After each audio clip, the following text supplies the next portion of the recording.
today's coverage of the 50th Annual Springfield Area Baseball Association Holiday Tournament. I'm Don West, joined today by Matt Coatney. Later on, we'll hear from Mike McClure, Guy Newcomb, and Andy Earls, and we've got a long day of baseball to bring you here from Republic on the first day, Matt, of this 50th Annual Showcase of Southwest Missouri Baseball. Before we get to that, we are going to send it to our national anthem and be back with the starting lineups of Republic and Kickapoo, our first game of the day, coming to you from Republic High School.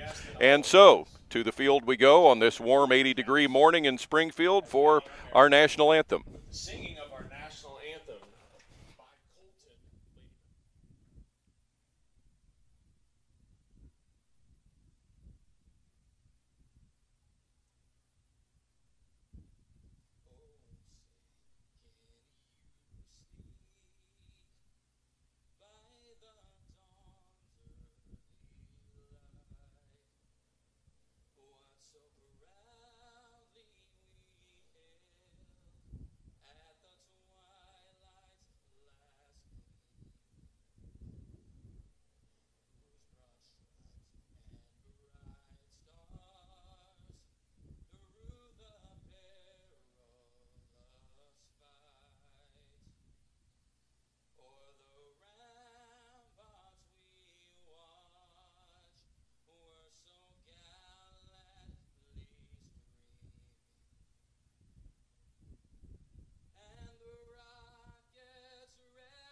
Colton Ladyman with our national anthem this morning from Republic. Matt Coatney alongside, and Matt, a great showcase of Southwest Missouri baseball with a couple of teams from a little bit out of the area, and it's just a great celebration here in the 50th annual event here in Republic. I just want to say how happy I am. This is my home. This is a tournament that means a lot to me. The 50th anniversary of this tournament. No one has seen as many as you have, except for a few people. But this means a lot to me. I know for me, I'm going to see a lot of old friends. We're going to tell a lot of stories this weekend, but we're going to bring you some really good baseball, and let's get it going. Indeed. Republic and Kickapoo, the first matchup of the day, with Kickapoo coming in with a record of 13-6-1 under head coach James Hauser in his 17th season with the summer program. And Republic, a record of 4-10-1 so far for the summer. Kurt Plotner, the seventh-year head coach of Republic. And Republic, winning the coin toss just by a quirk of fate, will be the home team on its home field. There are 3 sites for the varsity play this year for the holiday tournament, with the Republic here being one. Clever and Hillcrest are the other 2, and we also bring you coverage from Clever later on today, beginning at 12:15, with Scott McCauley, Tom Mast, and Trevor Casterlin on the call from there. Here's a look at your starting lineup for Kickapoo, 13-6-1 for the season. It will be Tyrus Schertz leading off, playing center field. Batting second, Anderson Underwood at second base. Hitting third, the shortstop, Evan Vintage. Batting fourth and playing third base, Cale McCarville. Batting fifth, the catcher, Brian Wamsher. Hitting sixth at first base, Harrison Dinnick. Batting seventh, the EH, the extra hitter. You can bat 10 in this tournament. Nathan Vaughn bats seventh. Shane Cummings bats eighth and plays left field. Sam Snyder is the designated hitter, hitting ninth. And Trey Haggart bats 10th and plays right field for Kickapoo, with Cross Cubic pitching against Cole Isles for Republic, who comes in with a record of 0-3 and ERA of 5.90 in 15 1/3 innings of work this summer. So, Matt, you get right off the bat here to see your alma mater, the Kickapoo team that has a great history in summer baseball. It does, and I go back to when Terry Snyder and John Hartley coached the Kickapoo summer team. I'm a 1983 graduate of Kickapoo, and so always good for me to see the brown and gold, or more gold today than brown, I guess would be. What a great facility here, Don. We came over here this morning, got a chance to go down to the field, very well maintained, and it's good baseball weather.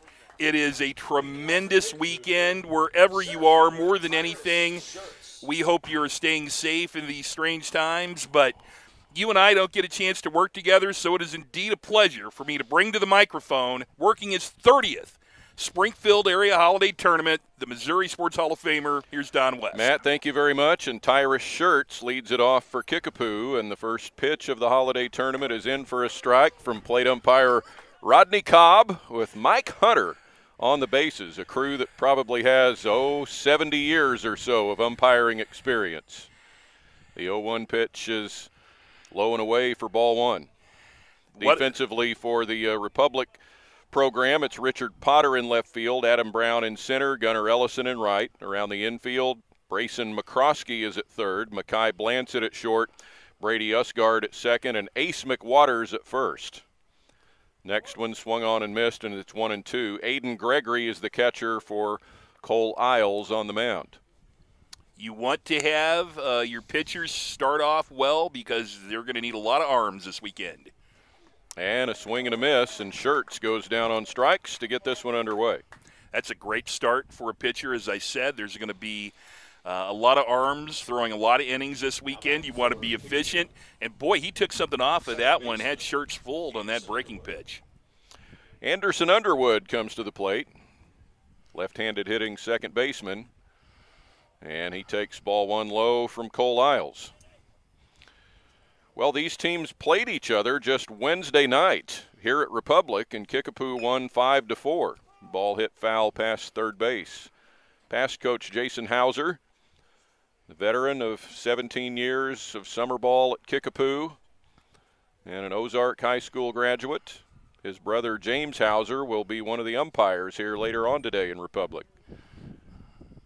Tap foul, and Underwood still in there for Kickapoo. One out in the top of the first, and a 1-2 count to Anderson Underwood. You have to like Isles is working ahead in the strike zone, taking something off.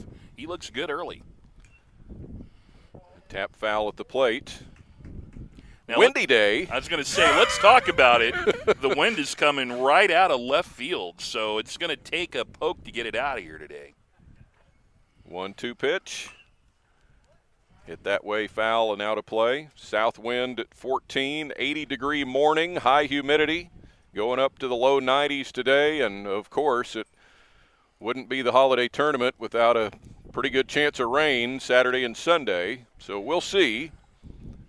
But we have a 14-team varsity field and a 9-team junior varsity field this year for the 50th. Now Underwood swings and strikes out.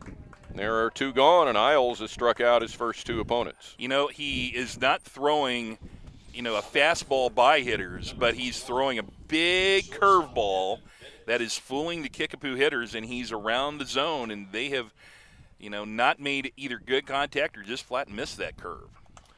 Evan Vintage to the plate. Takes ball one outside.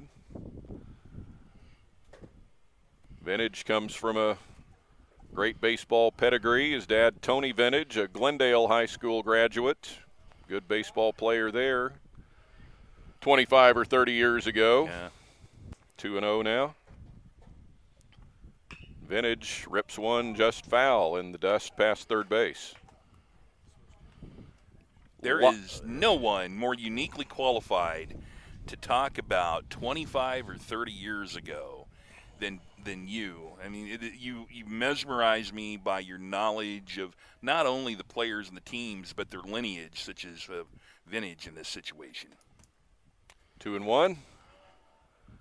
And it's low for ball three. Well, for us this weekend, it's a reunion of sorts. Bouncer to short, and it's misplayed by Blancett, and Vintage will be on safely on the error. Now, this is the first time you and I, in all the tournaments we've worked, that we've broadcast a game, because usually on that right there, we would be making the official determination on a hit or an error, but I've scored that an error in that situation. 36 years of doing this sort of thing, in my first holiday tournament game, and I couldn't be more honored. Runner going, and the pitch is fouled off to the right by Cale McCarville. And it's 0-1, top of the first, no score, and Kickapoo with Evan Vintage at first base and 2 away. But Cole Isles, not his fault that there was an error at shortstop. He got behind one hitter and then was able to, get a ground ball. But he's pitched very well here in the first.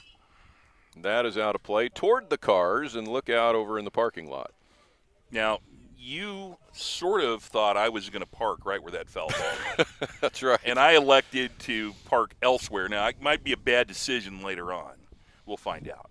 0-2, runner going, and the pitch is swung on and missed, and McCarville will head for first, and the play made by the catcher Aiden Gregory, and it's a 3-strikeout inning for Cole Isles in the top of the first. No runs, no hits, with an error and one left on after 1/2 inning in the 50th annual Springfield Area Baseball Association Holiday Tournament, game number 1. It's Kickapoo nothing and Republic coming to bat. Well, Don, one of the things that we want to make sure that all of our fans know about, if you're coming out here or you're going to Clever or Hillcrest or any of the sites, make sure you purchase a 50/50 raffle ticket and support SABA baseball. Now, on Sunday, 5 o'clock Central Time, right here at Republic High School, we're going to have the drawing. It's going to be live here on SABA-baseball.org. We'll do the drawing here. You don't have to be present to enter, but half the proceeds go towards SABA baseball,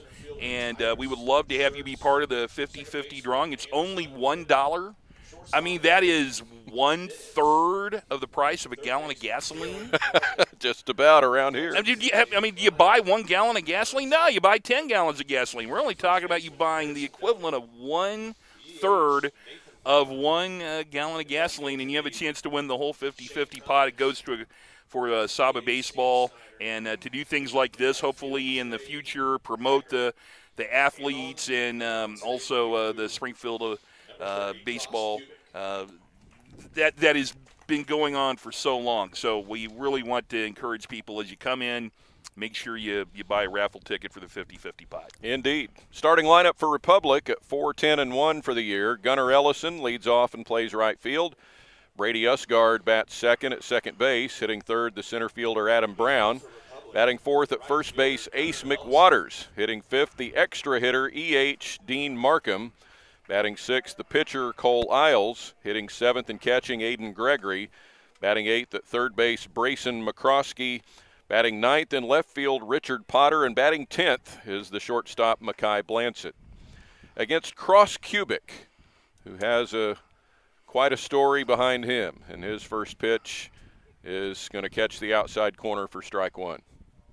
Cross is, lucky to be here pitching today with his medical situation. Don, this is somebody who was diagnosed with leukemia fall of 2020, and just a great gift from his younger sister. And then in November, he received a bone marrow transplant, and we'll continue with that in a second. Popped up to the shortstop, Evan Vintage, for the catch, and there's one gone. But, here's a young man that's battled through chemotherapy, radiation. He's had a transplant, and now he's back to pitching here.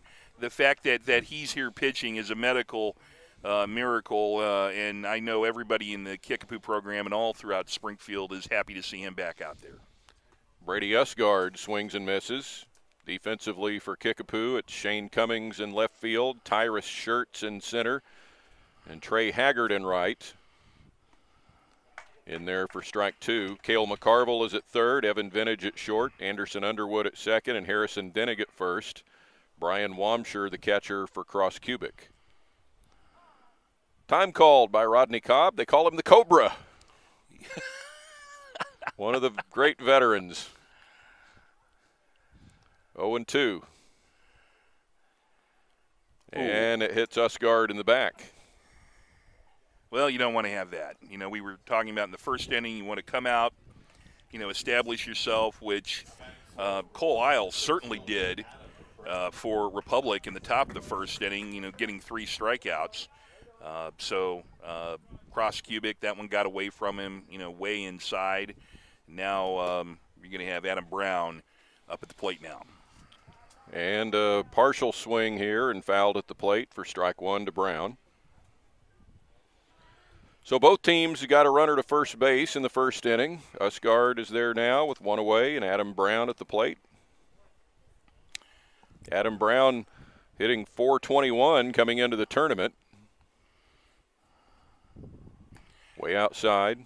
Now, you had said the wind was out of the south, and when you said that, it was actually blowing in from the northwest. It's now switched to where it's almost out of the southeast a little bit. But the point I'm going to make here, strike called, is that the outfielders are playing way in center field. Tyrus Schertz is 50 feet away from the 365 fence in dead center, and they really are playing in, which you don't normally see against a third hole hitter. 2-2, 335 down the lines, 350 in the alleys, 365 to straightaway center, and that wind is now actually going to help it get out of here today. Yeah. Strike 3 called. Oh, wow, now that was an impressive pitch by Cross Cubic. It had Brown's knees buckling, breaking pitch, and he thought that was going to stay inside, and it backdoored itself right over the plate for a tremendous strikeout. Ace McWaters comes to the plate for Republic. Runner at first and 2 out. There goes the runner. Pitch is outside, and the throw is too late to catch Usgaard. He'll make it to second base with 2 away. Your base umpire out there, Mike Hunter, guy that you used to umpire softball with. I did. Mike Hunter is, to say he's a veteran's an understatement, and just a guy who's done all kinds of sports. He's done football and basketball and baseball and softball, and did back in the old open league fast pitch days in Metter Park in Springfield, Missouri. Just a guy who's well known on the area sports scene. 1-1 to McWaters. He'll take just low. 2 balls, 1 strike. Cloudy morning. No rain really expected today, maybe until later on, maybe overnight tonight, and then cross your fingers on Saturday and Sunday. 2-1. And up the middle for a base hit. Usgaard will round third and be held up there. The throw is a little offline, but tracked down by Wamsher, and it's first and third for Republic now in the bottom of the first. Well, Usgaard had full intentions of coming home, but he was held up, and I don't know. I think he would have a pretty decent chance of making it early in a tournament. Maybe you want to challenge. Run differential is certainly one of the keys here, and maybe we should probably talk a little bit about how you – we'll do that as the game progresses, about how you advance in this tournament, but decided to hold him up, and now runners in the corners. And Dean Markham at the plate, the EH extra hitter.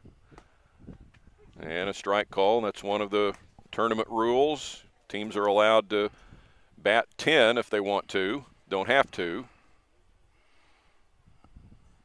The 0-1 swung on and missed by Markham, who will be a 2023 grad of Republic, so his sophomore year complete. I love the extra player, extra hitter rule. It encourages participation. Just gets another bat in there. Runner going from first, and the pitch way outside. McWaters will steal second without a throw. 2 in scoring position now for Republic with 2 out in the bottom of the first, no score. And that just misses. Very similar to the pitch that buckled the knees of Adam Brown before. A backdoor breaking ball. Started inside, came back, just came around the plate. 2-2. And a swing and a miss, and Cross Cubic pitches through some degree of peril in the first inning as Republic fails to score. No runs, 1 hit, and 2 left on. After 1 inning here at Republic, there's no score between Republic and Kickapoo in game number 1 of the 50th annual Springfield Area Baseball Association Holiday Tournament. Well, let's talk a little bit about how you advance in this tournament. We're in pool play right now, and if you've never been to a tournament or you know how pool play works, every team plays each other in a little bit of a round robin. So the pool 1 that we're in right now is Republic, Kickapoo, and then Ozark will play Kickapoo in our next game. Rolla is here, Browns, out of Browns Academy in Rolla, and then Post 11 American Legion, which is a ball club out of northwest Missouri, the Savannah area. Everybody plays around robin. There's 3 pools, 1 here at Republic, 1 at Clever, 1 at Hillcrest. The 3 pool winners advance along with a wild card team, which is essentially the best team that didn't win your pool. And if there is a tie, the pool winners determined, obviously, number 1 is 1-loss record. Head-to-head, if you've played head-to-head, which they all will. Runs allowed, so defense is really at a premium here this tournament. Run differential. Now, you can't really run up the score here because they're only going to allow you an 8-run differential a game to count. And then it still comes down to that, and we've seen it before, coin flip. We got to get the coin out. You better know heads or tails. So that's how we determine who advances to Sunday's semifinals and ultimately the championship game on Sunday afternoon. Kickapoo comes to bat in the top of the 2nd with Brian Wamsher leading off, their catcher. And, yeah, there are some rules to cover here that are a little different than what you're used to. And here's ball 1 to Wamsher. There's lots of rules, Don. Time limits and run-ahead rules. Well, so you don't want to run up the score, but if you'd like to save some of your pitching staff and you've got a lopsided game, if you can get ahead of a team by 12 runs after 3 innings, that would constitute a run rule, or 10 after 4, or 8 after 5 would be an early finish. Or 1 after 7. Yeah, that'd work too. I had an umpire friend of mine. Every time I go through the run rules at home plate, as an umpire, I would say, those run rules and say, or 8 after 5, they'd say, or 1 after 7. Strike called, 2-2 now to Wamsher. There's also, we should mention, a 2-hour time limit. No inning can start after the 2-hour time limit, so we have that in effect. Little flare to second base and misplayed by Usgard, and that'll be a second error on Republic and the leadoff man on for Kickapoo in the top of the 2nd. I would like to say that the weather had a little bit to do with that. He seemed to be fooled. The wind was kicking up, and I think it played him a little bit. But, yeah, so Kickapoo with a leadoff runner on, and we'll see if they can get that moved around. And it's Harrison Denig, who we remember from Kickapoo's state champion basketball team in March. Throw to first to check Wamsher. Kickapoo winning the state title in boys basketball for the 3rd time in its school history at JQH Arena in mid-March. Strike called now to Denig. Anton Brookshire leading the Kickapoo basketball team this past year. Down the left field line, and that will get down. And as you look down there, just a ton of space in foul territory here at Republic. You can run for 50 yards once the ball gets foul. I'm going to say, I'm 56 years old. I'm going to say that I don't know if I could make it from the foul line to the fence. I mean, that's a trek down there. But hit and run was on right there. If that would have got down, that would have scored a run. Denig fouls one back.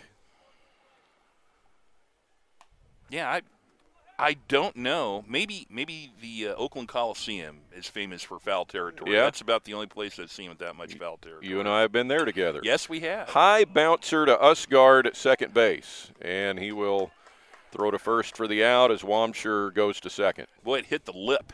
And, off the bat, you thought that's going to be a 3-hopper to second base, but it hit that lip and took that really high hop. And credit to Usgard. He had a tough play getting the error on the first hitter, but he stayed with that one. And so now Kickapoo with the runner in scoring position, just 1 out. Nathan Vaughn to the plate. the EH extra hitter for Kickapoo. And a strike called, and we'll be careful. We're not really supposed to call them the Chiefs or the Tigers today. This is summer baseball. And a swing and a miss, 0-2. Well, he started him off with that slow breaking stuff and then came back with a fastball. So he's really got him thinking up there, got his timing off, 0-2. Listen at that wind whip through, and a swing and a miss. And Vaughn quickly down on strikes for the second out. Waste no time. Gets the ball and is ready to pitch. That time limit is our friend. Yeah, he's give me the ball and let's go. Shane Cummings to the plate for Kickapoo. And ball one misses high. Runner at second, 2 out, no score. Top of the second. A good matchup so far, and two programs that won their conference races in school ball this spring. A bunt back to the pitcher Isles, and that coming with 2 outs is a relatively easy third out off of the bat of Shane Cummings, and Kickapoo has finished in the top of the second, no runs and no hits with an error and 1 left. After an inning and a half, Republic and Kickapoo still scoreless here at Republic High School. Well, let's take a look, Don, and see what we have coming up for you today on our tournament coverage here on saba-baseball.org at 12:15 scheduled. We will have coverage of Kickapoo, who will stay right here on the field against Ozark. At 2:30 p.m. scheduled, Ozark will take on Rolla, the Browns Academy. And then at 4:45, Rolla stays on the field. They'll take on Post 11 American Legion. And then the nightcap tonight, and we're going to say the word scheduled, okay? If you've ever been a part of a tournament pool play, 7 o'clock is a good starting point to talk. But scheduled for 7 o'clock tonight will be Republic coming back, and they will take on Post 11 American Legion. I'm Matt Coatney, that's Don West, and we are very interactive. We encourage your Twitter interactions with us. And if you are tuned into us, wherever you may be around the world and across the city, find me on Twitter at Coatman1, C-O-A-T-M-A-N-1. He's at that Don West guy. Yeah. And we would love to know where you're tuned in today. And we certainly appreciate you being with us. And we get set to go back to the bottom of the second inning. No score early on. And Don West, this game is kicking right on along. Flying along here with nothing major happening yet. Republic got a runner as far as third base. They had second and third in the first inning, but Cross Cubic pitched out of it with a strikeout, and now he'll face Cole Isles to lead off in the bottom of the second for Republic. Republic pitcher will step in as the number 5 hitter, make that number 6 hitter out of 10 in the order for Republic, and get us going here in the last of the second. And ball one will miss outside. This tournament goes back to 1972. 1-0 swung on and missed by Isles, and I hope you were able to check out some of the pre-tournament interviews that we were able to do from the third base dugout here at Republic on a cool day in April with, among others, the founder of this tournament, Mike Keltner, who was more well known as a basketball player and coach, but had a hand and broadcaster. And broadcaster with Art Haynes now on Missouri State basketball, but very much the founder of this tournament in 1972, kind of as an offshoot to what was going on in Bartlesville, Oklahoma at the time, and still is, a tournament that goes back to the early 1960s. Fouled back by Isles. I can't believe that Mike Keltner was, what we figure out, he was 19, 20 years old when he founded this tournament? Yeah, barely in college. I was barely capable of putting fuel in my car by myself at the age of 19. He founded a tournament that's 50 years old. So congratulations to Mike for getting this going. Swing and a miss by Isles, and he'll go down on strikes for the third strikeout for Cross Cubic. And Mike will be around sometime this weekend, we hope. We think and we hope that he's going to make an appearance. and receive the accolades and the tributes that are so much deserved to him. Aiden Gregory will step in. I just want to say you did a great job, not only with the Mike Keltner interview, but and we'll talk about the other 2 interviews you did. Down the line, and that is foul. But, nobody more uniquely qualified than yourself to talk about the history of this tournament. But I really think and as Don said, please go. You're already on the SABA-baseball.org website, but dig around. You'll find those interviews Don did. It gives you a real sense of the history of this tournament, and you did a great job with those. And the people you selected also. Tammy Mast and Howard Quigley were our other guests on those interviews. Aiden Gregory taking strike 2. And that is another beauty of a curve that breaks in on the inside corner to Gregory. 2 out. 4 strikeouts already through the first 7 batters. And if you are a fan of good tournament baseball, you like pitchers that are around the plate, and that is certainly where he has been. Brayson McCroskey to the plate. And that'll be strike 1 called from Rodney Cobb. Number 8 hitter in the order. Now 0-2. So he's had a couple of different motions. He's kind of had a little bit of that freeze the leg kick, and sometimes he comes from the side. He's got a couple of different. Here's that sidewinder. And it's popped out into short center field, and there's the second hit of the game for Republic. McWaters had one in the first, and now it's McCroskey with 2 out here in the second. It's not all the way down under, like some of you young folks are not going to know who Dan Quisenberry or Gene Garber or Kent Tekulve were, but he's not all the way down there, but he's certainly thrown it from the side, and that's the second hit he's given up. Richard Potter to the plate for Republic. Runner at first and 2 out. And a check over there by Cross Kubik. And Cross, a second-generation Kickapoo Chief. Dad is Brian Kubik from, I guess, the late 1980s, early 90s time frame. Ball outside now to Richard Potter. That Kubik name, Maddie Kubik, a great volleyball player where I broadcast at Nebraska, and she is part of that lineage from Kickapoo also. Bouncer to Kubik, and that'll be easy. And Republic gets a hit but leaves a runner on in the second inning.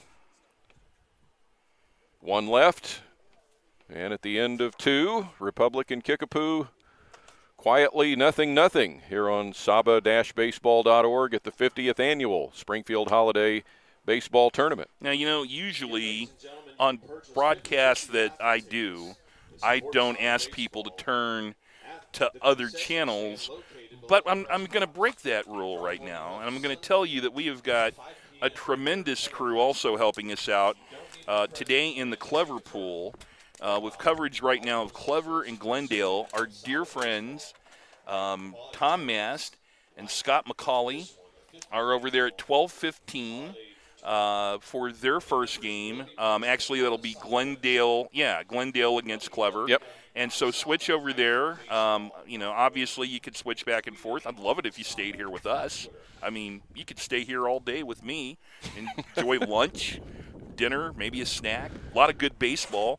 We would enjoy that. But one of the great things about getting together this tournament, and, I haven't seen Scott McCauley in years, and, we've talked about his dad was so important to this tournament. I've worked so many games with Scott in this tournament. So Don West over here has done a great job putting together just an all-star broadcast crew. And, again, please find me on Twitter, @Coatman1. Would love to know where you're tuned in to us today. And as we go to the third inning, a man who you can find on Nebraska, University of Nebraska football broadcasts and women's basketball for the last 23 years. And here's Matt Coatney. Don West, thank you very much. Good morning, everybody. It is indeed a pleasure to be talking to you again here in the Springfield area. Sam Snyder, the designated hitter, is at the plate. Left-handed bat, he sprays that one foul to even the count at 1 ball and 1 strikes. We play in the third inning in the first game of this holiday tournament, the 50th annual one. Trey Hargert is on deck, and then Tyrus Schertz will bat third. The next pitch is outside. Count 2 balls and 1 strike. And one of the great things about Our dear friends from Redline Media who are producing today is the great score bug we have in the upper left corner. This is a bouncer foul down the right field line, just past umpire Mike Hunter. You can see the pitch count up here, and it's a good thing they have that up here because in my years of scoring ball, I never found a good way of keeping a pitch count. Oh, me neither. I'm glad to hear that. Here's the next pitch. Popped up foul behind us near my vehicle, and I don't hear a crunch, so I'm going to think we're okay. Evens the count at 2 balls and 2 strikes.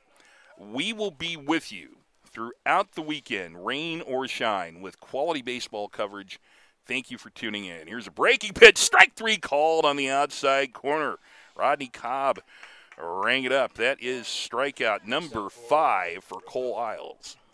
And so Trey Haggart coming to the plate now for Kickapoo with 1 away, the 10th hitter in the order. You know, when I made these scorecards back at Lothies many years ago, I made it for 11 hitters. You did. So it's a good thing that we don't have many more hitters than that. Haggard is a right-handed hitter, and the first pitch is just outside for a ball. And I always put my pitcher in that 11th spot. So usually there's an empty one above it, but not today. Here's the next pitch. This is sprayed foul. Back and out of play. The outfield is playing straight away to Trey Haggart.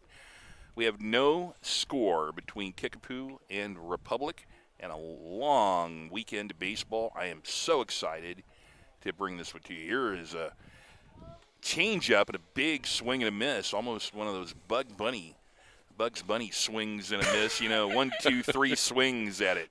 Working quickly, the 1-2 pitch bounced towards short. Long throw across and out as the play is made. Mackay blends it, throws to first, and quickly 2 up and 2 down. Back to the top of the order, and a name. When I saw this name, I went, that is a Kickapoo name. Tyrus Shirts. I went to high school with Jay Shirts, and we're told that Tyrus's dad is Matt Shirts, his brother. And I have to assume, as this is bounced foul, that Mort Shirts would be his grandfather, longtime insurance agent, and was always big in the Kickapoo Booster Club, and a big fan of all the broadcasts that we used to do many years ago. Used to have the agency on West Battlefield. Yeah. So this is a long-time Kickapoo name. Here's the windup. Next pitch, bounce foul on a slow curve, and already no balls and 2 strikes on Tyrus Shirts. This is the visiting half of the 3rd inning. Just because it says Republic on the scoreboard and we're in Republic, they had to win the home team via a coin flip.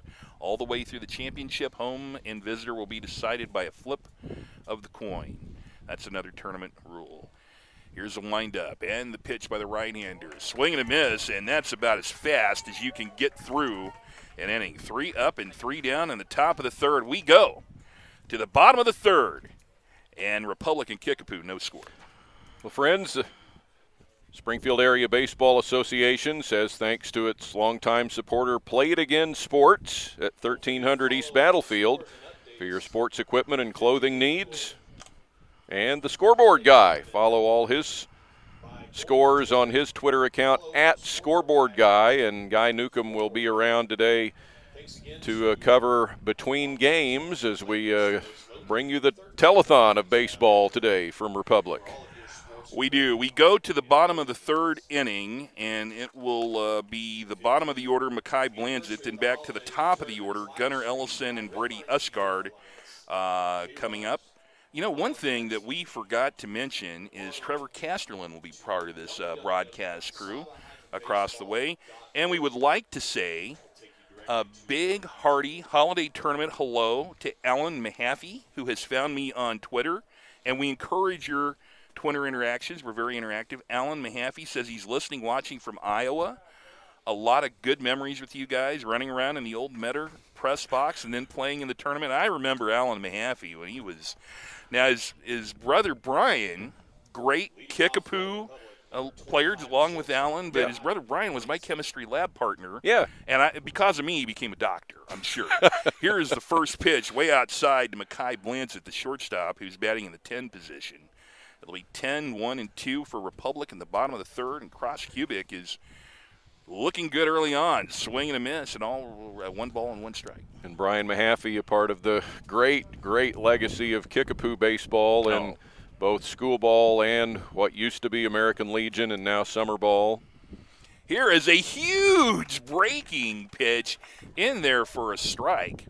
And Rodney Cobb is going to need some Bengay when this game is over. The right arm is working well today. And it should be, because Cross Cubic is hitting his spots. He is. That breaking pitch is going well. The 1-2 pitch on the way from Cross Cubic's outside for a ball. 2 balls and 2 strikes.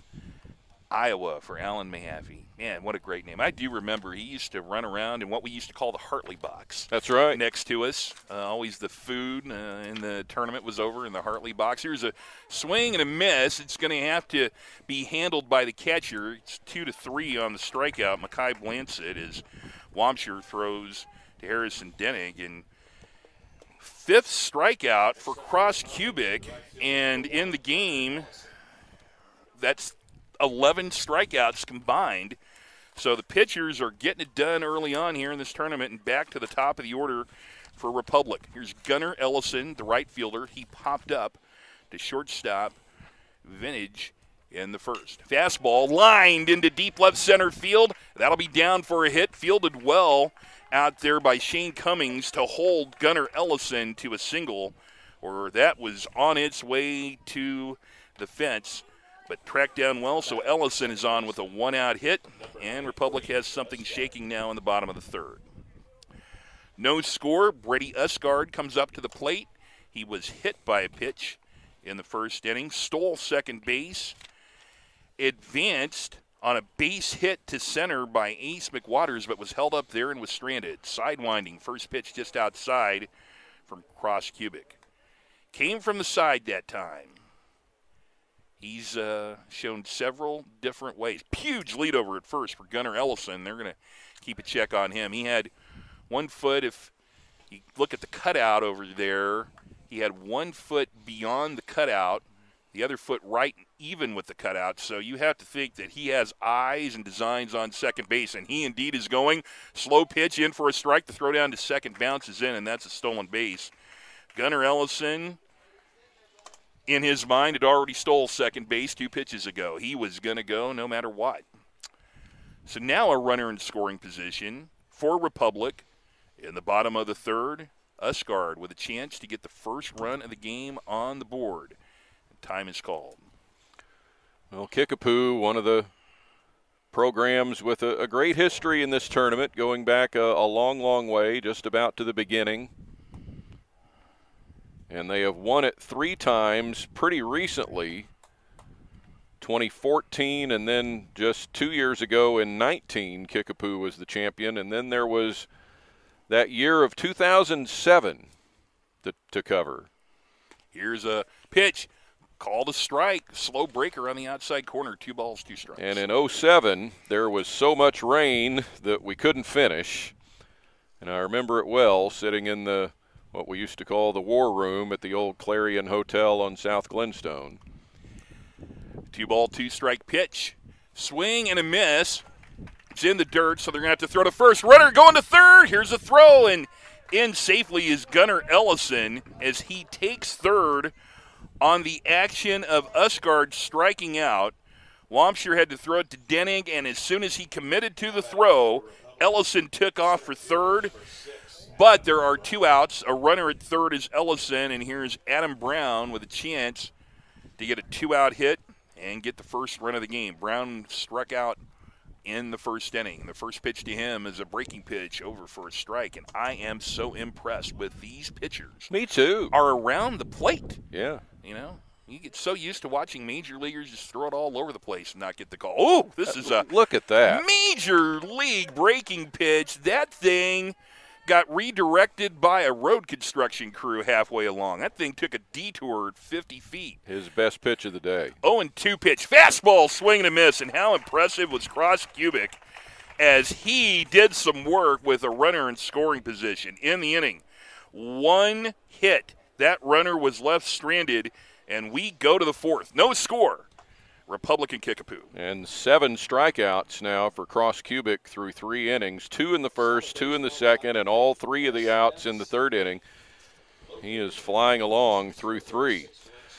Well, Scramblers Breakfast Diner at 1131 East Republic Road is a proud tournament sponsor. They're open 6 a.m. till 2 in the afternoon with a great breakfast menu that Matt and I had yesterday morning. Yes, we did. With an old friend and Kickapoo coach, Horner Askins, who is there every morning, he says, at around 6 bells. You know, probably the great thing about Scramblers yesterday, talking about Horner Askins, who always, and the few times I do get down here from Nebraska, Horner always wants to see us. You know, you want him to go to Scramblers because that's where he is most of the time. And they had, it was his 79th birthday, and they had a birthday cake for him, and the staff sung happy birthday to him. If you follow me on Facebook, Matt Coatney, you'll see a video that I took yesterday. It was just so touching. There's another great person from Southwest Missouri sports scene, and he's talking about Kickapoo right now. One of the original coaches at Kickapoo track and field was one of my teachers, and was there when the school began. 71, 1 year before this tournament started. Right. So we're supposed to talk about Scramblers here, but we were going to talk about Scramblers anyway. They're a great tournament sponsor also here. So on to the fourth we will go with Kickapoo back up and the number 2 hitter leading off. Anderson Underwood struck out in the first inning, and we are flying along here in game 1 of the tournament. He swears to bunt, missed it, and it's a strike. It'll be 2, 3, and 4 for Kickapoo in the 4th inning. So in that 2007 tournament, I remember that we had made it to the losers bracket final back when the tournament was 32 teams and double elimination, and there were around 60 games to get in 5 days. Here's the next pitch, fouled back. So we had 3 teams that had not been eliminated yet, and Kickapoo was one of them, and so was Glendale, and the third was Independence Post 21. And so because there was just too much rain to keep going, they were declared tri-champions that year. The 1-2 pitch, swing and a miss, and strikeout number 7 for Cole Isles, matching the number of strikeouts of his opponent, Cross Cubic. And these batters are having a hard time measuring the breaking stuff of these two pitchers today. It's a great pitcher's battle so far that's developed here in Republic in game number 1 on this cloudy morning. Aaron Vintage at the plate. He reached on an error in the first inning. 1 out in the 4th inning. He bats now. He's a 3-hole hitter. Cale McCarville waits on deck. The next pitch is line. Base hit into left field and a solid single. And that is hit number 1. Surrendered by Cole Isles, so he threw no hit ball through 3 1/3, and now Kickapoo has their 3rd runner on. 2 of them have reached by error. Cale McCarville comes to the plate. He was a strikeout victim his first time up. A runner at first, Aaron Vintage. My name is Matt Coatney. Don West sits alongside me.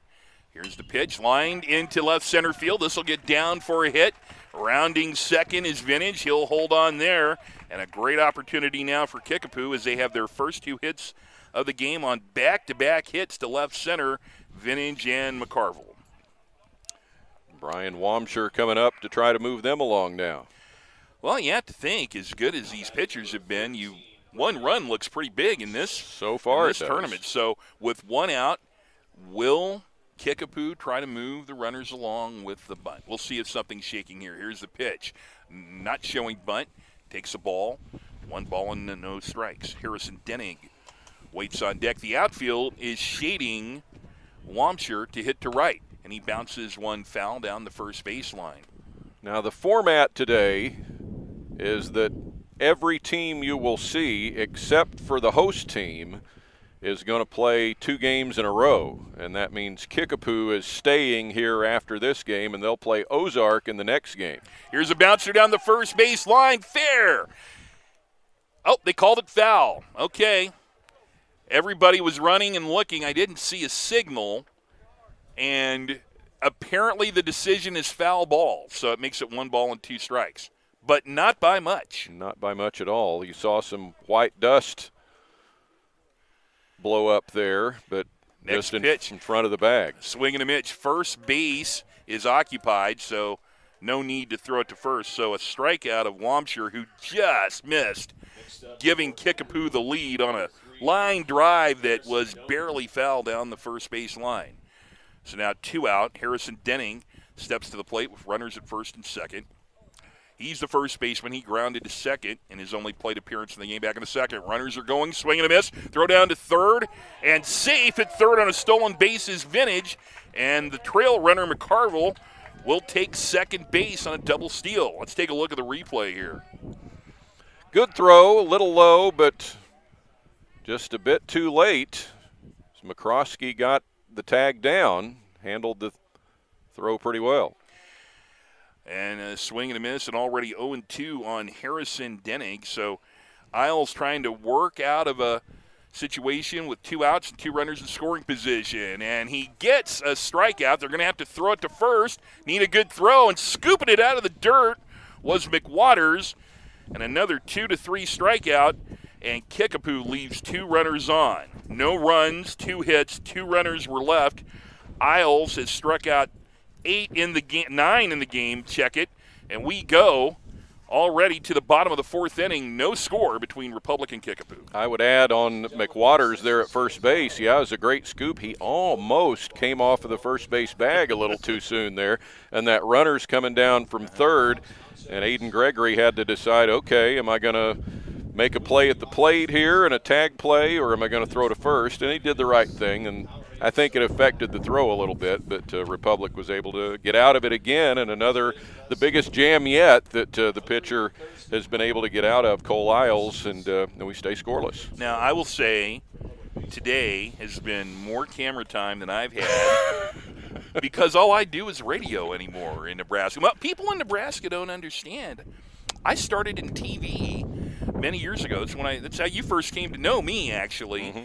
And I transitioned to radio, so it's special to me, friends, to be able to do this with a video stream because I was part of a number of people who worked to get summer baseball televised in Springfield starting in 1984, and so this is as comfortable to me as an old pair of shoes. I love baseball, love summer baseball, love this tournament, and we're happy to bring it to you here today. Here in the bottom of the 4th inning, Republic comes up, and it's their 4-hole hitter, Ace McWaters, who singled and was stranded back in the first. And the first pitch is a big breaking ball and a swing and a miss. But the curveball has been the pitch du jour today. Kubik has just been tremendous. Sidearm, swing and a miss, and I'll tell you what, he delivers the ball from all kinds of angles, working ahead and working quickly. 0-2 on Ace McWaters with Dean Markham on deck and then Cole Isles here in the bottom of the 4th. Coming over the top this time. Strike 3 called on the outside corner. Strikeout number 8 from Cross Kubik. My goodness. If you like the strikeout, stay tuned. We got him in this first game. No question about it. A strikeout victim in the first inning was Dean Markham. He's the extra hitter today, coming over the top with a breaking pitch. Just missing off the corner is Kubik to Dean Markham. If you're just joining us, my name is Matt Coatney. My partner is Don West. There's no score in the bottom of the 4th inning. Is a base hit to center field by Dean Markham as he got solid connection on that one. So Republic has put runners on base in every inning. They've had 4 hits, but nobody has scored. So another situation now in which they have a runner at first. Cole Isles was a strikeout victim in the second inning. He's the 6th place hitter. So far it's 1 hit in every inning for Republic, but now they've got this going with a runner at first and 1 out, and we'll try to build on that. Pitch is fouled on a curveball. So the wind is blowing directly in from deep left field, blowing a little bit towards first base. Now it's shifted as I'm bringing it up, and now it's blowing out. So it shifted as I was describing it to you. Here's a pitch inside, 1 ball and 1 strike. See, Don West is thinking that I can't look at the flag and tell you where it's going. But it shifted. It was blowing from left field to first. I'll take your word for it. Now it's blowing out to center. The next pitch, swing and a miss and a curve. I really like it when Kubik comes over the top and then changes to the sidearm, gives that hitter a different look up there. 1 ball and 2 strikes. Bottom of the 4th, 1 out. Runner at first is Dean Markham. Over the top, here's a pitch that is lined to the first base dugout. By the way, great dugouts here at Republic. A tremendous facility. You and I were down in the dugouts before the game. Roomy. You know. Trevor Fisher is the athletic director here after a 2-year tenure as boys basketball coach in which he won 2 state championships. Potential double play ball on to second for 1. On to first. High throw coming off the bag is Denning. So just the out at second base as Vintage flipped it to Underwood for 1, but the throw to first pulled Denning off the bag. But 2 outs now. Cole Isles will reach first on the fielder's choice.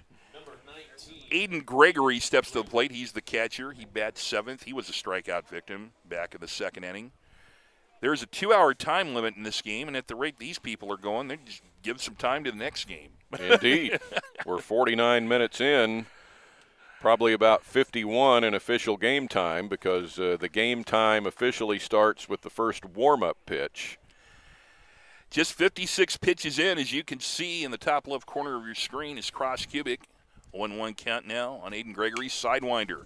Bounced in the hole towards left, diving try, and a good try by McCarville. Couldn't get there, and this will be another hit for Republic, and it'll advance Isles to second base on the base hit to left by Gregory. Well, so the first time that they've put 2 hits in an inning here now, so one of their biggest chances. They had 2 runners on in the first inning for second and third even, and Cubic got a strikeout to get out of it. Now we're going to get a runner, a courtesy runner at first base for the catcher, and that'll be Andrew Schroeder. So the pitcher and the catcher, these are high school rules. Andrew Schroeder, the courtesy runner at first, so the catcher can go in and get the gear on and not slow the game up. Here is the windup in the first pitch. Bounce towards third and through the wickets of McCarville. Going to try to send the runner home. Throw coming home is cut off. And now the runner going into third will be safe at third. And Republic has the lead 1-0 as scoring the first run of this game is Cole Isles, and a lot happened on that play. Boy, I tell you, it goes between the legs of McCarville to begin with, and then Kurt Plotner takes a big chance with the left fielder Cummings playing very shallow, and he sends Isles, and he makes it in for the first run of the game as Republic breaks through here in the 4th. Richard Potter bounced out to the pitcher back in the second. 1-0, the home team, Republic in the lead.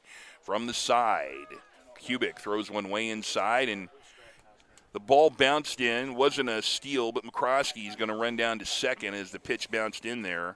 I'm going to assume a wild pitch on that. 1 ball and no strikes. Richard Potter, Mackay Blanzit waits on deck. That's an unearned run to get it started for Republic here in the 4th inning. And you kind of feel for Cubic because he has really had an exceptional game, and he got a ground ball that could have ended the inning. Here's a slow curveball fouled right back at us, just off to the side. And, you know, in defense of McCarville a little bit, he was going to have to make a decision, field the ball, and then quickly step on third would probably have been the easiest play. So he probably had a lot of things running through his mind. The first thing you have to do is field the ball, though. Next pitch is fouled off the mask of the home plate umpire, Rodney Cobb, I think. So he takes the mask off. And I used to do that, too, when I umpired, but I took one off the mask.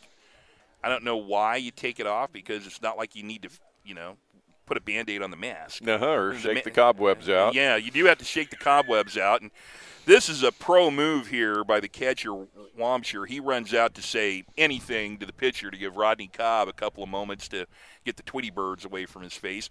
Sidewinding pitch is a swing and a miss to end the inning by Richard Potter. But a run is on the board in the tournament finally as Republic breaks through. 1 run. There were 2 hits. There was an error, and 2 runners were left. 6 have been stranded by Republic. And we go to the 5th inning of play, and Republic has the lead over Kickapoo 1-0.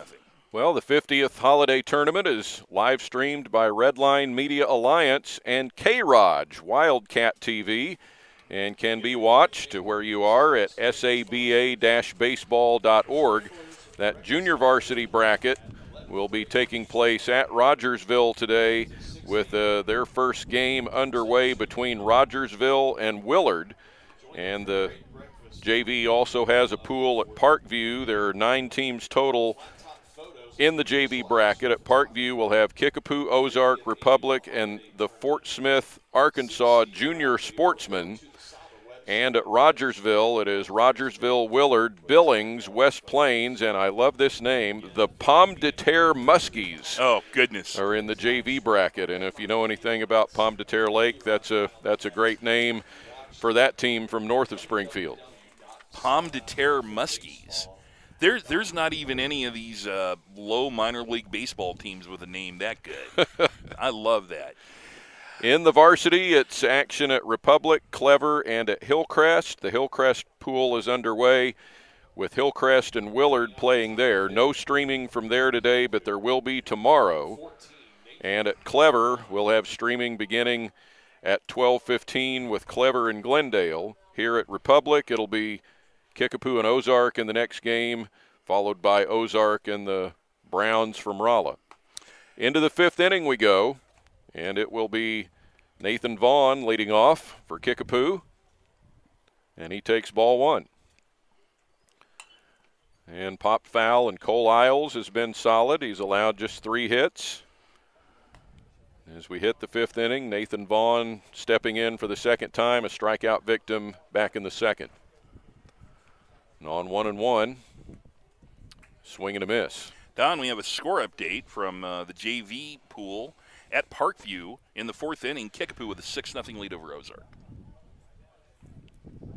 1-2. And hit the other way and off the edge of the glove of the shortstop Blancett, and that'll be a hit for Nathan Vaughn. What a great try by Blancett, going full out, diving in the dirt to try to get there. So Kickapoo now getting late. You know, 1 run looks pretty big the way these pitchers have been going. So Vaughn's a pretty valuable runner at first base for Kickapoo right now. Shane Cummings to the plate. And he bunted back to the pitcher when was out in the 2nd inning, bunted with 2 outs. Isles set to deal to Cummings instead of throw to first.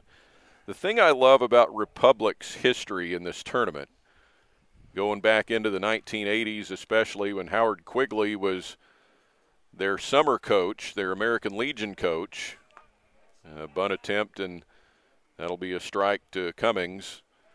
Howard was coaching Billings and then Aurora in school ball before he finished his high school career here at Republic, but he coached the Republic Legion team through a lot of that run, and every year he might have an average team at best, but in a 32-team field, somehow at the end his team would finish 5th or 6th every year. Here's a bunt on the first base side, and it will not be played by McWaters quite cleanly. A pretty good bunt anyway, and for now we'll call that a bunt single for Shane Cummings, and it's 2 on for Kickapoo with nobody out. Well, that you could make the argument that he wasn't bunting for a sacrifice, because that was and that ball died, you know, down the first baseline in no man's land, and even if that would have been fielded a little more cleanly by McWaters, I'm not sure he would have had a play. So now it's Sam Snyder. And if you watch that interview we did with Howard Quigley here on the SABA website, he gets into some of those old times and how much Howard loves this tournament. And Howard was going to be a part of our broadcast team this couple of days here at Republic, but is not able to, recovering from some health issues. And Howard, we wish you nothing but the best and the speediest recovery. And I couldn't echo Don's sentiments anymore. I was looking so forward to seeing him. Here's a fly ball out into right for Gunnar Ellison, going back and can't get there. Look out. This is going to be trouble for Republic. Vaughn is into third base, and everyone had to hold up and make sure that that ball would be caught, and it wasn't. And so Kickapoo doesn't get a run out of it yet, but they have the bases full with nobody out. Deep to right field. As Don said, Ellison went back, and I don't know if Ellison truly gauged how deep that ball was going off the bat. The problem was the runners had to hold up to make sure he didn't catch it, and when that happened, you've got nobody out. You got a great position to score. No sense in taking a chance on sending that runner. Now a drive out into left field for Potter, right in his tracks to make the catch, and no tag. And the runners will stay where they are. And Jason Hauser doesn't seem to be very happy with his runner at third base, Nathan Vaughn. Strong throw by Potter in left field. Played it well. The throw a little bit up the third baseline. Fielded well by the catcher, Aiden Gregory, and that's a huge, huge out here for Republic. To the top of the order now, Tyrus Schertz with the bases full and one away, and Schertz has struck out twice. And a swing and a miss. Cole Isles being tested even further here now. He was able to get 2 strikeouts and leave 2 Kickapoo runners on in the 4th inning. Now the bases are full with 1 out in the top of the 5th. On 0-1, and it is hit into center field for a base hit. Kickapoo is on the board. Vaughn scores. Cummings coming in behind him, and Kickapoo will take the lead. A play at third, and the ball gets away. Here comes Snyder, and he will score as Kickapoo produces 3 runs on the base hit by Tyrus Schertz with an error thrown in, and Kickapoo leads 3-1. Don, this is why with nobody out, you don't try and send that runner from third, either on the first hit to deep to right field or on the fly ball to left field, because anything can happen, and you saw it right there. 2 runs were going to score on that hit, and then the error at third base. And, boy, I'll tell you what, it's kind of a quagmire down there at third, and that throw just kind of got stuck in the congestion and went away. And, boy, has this game turned very quickly here in the 5th inning. Kickapoo takes the lead with Anderson Underwood coming to the plate. And he looked at strike 1. Kickapoo on top 3-1. And a bunt by Underwood is a good one. Isles will field. Nobody covering first, and the throw goes down the right field line. That'll bring Schertz in to score. Underwood on to third, and he slides in safely, and it's 4-1 Kickapoo. Oh, boy. Wheels have fallen off for Republic. Really good bunt, but nobody was covering first base on that play, and Isles assumed somebody would be there and threw it to the ghost first baseman in that situation, and ball just went down the line, and so this inning has gotten away from Republic.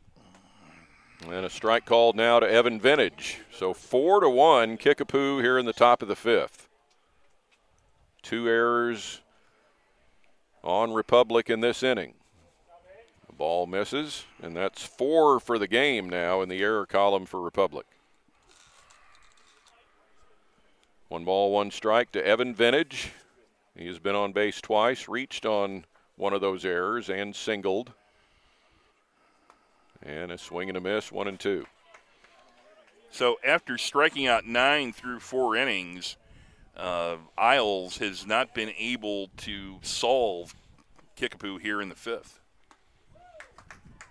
Vintage strikes out for the 2nd out with the runner Underwood at third base. 10 strikeouts now in the game for Cole Isles, and he's had some bad luck, I would say, behind him, but he made some of his own bad luck also on that bunt. Now it's Cale McCarville. He looks at strike 1. Cale's sister, Kate McCarville, is a Kickapoo swimmer, or was, and has been making her way through the Olympic trials, but has since been taken out, but she had a nice run. She did, and being in Omaha for the College World Series and the Olympic trials across the street from the College World Series, what a great opportunity for her to compete in that. What a great family. 1 ball, 1 strike. Outside, 2-1. 4-1 Kickapoo in the top of the 5th inning. Game 1 of the 50th annual Springfield Area Baseball Association Holiday Tournament. And yeah, Matt, I retired from my tournament work in 2014, so this is my first time back since then. I worked 29 tournaments, so I can turn off my OCD a little bit now as I get to number 30. Driven out into left field to Richard Potter, and he'll make the catch. Big inning for Kickapoo as they score 4 runs on 4 hits with 2 Republic errors. As we go to the bottom of the 5th inning, Kickapoo has taken the lead for the first time now over Republic 4-1. We do want to remind you it's a great time if you come out to the ballpark. If you're sitting at home and you're going to be on your way out here down M Highway in Springfield, Missouri, to buy a 50-50 raffle ticket and a commemorative T-shirt. That T-shirt lists the 49 previous tournament winners. If you can't get out here, so if you're up in Savannah, Missouri, or down in Fort Smith, Arkansas, or Palm de Terre Lake, or Alan Mahaffey, who found us up in Iowa and said he's tuned in, you can order those T-shirts at www.saba-baseball.org. And if you do come out to the ballpark, we'd like you to get a raffle ticket for $1 for the 50-50 drawing. We'll have that live here at 5 o'clock Central, right where you are on the saba-baseball.org website. We'll have that drawing. Half of the money goes to you. You don't have to be present. You have to pick it up within 30 days, and the other half of the 50-50 pot goes to the baseball organization. Well, things certainly changed there in the top of the 5th inning after Republic got in on board in the bottom of the 4th with what we thought was a huge run. One run looked pretty big in this, with the pitchers being dominant, with Cross Kubik striking out 8 and 10 strikeouts for Cole Isles, a 4 spot for Kickapoo in the 5th inning. And as we go to the bottom of the 5th inning in our first game of the day, 4-1 is the Kickapoo lead. And let's head back to Don West. You need a drink of water there? You all right? What was that? I'm old. Hang in. No. We got a lot left. I still got a lot of coffee here. No, Okay. Are you kidding me? Look at this cup of coffee right here. I know. Huge. All right. Makai Blansett leads it off against Cross Kubik. And the first pitch from Kubik is high. And Cross Kubik on Tuesday night was given an inspiration award from the Springfield Sports Commission at their awards banquet. And here's strike 1 to Blansett. And very fitting from the story we have told you of Cross Kubik. His 1-1 pitch is hit on the ground to the shortstop and picked up by Evan Vintage. Throw on the run, across and out. 1 away in the bottom of the 5th. And what a great story. I mean, just, you know, for him to have survived what he did, getting the transplant, the donation from his sister, the chemotherapy, the radiation, and to be out here pitching, and not only pitching, but pitching well. Very inspirational. Top of the order, Gunnar Ellison. And the first pitch popped into center field for Tyrus Schertz, going over into the left center field alley for the second out. Pretty good day to play outfield because the skies are completely cloud covered and it gives you a pretty good view of the ball. Some of the what we call the high sky, when there's not a cloud in the sky and crystal clear blue skies, it's hard to get the sunglasses down and find the baseball. So good day for the outfielders here. Brady Usgard to the plate. Sidearm and swung on and missed for strike 1. Well, we're not going to have to worry about the 2-hour time limit. We're going to play 7 here, it looks like, Don. Not anytime soon, anyway. Yeah. Drive down the left field line, and Cummings chasing, and that is fair. And up against the foul pole in left, and it's Usgard into second with the first extra base hit of the game. And it comes with 2 out here in the bottom of the 5th. Don't think, even with the wind blowing in, that would have went out on the 335-foot fence down the left field line, but certainly was threatening the fence. Cummings chased it and fair by at least 20 feet in the corner, and a really nice hit by Usgard. Adam Brown to the plate. And swung on and missed. Brown has struck out twice against Cross Kubik. Kubik has fanned 9. And that one is lofted foul, and it hits one of the poles of the backstop. I don't think at our broadcast position we're in any danger here. But there's probably a 3% chance we could get a foul ball here. Uh-huh. If it bounced just right. It'd have to be off the hop, I think. This one is hit into short right. Haggart coming in, and he'll make the catch, and that will end it for Republic in the last of the 5th inning. And Republic fails to score. No runs, 1 hit, 1 left, and through 5 in this 7-inning game. We've played the 5 innings in an hour and 9 minutes or so, and it is a 4-1 lead for Kickapoo over Republic. Now, we should bring up that you will be hearing another person on the broadcast in our next game. Our dear friend Mike McClure will be joining us, and when you told me that he would be part of things today, I was very excited because I've not had a chance to do a game with Mike this century. Millennium. Uh-huh. Yeah. I think the last time I was on a broadcast with Mike, I was with you. It was a 3-man crew back in 1997, which to me sounds like yesterday. But nobody in this game was born the last time I did a game with Mike McClure. Yeah. So, well, last time you and I did a game was at Fayetteville, Arkansas. Yep. And Mike came down on that trip. That was just a couple of years ago. I was glad to be a third wheel with you and Jeff Greesh on Nebraska women's basketball whenever I can find you out on the road. We love having you. You do a great job. I've always said Don West does the best job of giving the starting lineups of anyone, and so there's no way if you're doing a game with me that I would even try to do basketball lineups. So how do you do this? When this is your show here, do you do the 6th? Do I do the 6th? Do you get the 7th? How are we doing this? Are we flipping the coin?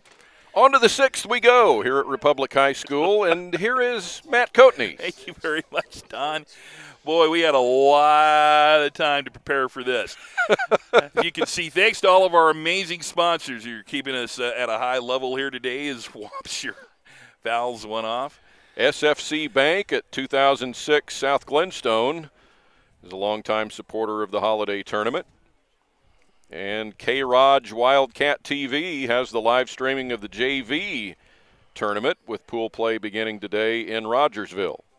And the Missouri Sports Network, we thank for their coverage of the holiday tournament. 1 ball and 1 strike on Wampshire as he bats here in the 6th inning. And the count now goes to 2 balls and 1 strike. The outfield is shading him to right. 4-1, the lead for Kickapoo, the visiting team in this one. This one bounces up there by Cole Isles. His pitch count is at 85, and there is no automatic number of pitches a pitcher can throw. It's up to the coach's decision here in this one. So pitchers are going to pitch in this tournament. Here's a foul right at the plate. And so full count now, 3 balls and 2 strikes on Wampshire. Isles has completed his junior year, and so if this were a school ball game in the spring, he would be at a 105 pitch count limit. Base hit to right field to start the 6th inning for Kickapoo. So 1 runner on as Harrison Denning comes to the plate. He has grounded out and struck out. Big 5th inning for Kickapoo. After trailing 1-0, they put a 4 spot on the board on 4 hits as they touched Cole Isles finally. He has walked 10 in this game. Takes a check of the runner at first. The pitch home is sprayed foul over the dugout into I believe the softball field down the left field line. Right over here to our left. You can cover baseball and softball out of the same press box here at Republic. Love the setup. And the sun has come out here for Look at that holiday tournament. Pickup plate at first. It is as cloudy a day as you're going to see, and the sun is emerged from somewhere. Enjoy it while you can. Here is the runner going for first base. The catcher can't get the ball out of his gloves, so a stolen base for Wampshire. As Denning bats now with the runner in scoring position, we will have a courtesy runner for the catcher going out to second base. So Wampshire steals second, gets his uniform dirty, and then gets to come into the dugout right now. Missed the number going out there, and Kickapoo doesn't have the numbers on the front of the jersey, so we'll get it when we can. So Art Vandelay on at second base. Always what I say is a sign. For those of you who love Seinfeld, you'll know what I'm talking about. Here's a strike called on a breaking pitch to Harrison Denning. We're going to let Don West deal with that. He's got binoculars on it. We play in the top of the 6th. 4-1 is the lead for Kickapoo. The next pitch way outside, and that'll make it 3 balls and 1 strike. Nathan Vaughn waits on deck, and then Shane Cummings will bat after him. Outfield really playing Denning to hit to right. Here's the next pitch home, swing, and a miss, and that'll be a strikeout, number 11 in the game for Cole Isles. So courtesy runner on at second. Nathan Vaughn steps up. He struck out in the second, singled in the hole and at shortstop, and came around and scored the first run of this game, in the game for Kickapoo, back in the 5th. I am very impressed how fast the field glasses came out of your bag there. Yeah. I mean, just right immediately. Most impressive. Here's a swing and a miss on a fastball. Got away from the catcher, and that will advance the courtesy runner on to third base. So a runner on third with 1 out on, I'm going to call that a pass ball. Nathan Vaughn batting, no balls and 1 strike. We encourage your Twitter interactions with our telecast. We are very interactive. You can find me on Twitter at Coatman1, C-O-A-T-M-A-N. Let us know who is watching. This is a swing and a miss. Gets away from the catcher, flips it to the plate, and the run will score. And the courtesy runner, that is 27, Clayton Dahl, comes in to score the 5th run for Kickapoo, and it is 5-1 Kickapoo in the 6th inning. So Wampshire singled, stole second. The courtesy runner, Dahl, went to third on a pass ball and then scored on a pass ball. But 0-2 now on Nathan Wampshire. Here's the wind and the pitch outside for a ball. I knew you'd get there. Mm-hmm. Yeah, when you don't have numbers on the front, makes it a little difficult. Next pitch, this is a foul ball back. The person who is the champion of sportscasters for uniform numbers is Chris Andriga from Iowa State, who tries to promote that uniform numbers are there for everybody to identify people. A swing and a miss, ball in the dirt. They're going to have to throw it to first to retire Vaughn, and they do.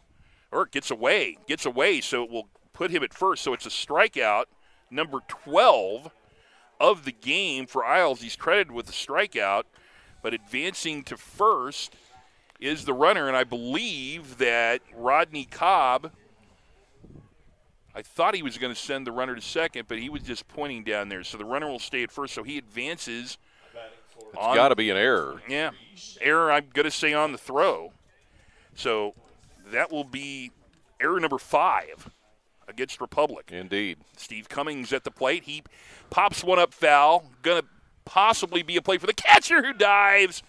Tremendous effort by Aiden Gregory, and he just couldn't get there, but he laid all the way out. I thought maybe Ace McWaters, the first baseman, could get over there, and let's hope that Aiden Gregory is okay, because he's limping away from that one. Superior effort, as you can see on the replay.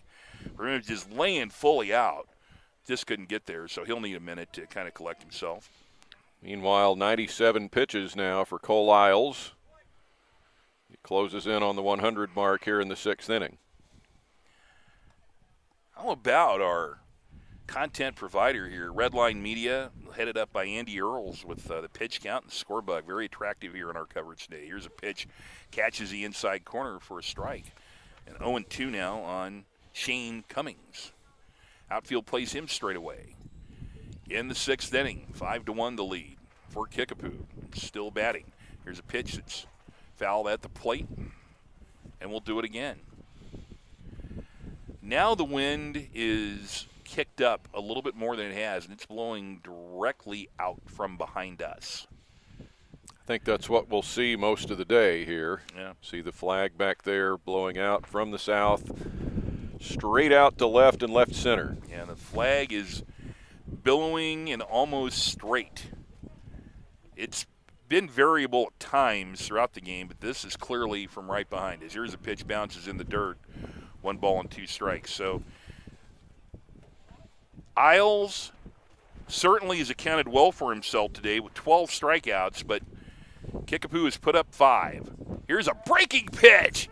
Strike 3 called, and it froze the batter Cummings. 13th strikeout of the game. for Cole Isles. Look at this pitch, Don. That is his best of the day as he gets Shane Cummings for the second out. Here's a liner deep to right field. That'll get all the way to the wall. The runner rounding second will head to third. The batter is digging for second. They'll hold the runners at second and third on a two-out double by Sam Snyder. Advancing Nathan Vaughn all the way to third base. Solid hit right there by Sam Snyder. A no-doubter right there. Playing well off the line was Gunnar Ellison. And, I mean, he's 50 feet off the right field line, so he had to go chase that one down. Two runners in scoring position, two out now for Kickapoo. And the first pitch to Trey Haggart is a strike on the outside corner. Haggart has grounded out and has flown out in the game 0 for 2. Next pitch is high for a ball. 1 ball and 1 strike.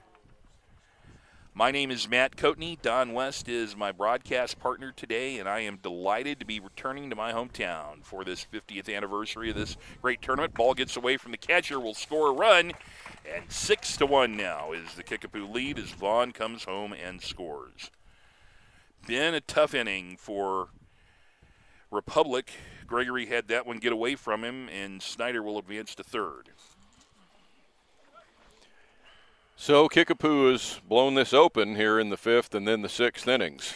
Line drive into right center field will score another run just over the outstretched glove of the second baseman Usgard, who I didn't think had any chance at it, but he gave it the superlative effort.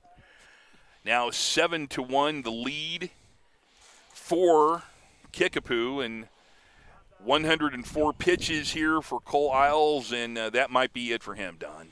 Well, and now we're at the point, after this game was so tight and a 1-0 game through 4 innings, that Kickapoo could actually produce a run rule out of this if they get a couple of more hits. And a nice hand for Cole Isles, who comes off the field. He gave up 7 runs. Certainly not all of those were earned. With a 13 strikeout effort today, and so he will give way, and so we'll have some lineup changes now as Republic will change pitchers here in the 6th inning. And coming out of the bullpen, so this is going to be a completely new player. And for Republic, number 10, Andrew Schroeder. Well, as you heard the PA announcer, Andrew Schroeder, who has appeared in this game earlier as the courtesy runner, he will come in for Isles. I got to tell you, Don, I was just so impressed with Isles' effort today, even though it's kind of gotten away from him. But Kickapoo had a hard time dealing with his breaking stuff early in the game, but they finally touched him. In the 5th inning, they got 4 runs. A couple of those weren't earned. And then here in this inning, he has not been helped. He's actually struck out 3 in the inning, but the batter advanced to first base on an error on the throw down to first base. And so now Schroeder comes into the game. And in a tournament like this, got to have a lot of pitching. Yeah, so it's been mostly unearned runs, and Isles, as you can say, deserved a better fate, but he has been touched up for 7 runs, and now it's Andrew Schroeder to try to shut the door here in the 6th inning and at least keep this game going through 6 now for Republic, because Kickapoo has a runner on and a batter at the plate that if he would score before the 3rd out's recorded, that would give us an 8-run margin and force Republic to score a run in the bottom of the 6th to keep it going. Run rules are in effect throughout the tournament. Coming up at 12:15 p.m. Central will be this same Kickapoo team. They will stay on the field. They'll take on Ozark, and as Don illustrated for you somewhat earlier in this game, aside from the host Republic team, every team will have one team stay on the field, and then so you'll play 2 straight, and then Republic will come back and play the nightcap tonight, scheduled at 7 o'clock, and we certainly hope we stay on time here today. So we'll see the pitching stylings of Andrew Schroeder, and he will face Tyrus Schertz here as we have Kickapoo continuing in the 6th inning. With the lead of 7-1, this game was a scoreless pitchers duel through 3. And Republic took a 1-0 lead. Kickapoo then came back with 4, and now the team from the Prairie has 3 here in the 6th and still hitting with the runner at first. That's Trey Haggart. Tyrus Schertz has struck out twice, singled and scored in that 5th. And here is a pitch that just misses off the corner inside. And 2 balls and no strikes. Schroeder has a lot to live up to between what Cole Isles and Cross Cubic have done in this game and been very effective. The next pitch is lined down the left field line. That's fair. Into the corner. Runner rounding second will head towards third. They're going to try to, they thought about sending him, then they held him up at the last second, and he had to dive back into that muddy mess and hold on to third base, but a 2-out double by Schertz into the corner, and now the potential run rule winning run is at second base for Kickapoo in the person of Tyrus Schertz. Anderson Underwood coming to the plate. So now a base hit would win it, or not win it, but give him that margin, and Republic would still have the chance to bat in the bottom of the 6th inning. Anderson Underwood, left-handed bat at the plate. He's had a strike on the inside corner. Underwood struck out in the 1st, struck out in the 4th, reached on a sacrifice in the 5th, and was stranded. Schroeder's pitch, off-speed pitch outside for a ball. Now look at the flag, and it appears to be okay. Here's a pitch that's hit deep into left center field, over the left fielder's head, all the way to the wall. It will get 2 runners home on a double by Andrew Underwood, and it is 9-1 Kickapoo. And wow, did this game get away from Republic. Yeah, so 4 runs in the 5th inning and now 5 here in the 6th for Kickapoo. And now Republic will be forced to score at least 1 run in the bottom of the 6th to keep the game moving into the 7th, or what do we have? I did not see an out. I looked up and, he must have thrown him out at third. So okay, we'll go with that. So that ends the 6th inning. I missed that. Me too. Completely looking down there. I saw the runner at second. So we will go with that. In the inning, a big inning for Kickapoo. They had 5 runs in the inning, and 5 hits, 11 hits in the game. No runners were left. And so we go to the bottom of the 6th inning, and so Republic has some wood to chop as they trail at 9-1. You can't look down for very long, can you, Matt? Or you'll miss something. The runner had gained second, and I thought stood there, so I looked down, and that's a rookie mistake, I would think, Don. Yeah. We're going to learn as we go. I hope if I keep doing this broadcasting long enough that I don't make those rookie mistakes. I've been doing this only since, 1978. Yep. So I figure by the time that the next century comes along, maybe I'll have it down. Well, we go to the bottom of the 6th inning. It'll be Ace McWaters, Dean Markham, and then Andrew Schroeder to try to keep this game going, and Republic has to get some runs on the board to continue this one. And the first pitch is outside for a ball. It's 8 runs after 5, and they need at least 1 because it is an 8-run margin right now. And if you're Kickapoo, as this is a liner into the right center field gap, down for a base hit, fielding in on one hop is Travis Schertz, and will hold the runner. I'm just going to watch this runner at first and make sure after he touches first, they didn't just run on to second base for no reason at all here. So a leadoff single here. But if you're Kickapoo, run differential is one of the tiebreakers here. So in what was a tight game throughout much of this, this is huge for them if a tiebreaker comes in trying to determine pool play. Yeah, so they've, at the moment, maxed out on run differential because 8's as many as you can get. Now they've got to get 3 outs here still, or they'll have to play the 7th if Republic scores a run. And ball gets away from the catcher, so the runner, McWaters, is able to get down to second base. So it is 1 ball and no strike on Dean Markham as the ball got away. And so now the potential game-continuing run is on second base with Ace McWatters. Markham has struck out and singled. And so now the time limit might come into play here if Republic bats for a while as that pitch is inside. Right now we're nowhere near that, but you never know. You know, we've seen stranger things in this tournament. If somebody says to me, you're not going to see it, watch out for this tournament. Here's a fly ball deep to right field. Going back on it is the right fielder. Makes an over-the-shoulder catch, does Haggard. Tagging at second was McWatters, and he'll go to third on the fly out by Dean Markham. Deep fly ball to right field. I really thought that Haggard might have a problem with that one, but he recovered well, caught it over the shoulder. So now a number of things can get that runner home.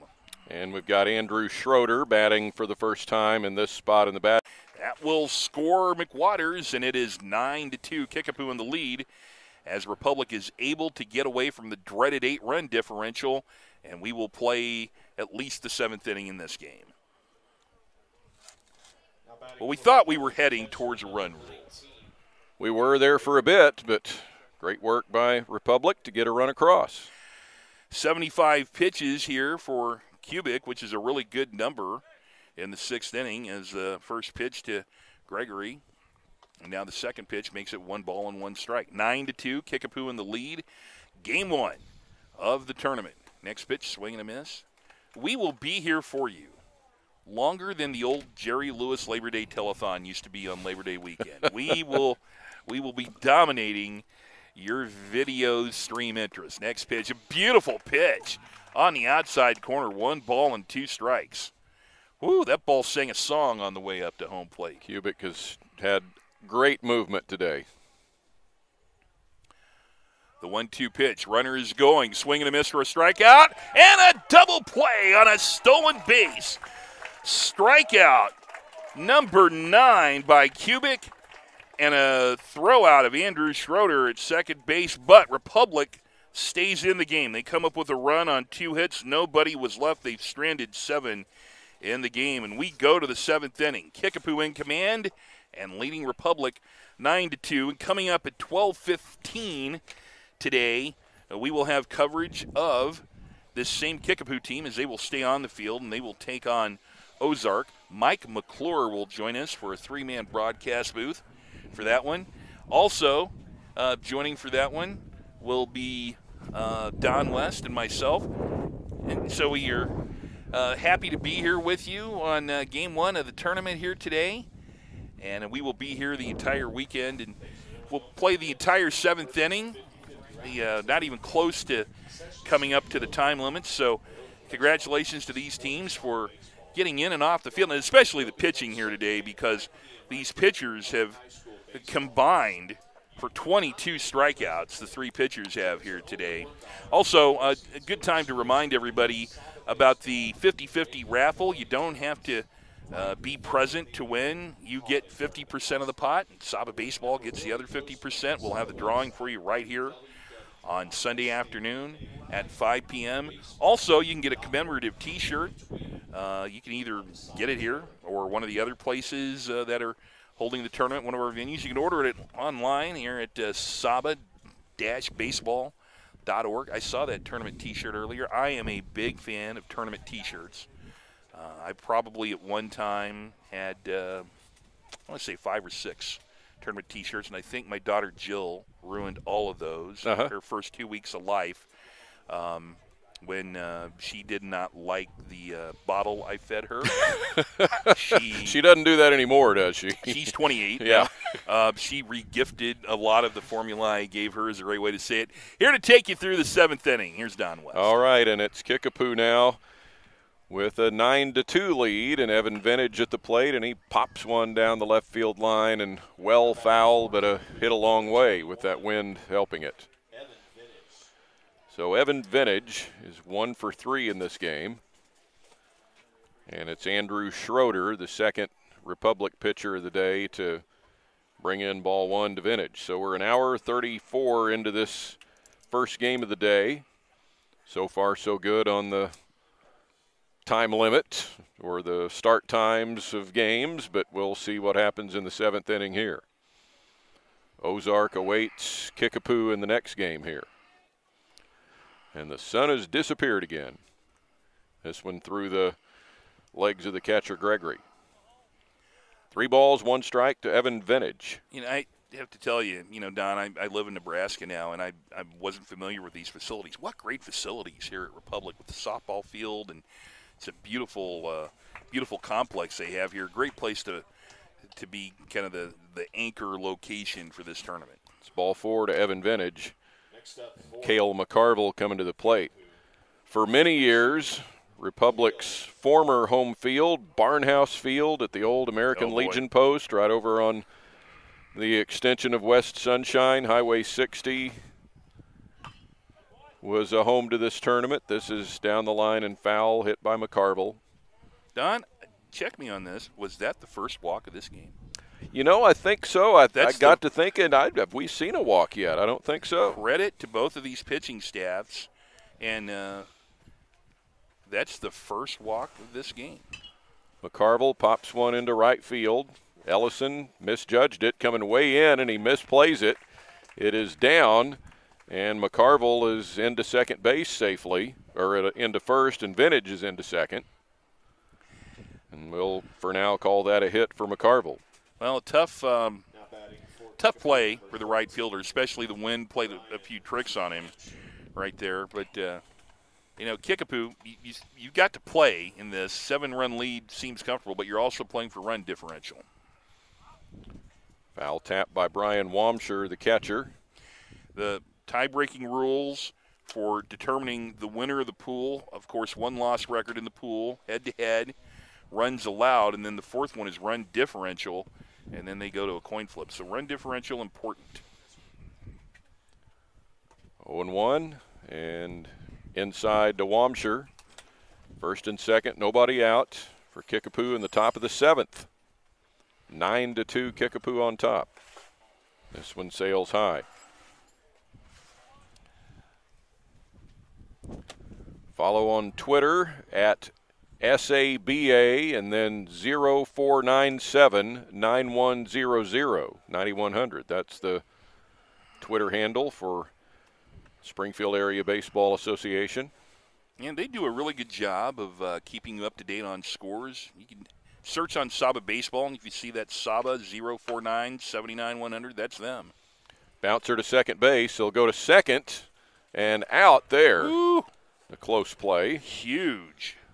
And getting the runner at second off of the batted ball by Wamsher. He reaches on a fielder's choice, and Vintage goes to third with 1 out.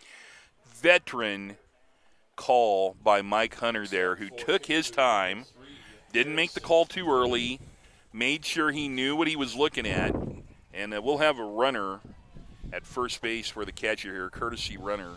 Maybe Clayton Dahl again. Yeah, I'm gonna assume it is Clayton Dahl. Harrison Dennig swings and fouls 1 for strike 1. I think that was the hardest thing for most umpires when they start off is you don't need to make that call too soon. Let the play happen, see it, think about it, make sure you know what you have. Dennig hits one into center. Brown with a catch, runner tagging, and he kind of stumbled at third base. And Vintage ends up holding at third, and Jason Hauser looks down with his hands on his knees in the third base box, knowing what he missed out on. That would be in track and field known as a false start. He was swimming on the bicycle down there. Digging around, had the tiller going, digging up dirt. 2 out, and ball 1 to Nathan Vaughn. Runners at first and third for Kickapoo. Swing and a miss, runner going from first, and no attempt to get Clayton Dahl at second base. So second and third, 2 away. At some point, I assume this weekend, we'll have a long discussion on what is catcher's indifference. Right. Now is not the time, but there's no way that doesn't come up. Now, I would call that a stolen base. Me too. I would absolutely call that a stolen base, but we'll get into that this weekend. 2-1 is fouled off. I put down the DI several times, never when I'm, an official scorer or anything, but I think one of the things I so appreciate about you is you are into the parliamentary procedure of scoring a baseball game correctly, and I've always appreciated that about you. Sometimes when you're a broadcaster, it's hard to take that hat off. 2-2, and that's hit out into left center. It is down for a base hit. Vintage is in to score. Dahl coming in behind him. 2 runs will score for Kickapoo to make it 11-2 here in the top of the 7th.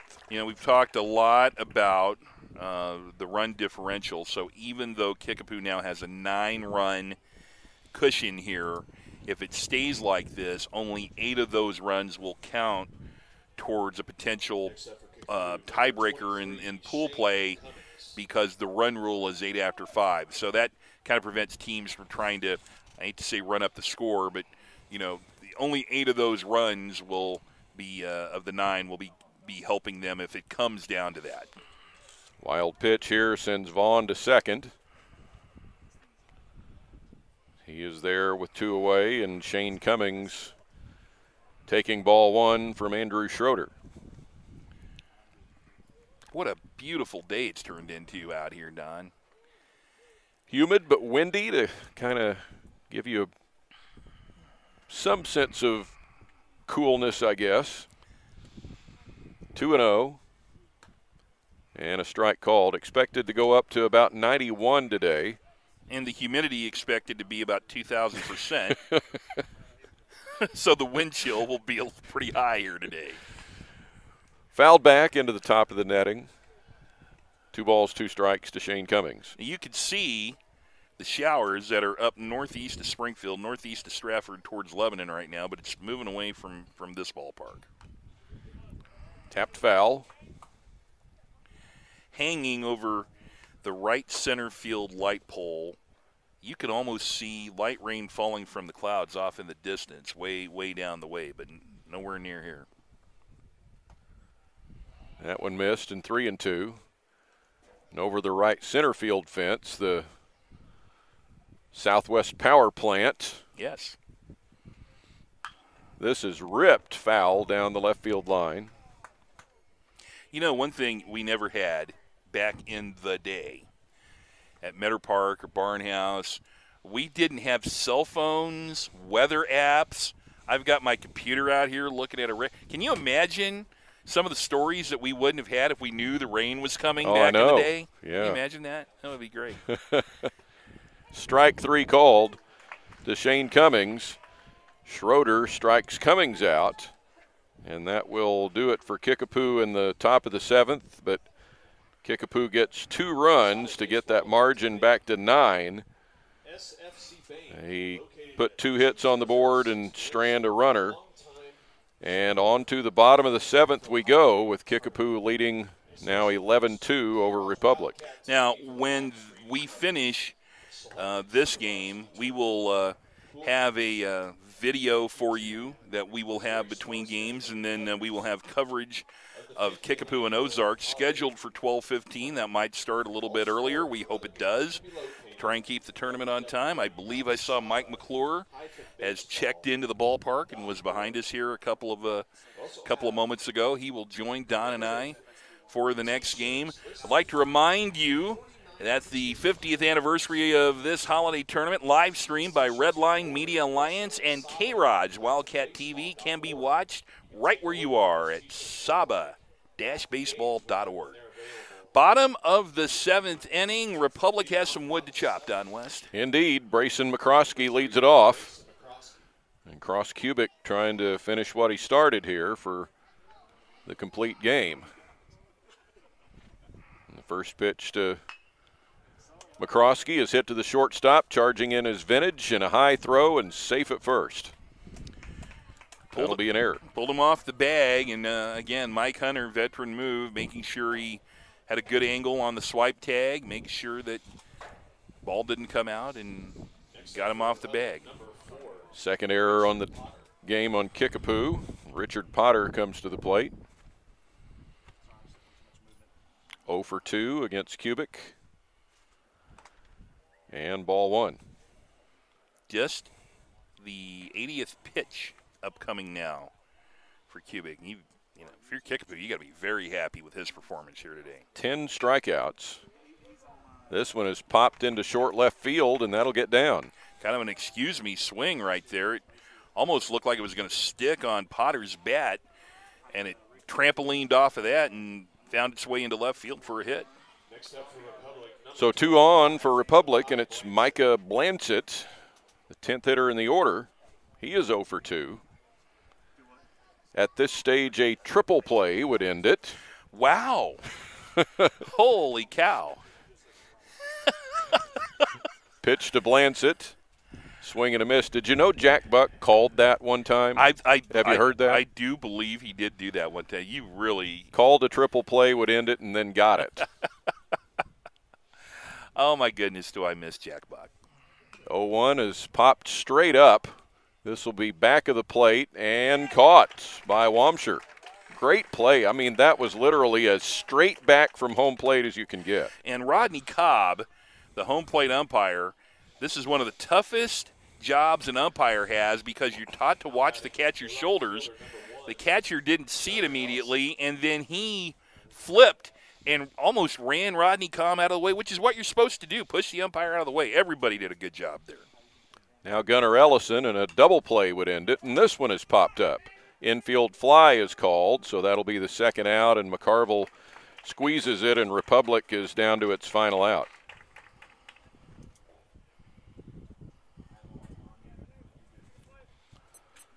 So an hour 45 into this, and Republic is down to its last chance with Brady Usgard coming to the plate. He has been on base twice, been hit by a pitch and doubled in the 5th inning. The hit by pitch was in the 1st, and it's ball 1 from Cubic. Well, I think the story of this game will be early pitching dominance by both teams, and then the game getting away from Republic with several errors.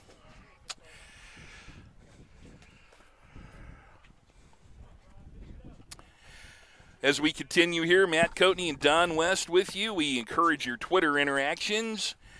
My Twitter handle is @Coatman1. We'd like to know where you're tuned in from. Just send me a tweet at @Coatman1. We'd love to interact with you here today.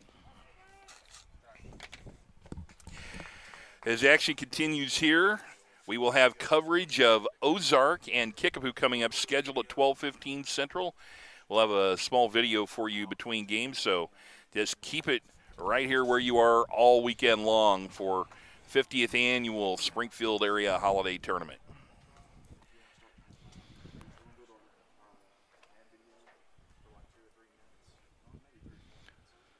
At the end today, you'll hear from our sponsors, and then you'll hear from Guy Newcomb, who is down in the stands with a wireless. Andy Earls will have a hand in it as well, our producer. This game is down to its last strike. Crisply played game in terms of time. 2 on with 2 out, and a swing and a miss, and Cross Cubic gets the complete game win for Kickapoo in the first game here at the 50th Annual Springfield Area Baseball Association Holiday Tournament, as Kickapoo wins it over Republic by a score of 11-2. As Kickapoo improves to 14-6-1 on the season, Republic drops to 4-11-1. And it is Kickapoo in the win column here in game number 1. 11-2 the win, and in 84 pitches, Cross Cubic strikes out 10. And when you take a look at his medical situation and what he went through to even be at the tournament, much less participate, he was dominant, did not walk anybody, just allowed the 1 run, which was unearned. And Don, this was all about pitching dominance. A good start for Cole Isles. It kind of got away from him in the 5th inning, giving up 4 runs, and then the big 5-run 6th inning for Kickapoo put the game away. But a really impressive win for Kickapoo here in the first game of the day. So for Kickapoo, 11 runs, 14 hits, 2 errors, and 6 left.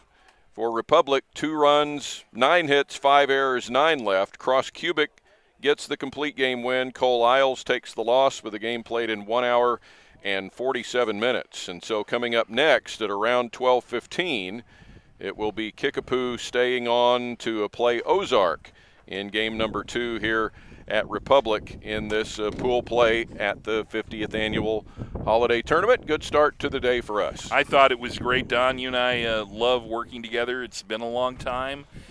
For you fans out there, we hope you enjoyed that. And, again, we encourage your Twitter actions. My Twitter handle is @Coatman1. Let us know where you're tuned in from. And we will have Kickapoo staying on the field here today to take on Ozark here in just a little bit. For now, we will let you hear from our tournament sponsors, and then we'll hear from Guy Newcomb, who is down in the stands and covering some of the events of the tournament around on the field here in Republic. So for Matt Coatney, I'm Don West, and we'll talk to you here in just a little bit with game number 2 between Kickapoo and Ozark. Don't forget the Springfield Area Baseball Association's 50-50 raffle. That's right, just $1 a ticket. And on Sunday at 5 p.m. on the live stream, we'll be announcing the winner of the 50-50 raffle, brought to you by SABA, Springfield Area Baseball Association. A big thank you to Flat Top Photos for sponsoring this year's 50th Annual SABA Baseball Holiday Tournament.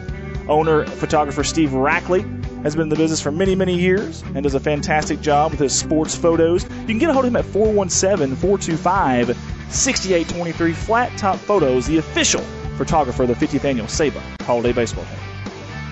Shout out to SFC Bank out of Springfield, Missouri for their sponsorship in this year's 50th Annual SABA Holiday Baseball Tournament. Banking made easy for you, whether it's their mobile banking app that you can find, or their convenient hours in the lobby 9 to 5 and through the drive-through 7 a.m. to 6 p.m. SFC Bank, 417-882-8111. Huge shout out and thank you to Guy Newcomb, or as you may know him, the Scoreboard Guy, for sponsoring this year's 50th Annual SABA Holiday Tournament. Hey, find the Scoreboard Guy on Twitter. Be one of his 16,000 followers, or find him on the new Missouri Sports Network. He's very excited about that. That has just launched. Guy Newcomb, the Scoreboard Guy, Missouri Sports Network. We thank you for your sponsorship. Big shout out to K-Rod's TV out of Rogersville, Missouri for sponsoring this year's SABA 50th Annual Holiday Baseball Tournament. You can find your Rogersville Wildcat Sports on TV and radio, Facebook and YouTube, as well as the JV section of this tournament. Find them on Facebook, give them a like, find them on YouTube, and subscribe. K-Rod's TV. A big shout out to Play It Again Sports out of Springfield, Missouri for their sponsorship in this year's 50th Annual SABA Holiday Baseball Tournament. A sporting good chain that buys, sells, and trades a wide variety of equipment, both new and secondhand. You can find them at 1300 East Battlefield Street there in Springfield, Missouri, or contact them before 8 p.m. at 417-883-7444. Play It Again Sports. Shout out to Scrambler's Diner out of Springfield, Missouri for sponsoring the 50th Annual SABA Holiday Baseball Tournament. Hey, whether you dine in at 1131 East Republic Road or you call ahead for curbside pickup at 417-886-4224, Scrambler's Diner will be glad to have you. Scrambler's Diner, Springfield, Missouri. Huge shout out to Digital Reminiscence out of Corning, Arkansas for their sponsorship in this year's 50th Annual SABA Holiday Baseball Tournament. They're the official film editor of this tournament, so whether it's game DVDs or maybe highlight reels of any player that we live streamed in this tournament, get a hold of them at 870-323-9051. Find them on Facebook, give them a like. Big town quality at small town prices. Digital Reminiscence. Andy Earls here with Redline Media Alliance out of Corning, Arkansas. Hey, we just want to say that we are honored to be the official live streaming partner of this 50th Annual SABA Holiday Tournament. We hope you enjoy live production, and we look forward to doing many years of live streaming this baseball tournament, this fantastic tournament. Redline Media Alliance, Corning, Arkansas.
Hey, down on the field here, we're going to visit just a second with the Kickapoo Chiefs head coach. My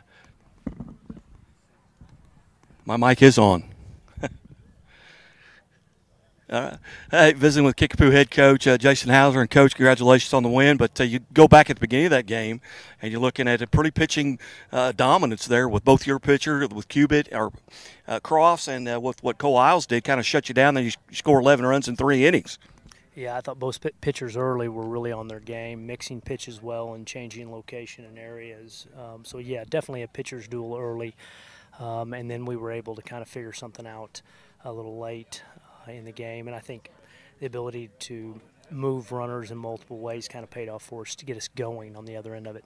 Yeah, I saw a lot of bunting, a lot of small ball today. You had the wind you kind of dealt with a little bit. I think it affected probably more the hitters as the ball's blowing or the wind's blowing in the pitcher's face, and breaking balls were really moving. Yeah, and both guys kind of feature their off speed to set up their fastball on the other end of it, which in the summertime it's kind of a fastball dominant, everything that we see. Both guys did a real good job off of the mound. I would agree with that. Now you've got the Republic team you just took down, and now you got an Ozark team that you're also familiar with, being an alum as well. But what are you looking forward to in this game? I just want to see our guys compete.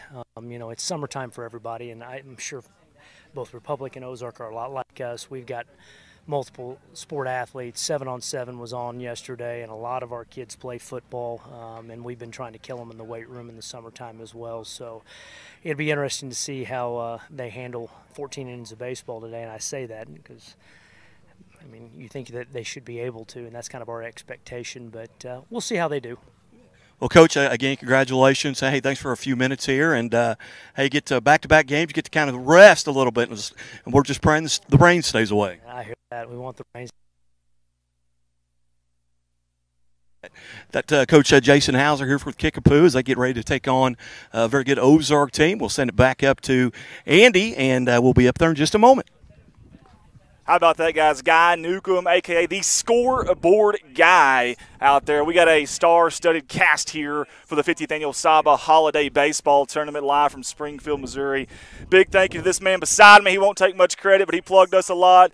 Anything we've needed, he said, let's just do it, man. Let's do it y'all's way. Come a long way to be here.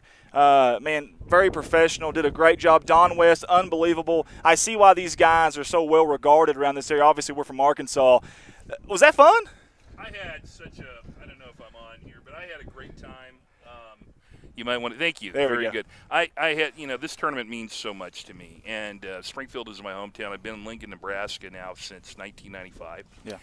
And, my phone was blowing up all during the first game because Nebraska Athletic Director Bill Moose announced today that he was retiring. No, whoa, no way. So breaking news. Breaking news. Breaking news here on the 4th of July tournament. So now that's not something y'all seen coming. Not to get away from what you're saying, but Bill got recruited to Nebraska when Sean Eichhorst left. And his number one job was to get Scott Frost as the head football coach. He did that. Success. He brought in Fred Hoiberg as the men's basketball coach. Will Big Bolt, name. very, very successful. People in Arkansas will know what a great series of Dave Van Horn and Will Bolt, who Dave Van Horn used to be the coach at Nebraska for baseball, recruited Will Bolt.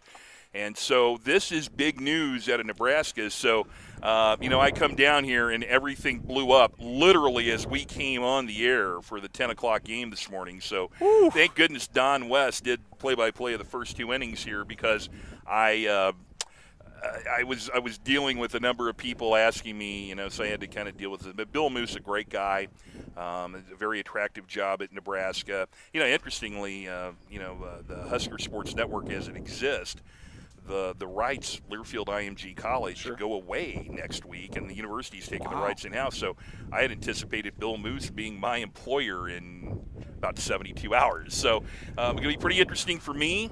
So you got a total curveball last minute right before, and you still had the composure. You stayed with us. That's awesome, man. We appreciate that. Well, Don was here with me. If Don wouldn't have been here, I'd have been a complete man. I just want to say, on behalf of Don and myself, Don did a great job getting the announcers together here, and we've got a great crew at our other site. But Redline Media, I'm very impressed with what you all have done. How long have you been doing these kinds of productions? We've actually been doing it for a little over 2 years now. We started in our hometown of Corning, Arkansas. I know no one's Corning, Arkansas. Where's that at? You blink and you miss it. But small town Northeast Arkansas, and we love doing it. We've actually branched into Missouri a little bit at Alton, at Van Buren, Summersville, a little bit of Twin Rivers as well. And I would love to even come up in this area maybe someday. Maybe this is a good business decision here for us. Maybe we can kind of branch out here as well. But we enjoy doing it. It's about getting these kids exposure. It's about those families, those parents, those friends that can't see. Maybe they're at work. Maybe, unfortunately, they're sick at home and can't be here. Whatever it may be, they're able to watch from home. Most of these things are on YouTube. If you got a smart TV and an app, man, kick off your shoes, get you a tall glass of cold whole milk there, and you're ready to roll, baby, from the comfort of your living room. And what is really great is, and I will do this throughout, is encourage Twitter interactions at Coatman1. I already know somebody who was part of this tournament many years ago, Alan Mahaffey, tuned in from Iowa. That's awesome. I know another former Kickapoo player, Dick Rippey, said he was going to tune in from the Bentonville, Arkansas area here today. Yeah. So that's one of the great advantages of live streaming. And then I believe these are also archived. Absolutely. That right? They're never deleted ever. They're going to be there for the players, the parents, the coaches to go back and rewatch, analyze. And we also have a gentleman, Colton Lettyman, that will actually do highlight videos if you guys are wanting them through Digital Reminiscence on Facebook. We'll get that out there too here in a little bit. But you mentioned something about so many people seeing it in different places. The insights on this company has been a lot of fun the last 2 years. So in 2 years of running this, we have had 29 countries in 48 states. Oh, my goodness. So Rhode Island and Maine are the only two. So if anybody knows anybody, tell them to tune in so we can check those two off. But yeah, I don't know if my fan club extends to Rhode Island. I'm not as good in Providence as I probably need to be. You've got a big fan club, though. And I'm going to tell you something. I can see why. You're a likable human being. You've been extremely – whenever they tell me who we were working with, I'm like, oh, my God, these are like the best of the best. We're a little out of our league here. And you guys have treated us as if – the other way around, and I just can't say thank you to Don West, to yourself, and I know you've got another announcer. Is that right, coming? Mike McClure is going to be here, Missouri Basketball Hall of Famer, and what's great for me coming home is I have not worked with Mike since 1997, and I'm only 27 years old. I know, so it's tough. It's 2 kind years of older, so yeah. How that happens, but Mike is Mike came down with Don. Always love having Don on any of our Nebraska broadcasts whenever he can get away, and they came down to Bud Walton Arena. Yes, sir. In Fayetteville, Arkansas. Nebraska women's basketball played Mike Neighbors and the Ladybacks a couple of years ago, and Mike came down, and he is you're gonna love listening to Mike here today. Such a tremendous encyclopedia of local sports, native of Monette. Yeah. He's just done so many things. So I'm very, very excited. But Don West has put together our broadcasting team, and then at the other venue, it's starting here at 12:15. Yeah, very soon. You've got Tom Mass, Trevor Casterlin, but then Scott McCauley has been a longtime friend of mine, and his father Nolan, in my view, is this tournament. Nolan as an umpire, as a tournament director, just as a guy, and we will tell a lot of Nolan McCauley stories here this weekend, and to have Scott as part of this broadcast team is exactly the way things should be. So I'm great to be here, and it's great to meet you and work with your great group of professionals here. Well, thank you guys again. It's just so cool. A big thank you to all the folks that are at SABA, and I keep saying SABA. I'm butchering it every time, but SABA, Springfield Area Baseball Association. Jeff Simpson, hey, thank you so much for choosing us, for getting these guys. I don't know who exactly is responsible for lassoing them up from different parts of the country and bringing them in for one event, but that's awesome. That is big time. Obviously, any kind of tournament that's been going on for 50 years is obviously a pretty big deal, and I know you're going to have your ups and downs, but hopefully we're on an upswing here with this tournament and can keep getting the kind of numbers we're getting every year in these locations. It's a lot of fun. It's really neat. It's like I said, it's been a big part of my life. I've made so many friends. It was we were talking in the first game about the player from Kickapoo, Tyrus Shirts, and before the game, talking to the Kickapoo people about who his dad is, Matt Shirts. And Matt was a few years behind me in school, and his Uncle Jay, great multi-sport athlete, great track athlete, a Kickapoo football player. And so I said, well, that means his grandpa is Mort Shirts. And Mort Shirts just came up here a few minutes ago, and I've not seen him in 30 years. He goes, you don't know who I am? And I looked at him and said, you're Mort Shirts. And so we had talked about him, and I kind of knew that would happen when I came down here You know, I don't want to be kind of the, you know, the guy that's talking about the War of 1812 all the whole time. But it is the 50th. We're celebrating the 50th year of this tournament, and we're going to do some of that. And I always appreciated, you know, when I was not much older than the players in this tournament, when I worked there, hearing the great stories from the 1970s. And, you know, we talked a little bit about Mike Keltner starting this tournament in 1972. Yes, sir. And I hope Mike Keltner comes out here this weekend. That would be awesome, Mike. You know, if you're listening and watching, Mike, please, we're begging you. You know, and we had really thought Howard Quigley would be part of our broadcast team this weekend, longtime coach here at Republic, Billings, and my dear friend. I met him when I was working in sports information at what was Southwest Missouri State University. You yes, young sir. folks out there That's used right. to be SMS. That's right. Okay? Yeah. And used to travel on the road with Quiggs, and we just want to wish Howard all the best in his convalescence from a medical situation. The fact that he can't be at a baseball game tells you that, you know, he and his doctors have told him not to be here. Yeah. Our broadcast would have been better with Howard here, because he would have given us some stories that we certainly can't recreate here. Yeah. But I really appreciate it. Absolutely. Hey, if you got time, let's detour from the tournament for just a second. Yeah. You're obviously well decorated, great history. You've done so many great things, and you've accomplished in your life. And to get to where you're at now is remarkable. But for people out there, and I've got a kid that's on our staff, and he's going through like a Dan Patrick School of broadcasting, and kind of give them some inspiration, some help, and maybe some tips and stuff. How did you get into all this, and how have you kind of stayed through it and worked your way through all of it to get to the top? Yeah, you know, it's about networking. You know, I think the number one thing is I tell all young broadcasters is you have to network and you have to practice. And the greatest example of that is our lead broadcaster today, Don West. I met him at Meadow Park in the summer of 1985 during what was a summer baseball season, and we were televising summer baseball on Telecable of Springfield, not unlike what we're doing here. Sure. And Don came up to me and wanted to know if I could give him some lineups, and he had a tape recorder in his hand, and I said, well, who are you with? And he goes, oh, no, me and my buddy, we're just thought it would be fun, and I needed I always needed help, and so sure. I listened to his tapes. And so, you know, a lot of people don't want to put in the work of not getting paid, and anybody can practice to do play-by-play. You get Sure. get your phone, get a digital recorder, go out to your ballpark, sit in the stands, and do it. Meet people. Don't be afraid to ask questions. But I always tell all young broadcasters, the number one thing you need to do is learn the English language. You know, listen to your teachers, because when they talk about past participles and diction, there's a reason for that. Because if you're sitting at home, you don't want to listen to us if we can't speak the language at least as well as you can, and maybe Amen. I've screwed up many times. No, So just a couple of tips that I would give people. You know? I think that's all great. Again, big thanks to Matt Coatney, Mr. Don West, who's back here still working, putting stuff down. Hey, guys, we've got a guy here named Guy Newcomb as well. Guy, did you have any score updates for us? I know you're the scoreboard guy, so I thought maybe that'd be a good time to pass it on to you. Well, you know, I don't have any at this point. I have my computer set up there in the press box where the air conditioning is.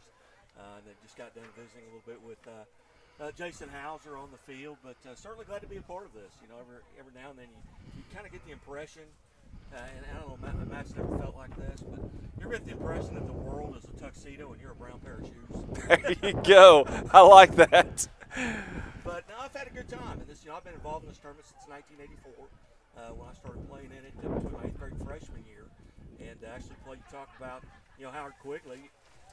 Played for him for 2 years at Republic at the old barn house out there that we went by the other day after we had Flat Creek. And that barn house stadium, I was actually on base when the first home run was hit out of that stadium. Oh, wow. And wow. Kyle Spencer hit that home run. And Kyle, he was on, you know, obviously I played with Kyle, and they had him sign the baseball. And the first home run ever hit out of there. That's awesome. Kyle went on to play, be an All-American at Missouri Valley, went on to play AAA with the Texas Rangers, came back and has coached. So my affiliation with this tournament has it's been an incredible, you know, experience. You know, it's 37 years. I've coached in it, I've umpired in it, and now I'm calling it. And it's you know, talking with Tom Mass, who I was his roommate, and this goes goes back a long way, but Tom Bass was the voice of the Evangel Crusaders football when they first started in 1977, and my dad was on that staff, and they were the travel partners, and so I was his roommate. I was the first ball boy. That's awesome. At Evangel. So, that's awesome, man. Back a long time. That's awesome, Guy. You bring a lot here to the production, and we do appreciate you a lot for coming out here. And I appreciate you for showing me around the town a little bit. Again, I'll be being from Arkansas. Y'all don't hold that against me at home, by the way. Now, nobody's perfect, okay? Y'all don't hold that against me. But thank you for showing us around. And even what was the restaurant we ate at?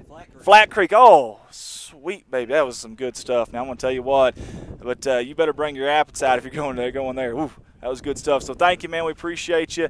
Guy's going to be doing some a little bit of wireless mic down there, some interviews with coaches, maybe even players if we can get them in a time or two here or there. So he's going to do that for us. Does a great job, obviously. Hey, check him out at the Missouri Sports Network, I believe. Missouri Sports Network. Yes, sir. Be launching. Actually, we got it up and going now. Okay. The official launch is July 1. Missouri Sports Network on Twitter. Also on the Scoreboard Guy, I believe on Twitter as well, if I'm not mistaken. He has somewhat 16,000 followers, so you're doing it right. And I'm sure there's a lot of parents, coaches, players that are appreciative of you getting all that on there, and, of course, the shows that you do and stuff. So how do you have time to do anything else?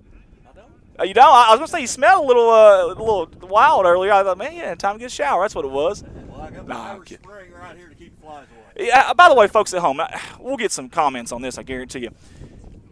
Guy Newcomb comes up here today. Doesn't bring anything but this. Brings himself in a bar, if you can see this, Irish Spring. Now, I was joking about him not taking a shower. I had no idea why this was coming up here. Evidently, what's the purpose of this, Guy? You had a reason for this. Flies hate it. Flies hate it. Go anywhere around that, and I don't know if you see any flies up here. Not a one. Not a one right there, folks. Irish Spring is what you need right there. Hey, guys, we got a little bit of time here before we get to our next game. What we're going to do is take it out to our sponsor video, give them some love, a little bit of attention, because without them we could not be here, guys. You are watching and listening to the 50th Annual SABA. Not SABA, SABA. That's right, SABA. Springfield Area Baseball Association Holiday Tournament. We'll be right back. Don't forget the Springfield Area Baseball Association's 50-50 raffle. That's right, just $1 a ticket. And on Sunday at 5 p.m. on the live stream, we'll be announcing the winner of the 50-50 raffle, brought to you by SABA, Springfield Area Baseball Association. A big thank you to Flat Top Photos for sponsoring this year's 50th annual SABA Baseball Holiday Tournament. Owner, photographer Steve Rackley has been in the business for many, many years and does a fantastic job with his sports photos. You can get a hold of him at 417-425-6823. Flat Top Photos, the official photographer of the 50th annual SABA Holiday Baseball Tournament. Shout out to SFC Bank out of Springfield, Missouri for their sponsorship in this year's 50th annual SABA Holiday Baseball Tournament. Banking made easy for you, whether it's their mobile banking app that you can find, or their convenient hours in the lobby 9 to 5 and through the drive-through 7 a.m. to 6 p.m. SFC Bank, 417-882-8111. Huge shout-out and thank you to Guy Newcomb, or as you may know him, the Scoreboard Guy, for sponsoring this year's 50th annual SABA Holiday Tournament. Hey, find the Scoreboard Guy on Twitter. Be one of his 16,000 followers, or find him on the new Missouri Sports Network. He's very excited about that. That is just launched. Guy Newcomb, the Scoreboard Guy, Missouri Sports Network. We thank you for your sponsorship. Big shout out to K-Rod's TV out of Rogersville, Missouri for sponsoring this year's SABA 50th Annual Holiday Baseball Tournament. You can find your Rogersville Wildcat Sports on TV and radio, Facebook and YouTube, as well as the JV section of this tournament. Find them on Facebook, give them a like, find them on YouTube, and subscribe. K-Rod's TV. A big shout out to Play It Again Sports out of Springfield, Missouri for their sponsorship in this year's 50th Annual SABA Holiday Baseball Tournament. A sporting goods chain that buys, sells, and trades a wide variety of equipment, both new and secondhand. You can find them at 1300 East Battlefield Street there in Springfield, Missouri, or contact them before 8 p.m. at 417-883-7444. Play It Again Sports. Shout out to Scrambler's Diner out of Springfield, Missouri for sponsoring the 50th Annual SABA Holiday Baseball Tournament. Hey, whether you dine in at 1131 East Republic Road or you call ahead for curbside pickup at 417-886-4224. Scramblers Diner will be glad to have you. Scramblers Diner, Springfield, Missouri. Huge shout out to Digital Reminiscence out of Corning, Arkansas for their sponsorship in this year's 50th annual SABA Holiday Baseball Tournament. They're the official film editor of this tournament, so whether it's game DVDs or maybe highlight reels of any player that we live streamed in this tournament, get a hold of them at 870-323-9051. Find them on Facebook, give them a like. Big town quality at small town prices. Digital Reminiscence. Andy Earls here with Redline Media Alliance out of Corning, Arkansas. Hey, we just want to say that we are honored to be the official live streaming partner of this 50th annual SABA Holiday Tournament. We hope you enjoy live production, and we look forward to doing many years of live streaming this baseball tournament, this fantastic tournament. Redline Media Alliance, Corning, Arkansas.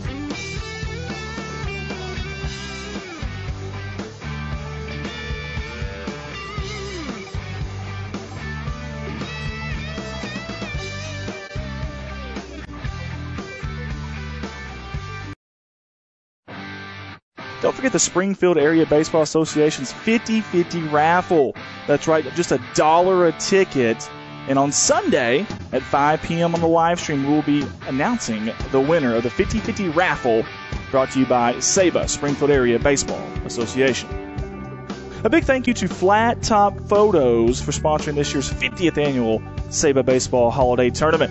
Owner, photographer Steve Rackley has been in the business for many, many years and does a fantastic job with his sports photos. You can get a hold of him at 417-425-6823. Flat Top Photos, the official photographer of the 50th annual SABA Holiday Baseball Tournament. Shout out to SFC Bank out of Springfield, Missouri for their sponsorship in this year's 50th annual SABA Holiday Baseball Tournament. Banking made easy for you, whether it's their mobile banking app that you can find, or their convenient hours in the lobby 9 to 5 and through the drive-through 7 a.m. to 6 p.m. SFC Bank, 417-882-8111. Huge shout out and thank you to Guy Newcomb, or as you may know him, the scoreboard guy, for sponsoring this year's 50th annual SABA Holiday Tournament. Hey, find the scoreboard guy on Twitter. Be one of his 16,000 followers, or find him on the new Missouri Sports Network. He's very excited about that. That has just launched. Guy Newcomb, the scoreboard guy, Missouri Sports Network. We thank you for your sponsorship. Big shout out to K-Rod's TV out of Rogersville, Missouri for sponsoring this year's SABA 50th annual Holiday Baseball Tournament. You can find your Rogersville Wildcat Sports on TV and radio, Facebook, and YouTube, as well as the JV section of this tournament. Find them on Facebook, give them a like, find them on YouTube, and subscribe. K-Rod's TV. A big shout out to Play It Again Sports out of Springfield, Missouri for their sponsorship in this year's 50th annual SABA Holiday Baseball Tournament. A sporting good chain that buys, sells, and trades a wide variety of equipment, both new and secondhand. You can find them at 1300 East Battlefield Street there in Springfield, Missouri, or contact them before 8 p.m. at 417-883-7444. Play It Again Sports. Shout out to Scramblers Diner out of Springfield, Missouri for sponsoring the 50th annual SABA Holiday Baseball Tournament. Hey, whether you dine in at 1131 East Republic Road or you call ahead for curbside pickup at 417-886-4224, Scramblers Diner will be glad to have you. Scramblers Diner, Springfield, Missouri. Huge shout out to Digital Reminiscence out of Corning, Arkansas for their sponsorship in this year's 50th annual SABA Holiday Baseball Tournament. They're the official film editor of this tournament, so whether it's game DVDs or maybe highlight reels of any player that we live streamed in this tournament, get a hold of them at 870-323-9051. Find them on Facebook, give them a like. Big town quality at small town prices. Digital Reminiscence. Andy Earls here with Redline Media Alliance out of Corning, Arkansas. Hey, we just want to say that we are honored to be the official live streaming partner of this 50th annual SABA Holiday Tournament. We hope you enjoy live production, and we look forward to doing many years of live streaming this baseball tournament, this fantastic tournament. Redline Media Alliance, Corning, Arkansas.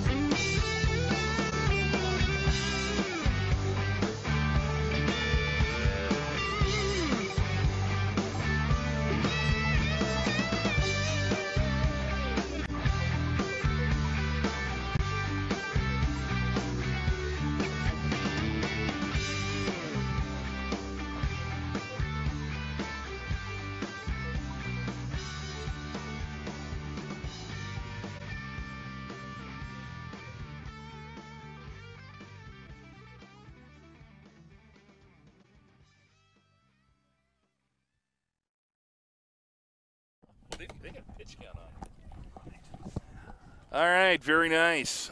Thank you for watching everything you have, and we welcome you back. And as we are getting set for our second game of pool play, this is Matt Coatney, delighted to be with you, and I am so pleased to bring onto this broadcast somebody that I have not worked with. I want to make sure that you're right. 1997, is that the last time? That's pretty close. That we did again together. This is Mike McClure from the Missouri Basketball Hall of Fame, and a great broadcaster and an absolute linchpin of local broadcasting. When Don West told me that I had a chance to work with you, I got so excited. Welcome. How have you been? Feeling is mutual. I enjoy my Missouri Southern road trips when I can sit and do prep work in a hotel and, the luxury places of Hays, Kansas, and Kearney, Nebraska, and tune in a Nebraska women's basketball game and hear you go at it. Goodness. I love it. Well, wherever you're tuned in today, Mike and I will take you through the second game of pool play between Ozark and Kickapoo. And if you're just joining us, we have one game in the books. Kickapoo defeated Republic in our first game today, 11-2, and if you can believe me, in an 11-2 game, it was a pitcher's duel for most of it. But just an inspirational story. Cross Cubic coming in, and 84 pitches. He struck out 10. So now Kickapoo comes back, and they will stay on the field. They're going to have the exact same lineup here with one change. Morgan Goss will get the start today. And the umpires are meeting at home plate. So, Mike, you get to see all these local teams. I come down from Nebraska. This is a surprise for me. Kickapoo was in school ball play, the champions of the Ozark Conference. The teams are different in the summer, but it's got to be good for you to see these teams. How familiar are you with the Ozark team, which is coming into our tournament? Well, get to see some Central Ozark Conference schools throughout this spring season, which thankfully we had a spring season in 2021. I sure missed that in 2020. Yeah. It was just horrible. I felt horrible for the seniors of 2020. But, yeah, I get to see a lot of Central Ozark Conference baseball. As good as always. Just great tradition. Nixa, Ozark, Branson, Willard winning a state championship this year in Class 5. It's just really good.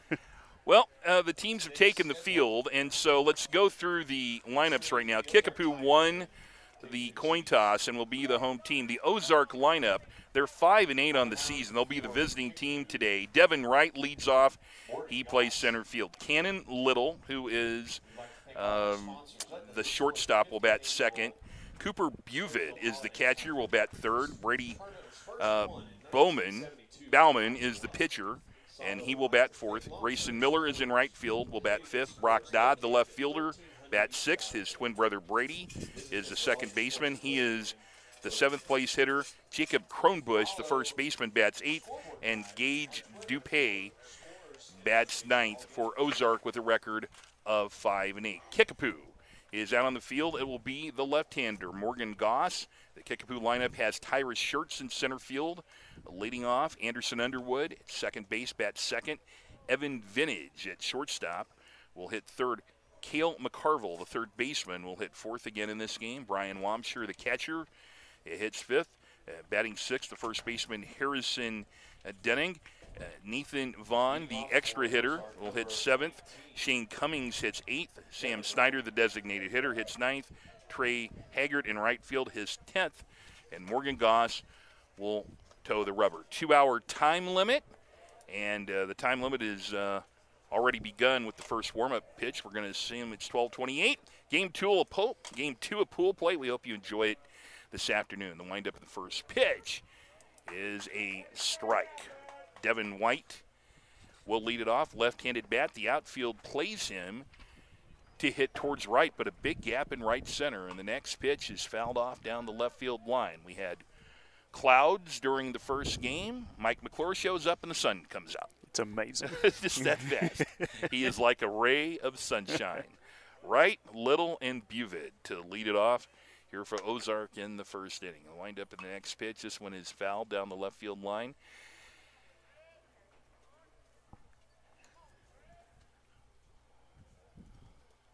Republic always traditionally one of the best natural grass surfaces, infield and outfield, and this one's bounced right in front of the plate. Going to be a tough play for Wamsher. Guns it to first in time for the out. And, I mean, he had to scamper out in front of home plate.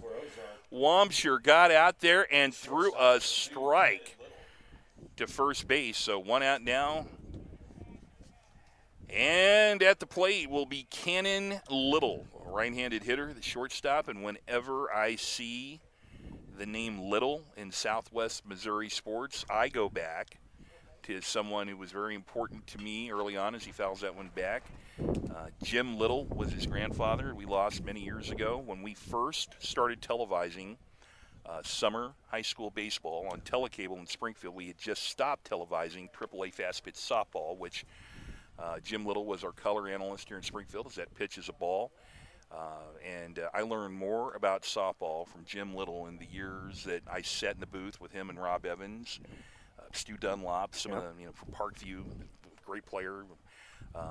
So this is the lineage of this tournament continues on as this pitch is outside the ball now, 2 balls and no strikes. Our home plate umpire is Mike Hunter, who called first base in the first game, and Rodney Cobb is the umpire down at first base, so they just switch positions here in game 2. Welcome in, everybody. Republic, Missouri, 50th Annual Springfield Holiday Tournament. The pitch high for a ball. And if you take a look at this screen, beautiful job of a scoreboard, a pitch count from Redline Media, our production provider today, and we've enjoyed meeting them. Next pitch is inside for a ball. It took 7 innings for us to get our first walk in this tournament, and we get a walk on the second batter of the game. So Mike McClure is a ray of sunshine, and he gets a walk coming in. Now, I thought the throw by the catcher, Wamsher, to first was going to get a you betcha in the first inning. I really did. I was waiting. I try to save those just for basketball, but if we have to, I'll throw my 3-point call out there. You need to. If we absolutely have to. A home run? Oh, maybe on a home run. Okay. Cooper Buvid bounces one foul down the right side. Buvid, the catcher, will bat with Cannon Little at first base. We have a full day of baseball for you here on sababaseball.org, and wherever you are tuned in, we're happy to have you here with us. The left-hander, Goss, takes a look at first, pitches home, throws it low. 1 ball and 1 strike. On our other link, our other broadcast crews, Scott McCauley and Tom Master, live and on the scene right now at Clever for Clever and Glendale. We invite you to go back and forth between those games. It's a great broadcast crew down there. Next pitch from Goss is lined towards center field. Coming in the center fielder. Makes the catch for the out. Scampering back to first base is the runner. Tyrus Schertz at center field made a great play on that. Tough wind field here today with the wind blowing out to left field, so it played tricks on him with that one, but he came up with it. I thought Cannon Little made a pretty smart play going halfway down to first in case it got away from him. Just a big gust of wind about the time Buvid made contact with that baseball, and a nice play by Schertz out in center.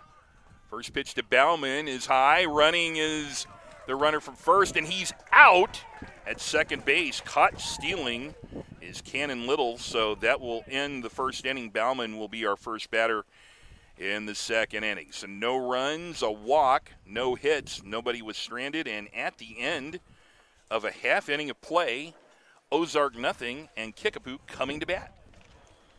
We would like to thank all sponsors of the historic 50th Annual Springfield Holiday Tournament. This tournament was first won in 1972 by Poplar Bluff. SABA thanks longtime supporters Play It Again Sports. Play It Again Sports, 1300 East Battlefield for your sports equipment and clothing needs. See their sales rep for your team's needs. The Scoreboard Guy. Follow all scores on his Twitter account, @ScoreboardGuy. Purchase 50/50 raffle tickets and support SABA Baseball. Drawing will be Sunday at 5 p.m. at Republic High School. You do not need to be present to win. Tickets only $1, and proceeds go exclusively to help SABA Baseball in making quality tournaments like the 50th Annual Holiday Tournament possible. Winning number will be posted on the SABA website at www.saba-baseball.org and tweeted on the SABA Twitter account. Yeah, you sound like you've done those before, Mike McClure. Thank you very much. Absolutely. Kickapoo comes up in the bottom of the first inning to face Brody Bauman, who was at the plate when Cannon Little was caught stealing. This is a right-hander. For an Ozark team that is 5-8 on the season. Kickapoo won our first game today, 11-2.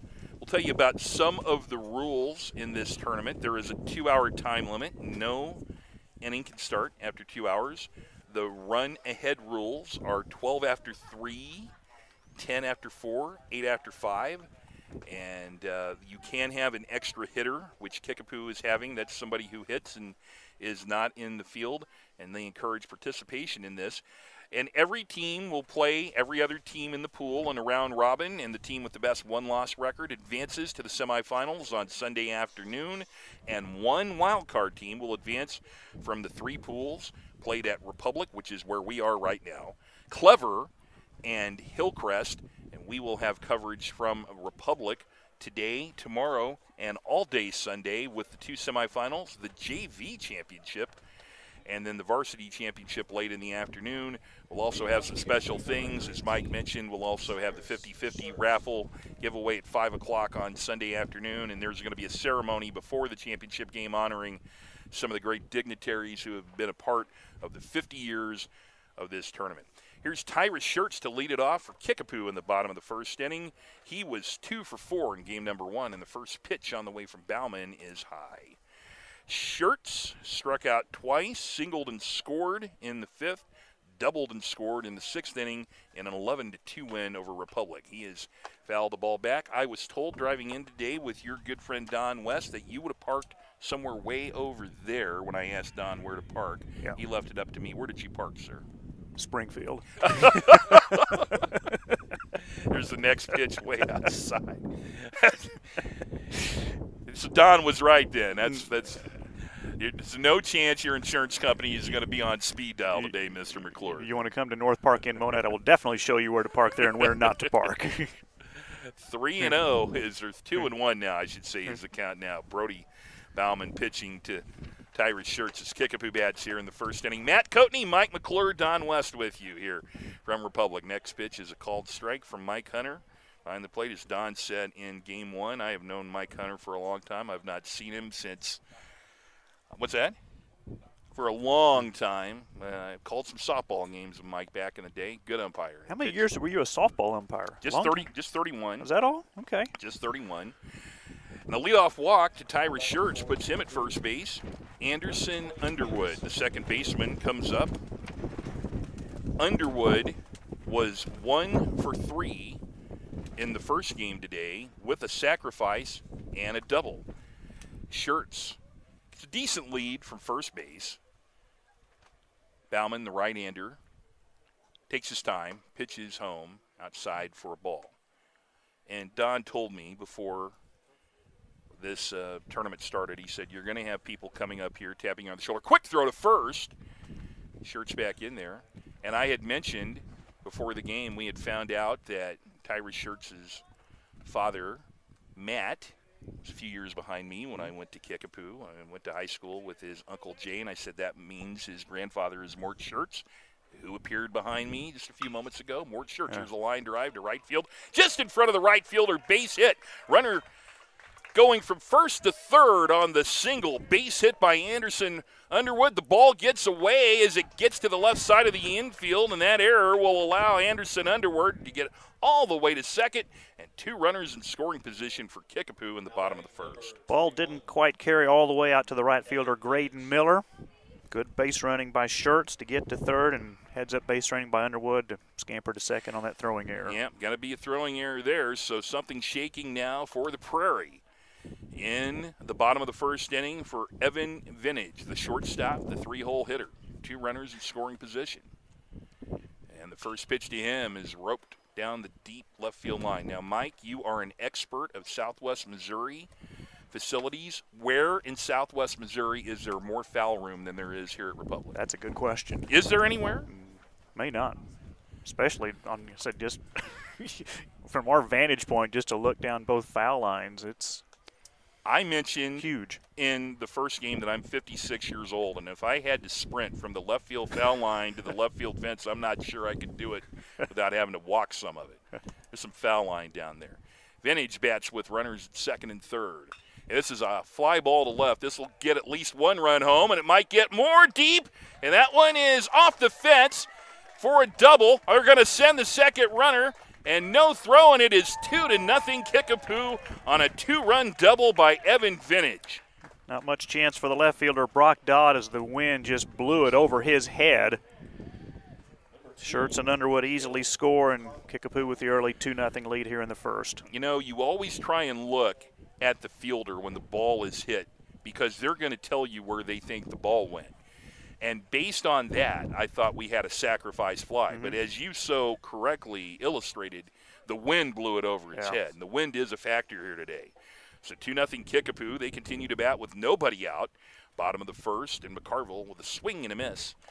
And Bauman gets ahead in the count. No balls and 1 strike. Cale McCarville in the first game today was 2 for 4 with 2 singles. He's the cleanup hitter. He bats in the bottom of the first inning. The windup and the pitch. Bounce towards third through the hole for a base hit. And the runner will stop at third, and it will be first and third and nobody out. And Kickapoo is really in a position to make major damage here in the bottom of the first inning. Leadoff walk to Schertz, 3 straight hits by Underwood, Vintage, and now McCarville. Runners at the corners, nobody down. I really thought the shortstop Little was playing close to the second base bag. If he'd have been in normal position, I don't know if he would have got there or not, but there was a huge gap over there. Here's a fly ball by Wampshire. Out to left, tagging at third is the runner. Catching left for the first out of the inning. They're going to throw it all the way home, cut off by the third baseman, and it is 3-0 Kickapoo on a sacrifice fly by the catcher, Brian Wampshire, and that couldn't have been fun for the left fielder either with this win. No, that one hung up a little bit. It gave Dodd some extra time to get under it. Wasn't hit as hard as the previous shot by McCarville. Already 3-0 Kickapoo, and run differential is one of the tiebreakers to determine a pool play winner. Harrison Dunning at the plate. He is the first baseman. He's the sixth place hitter. It's Kickapoo with an early 3-0 lead, and time is called. Now, I said if Little was in normal position, but based on Major League Baseball and shifting, where is the normal position for shortstop these days, Mike? Somebody made the point last night after this pitch.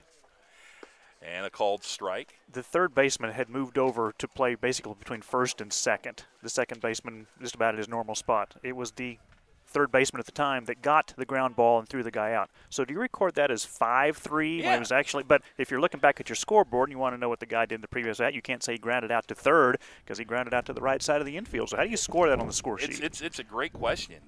Here's the next pitch. This is bounce towards short. Little up with it. Will flip to second for one, on to first. Not in time. It was too slow of a roller, but they got the lead runner. Little throwing to Brady Dodd, 6-4 to retire McCarville. Denning, who was now 0 for 5 in the 2 games, reaches on the fielder's choice. So 2 outs. Now the 7th place hitter, the extra hitter, is Nathan Vaughn, who will bat with a runner at first. Vaughn was 2 for 4 and scored 2 runs in the opening game win over Republic, and he's bounced the ball towards second baseman Brady Dodd, who gobbles it up and throws him out, and that will end the first inning of play. But 3 big runs for Kickapoo come across. They did get 3 hits. There was an error in the inning. 1 runner was stranded. And after 1 inning of play in the second game of the Republic pool, Kickapoo 3 and Republic nothing. Follow the tournament scores and standings and watch tournament games at www.saba-baseball.org. Follow in-game updates of all games on Twitter at SABA049-79100. Now, we, Mike, encourage your Twitter interactions with this broadcast. You can find me on Twitter at Coatman1, Coatman1. And please let us know where you're tuned in today across the city or around the world. We heard, Mike, I don't know if you remember Alan Mahaffey. Absolutely. Back in the day, he tweeted me from the great state of Iowa, said he was tuned in earlier. And, wherever you're listening or dialed in from, would love to hear from you. We will be here throughout the weekend bringing you baseball. And when Don West said to me, now, are you okay being here for 14 games? I'm like, that's all. How much baseball can you get? So if you want to overdose on baseball, this is the place to do it. As we go to the second inning, Ozark comes up. And Number 9, Brody Bauman, Bauman, I believe. Yes. The PA announcer said Bowman. Nope. Bauman will be up. He was at the plate when Cannon Little was caught stealing back in the first inning. It'll be Bauman, Miller, and Brock Dodd to face the left-hander Morgan Goss. And the first pitch is a called strike behind the plate. The wind is blowing straight out. Now, you're getting a good look at us right now, but there really is baseball going on right now. Trust me. And the next pitch is fouled back, so I'll do a radio call right now. No balls, 2 strikes on Brody Bauman. Maybe people called in and said, we don't want to see Coatney do TV. We want to hear him do radio. But that doesn't help you out much, friends, if you're watching me when the pitch comes in. Here's the next pitch on its way over the head of Bauman, and it makes the ball 1 ball and 2 strikes. Just thankful for the tent. The last time you did baseball for me, you got a little sunburn in Aurora, Missouri. I did, and I got rid of that sunburn about 3 years ago. Here's the next pitch. Swing and a miss, and the first strikeout of the day for Morgan Goss as he retires his pitching counterpart, Brody Bauman. Grayson Miller steps up. He's the right fielder, and he is the 5-hole hitter. Ozark on the season 5-8. Justin Sudley not only is their coach, but he is a legacy in this tournament. He played in this and was all-tournament in 2002. And here is Don West's score sheet listing the 2002 honorary all-tournament team, and there he is, Justin Sudley. Went 7 for 12, hit .583, had a double home run, scored 5 runs, drove in 5. I mean, there he is. That's what the yellow legal pad is for. It is unbelievable. Don West can pull out more stats from this tournament. The count is 0-2 here on Grayson Miller. And the next pitch is lined to left field, sinking and falling in front of the left fielder for a hit for Graydon Miller. I believe I've been calling him Grayson, but it's Graydon Miller. Graydon Miller with a base hit to left field. Thank you, Mike. Brock Dodd now coming to the plate. I think one of the happiest parts of this tournament for me is Don West gets to do his 30th tournament here. He was stuck on 29 for many years, but now he's working his 30th tournament. So we're a big part of that. Runner at first is Graydon Miller, and the first pitch is in and missing for a ball to Brock Dodd. His twin brother Brady is on deck. The center fielder's shirts, shades Dodd to hit to left field. The left-hander deals, and that's a strike. Evens the count at 1 ball and 1 strike.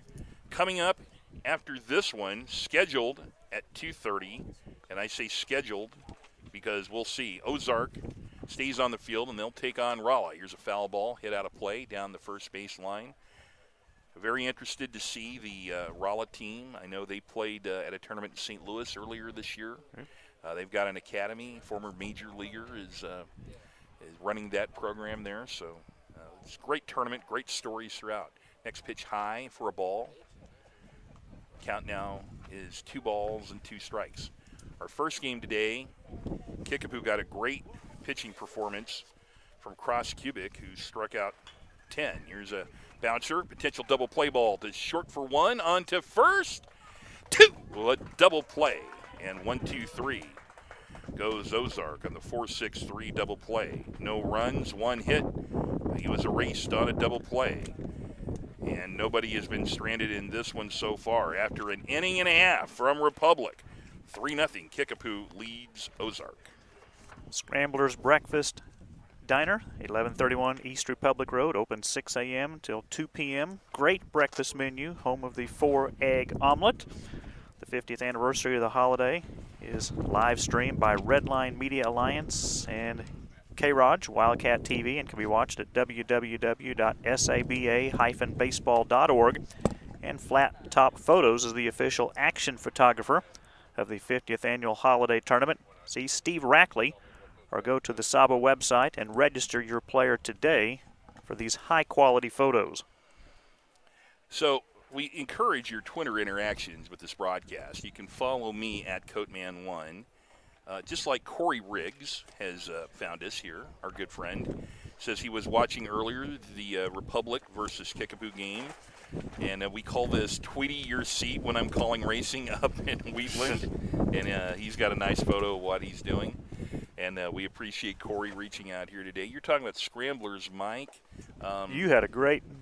Do you know Horner Askins? Very well. Yeah, what a great guy. And one of my high school teachers, mentors, and always when I come to town, wants to see me, and got to celebrate his 79th birthday That's yesterday. awesome. And when I found out they were a sponsor of this tournament, I'm like, I don't need anything to read. We can just talk about breakfast Absolutely. yesterday morning. It was excellent. So we go to the bottom of the second. Kickapoo with a 3-0 lead, and it is 8, 9, and 10. Batter Shane Cummings is at the plate, and foul ball back behind us. And the count now, no balls and 2 strikes. Cummings went 1 for 4 in the opener, scored a run. Right-handed bat, they play him straight away. And he swung and missed that one, but the ball was in the dirt, so they have to throw to first for the strikeout, and that's the first strikeout of the game for Bauman. Brody Bauman with his first strikeout. Sam Snyder comes to the plate, 2 for 3 in the first game, and he scored 2 runs. Left-handed hitter, and he had a big hit down the right field line late in the game as he checked his swing, but they say he didn't offer at it, 1-0.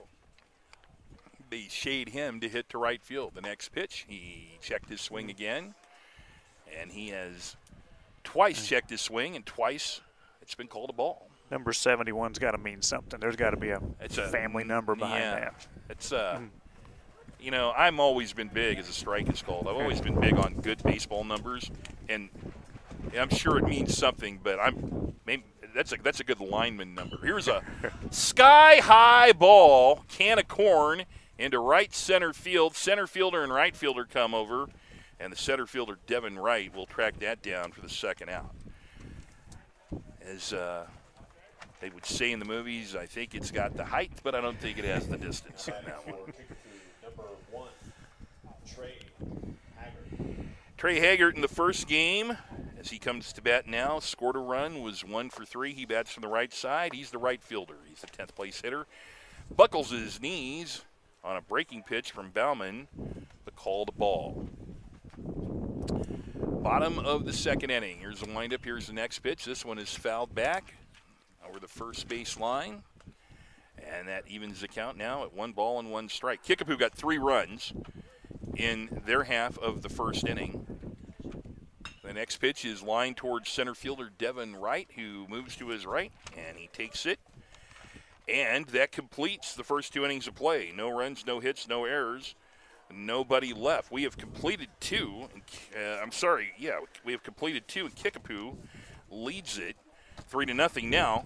Letting you know, coming up later today, I told you about at 2:30, it will be Ozark staying on the field, taking on Rolla, and then scheduled at 4:45 will be Rolla staying on the field, taking on Post 11 American Legion out of Northwest Missouri. And then the nightcap tonight, the host team, Republic, comes back, and they will be playing Post 11 American Legion. We will be with you tomorrow for all 5 games also. You also can listen to the play-by-play stylings of Scott McCauley and Tom Mast and Trevor Casterland. They are at Clever today. Right now, they've got play-by-play coverage of the host Clever team against Glendale.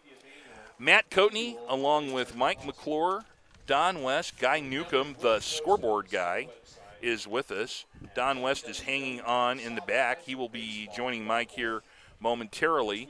I will be heading off for parts unknown, and here to take you through the 3rd inning, your first time on this tournament, to hear him, and what an extreme joy this is for you. My pleasure to bring to the 50th Springfield Holiday Tournament microphone, Mike McClure. Matt Coatney, thank you very, very much. Bottom third of the order for Ozark here in the top of the 3rd. Kickapoo scoring 3 in the first, 3-0 lead over Ozark. Brady Dodd, second baseman, will lead it off and takes ball 1.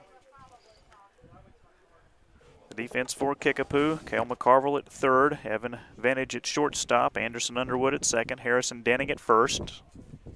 Off speed, misses 2-0. Shane Cummings in left field, Tyrus Schertz in center, Trey Haggart in right, Brian Wamsher the catcher, and Morgan Goss on the mound for Kickapoo.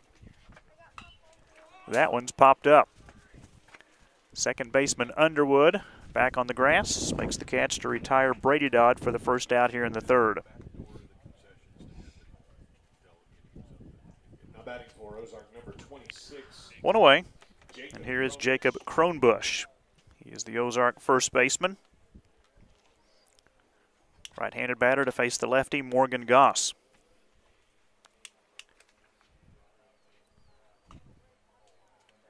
And fouls the first pitch back, 0-1. Pleasure to welcome in Don West, who has been official scorer and wore many hats over these 50 years of the Springfield Holiday Tournament. Good to be with you again. Yes, sir. Great to be back.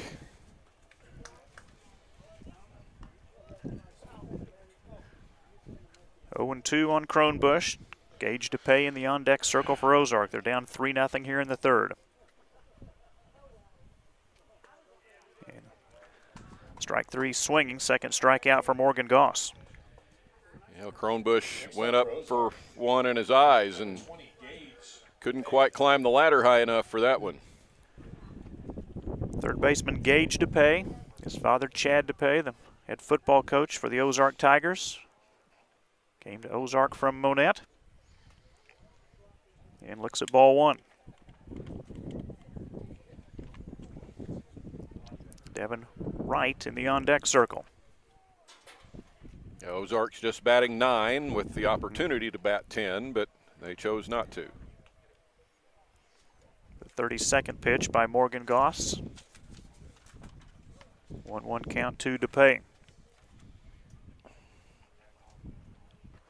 Nice breaking ball. It's 1-2. Ozark coach Justin Sundley with a great history in this tournament in his own right. His brothers were part of the Ozark program as well.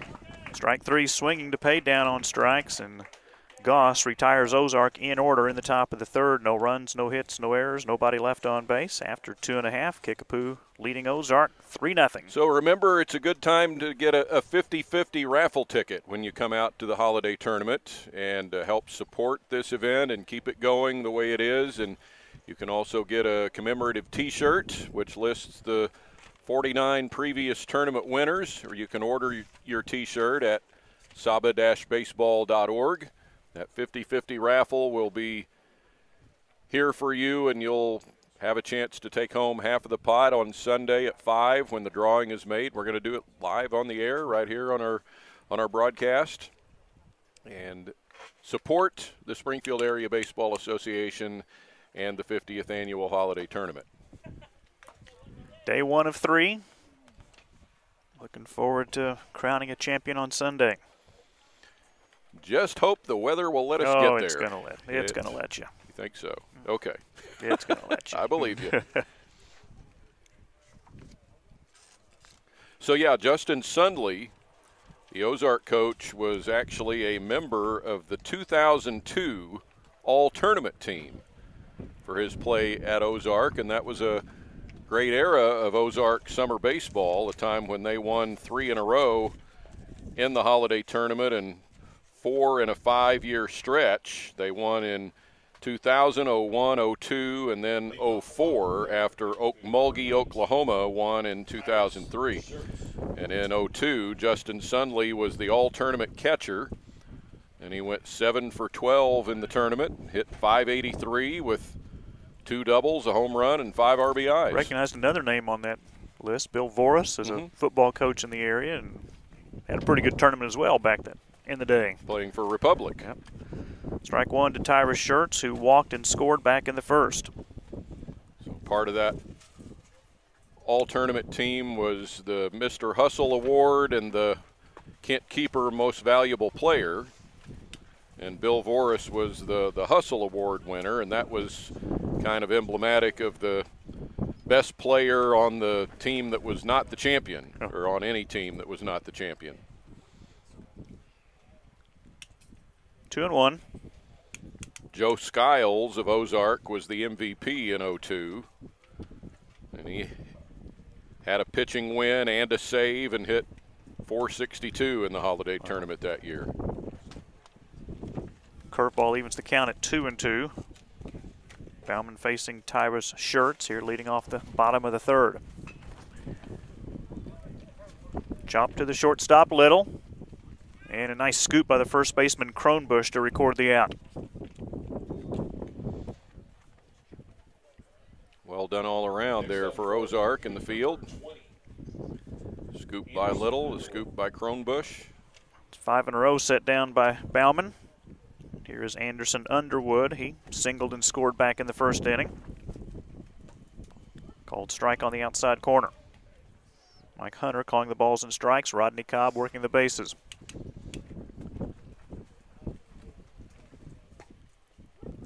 Oh and 2. He's caught both corners, the outside and now the inside. I like Bauman. Just gets his sign and brings it in. Fouled off to the left. The only way to pitch, if you ask me, is keep them coming. And throw first pitch strikes. 1 and 2.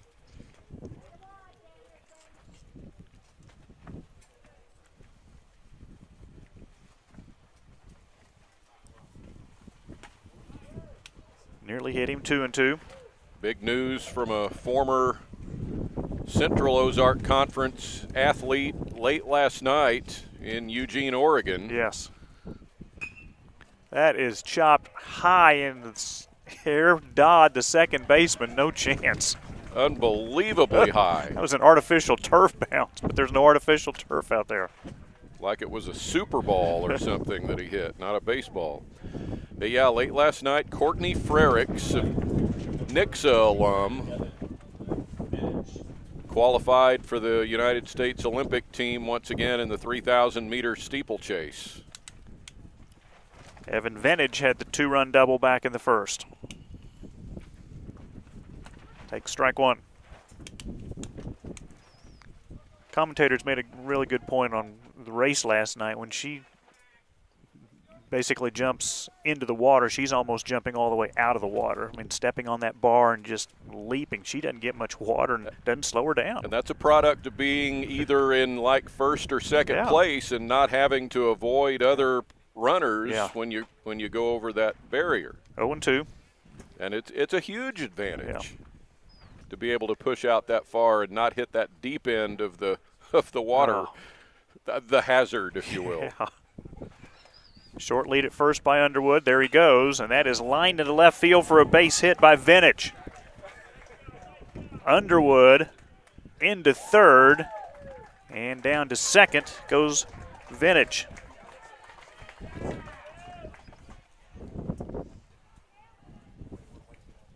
Second and third, 1 out for Kickapoo, already up 3-0 here in the third. So give that a single, and the runner advancing on the throw coming into third base. McCarville singled back in the first. Was then erased on a 6-4 fielder's choice off the bat of Denig.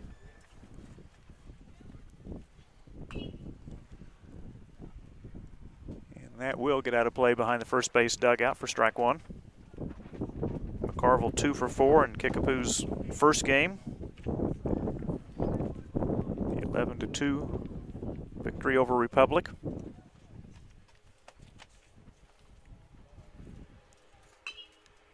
Chop to third.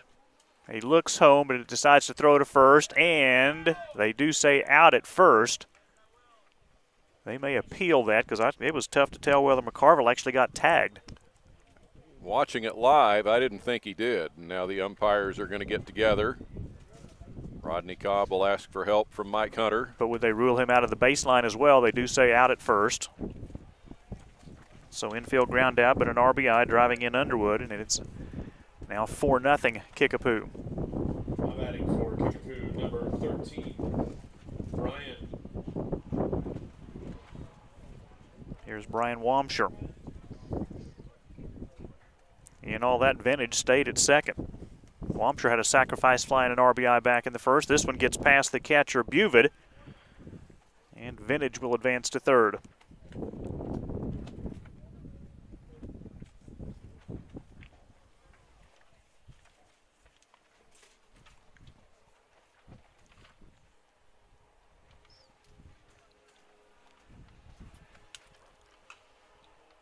One and one.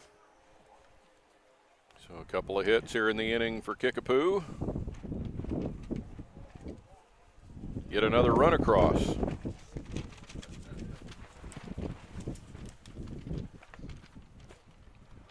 One and two. Kickapoo 3 in the first. 1 so far here in the third. Vintage at third with 2 down.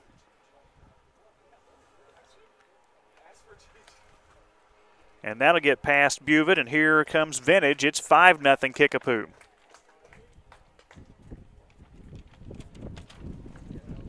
Well, Kickapoo just being given some free chances here and free bases by Ozark, and taking advantage now for a 5-0 lead.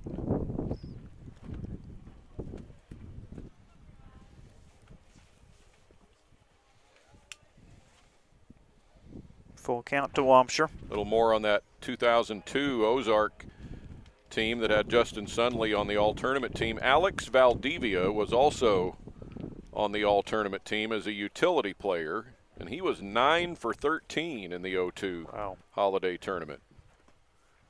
Scored 6 runs. Ball 4 to Wampshire.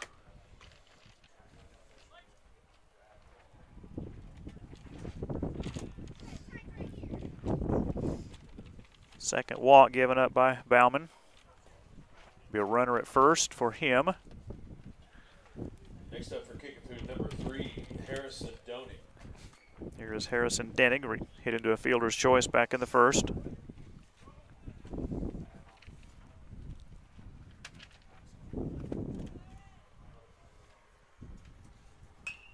Denning lines one foul past third for strike 1.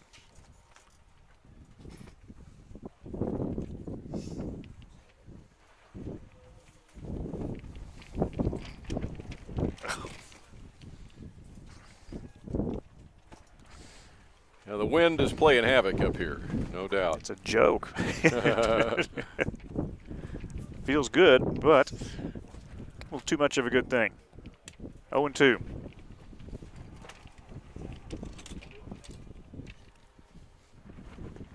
Just missed the outside corner. 1 ball, 2 strikes.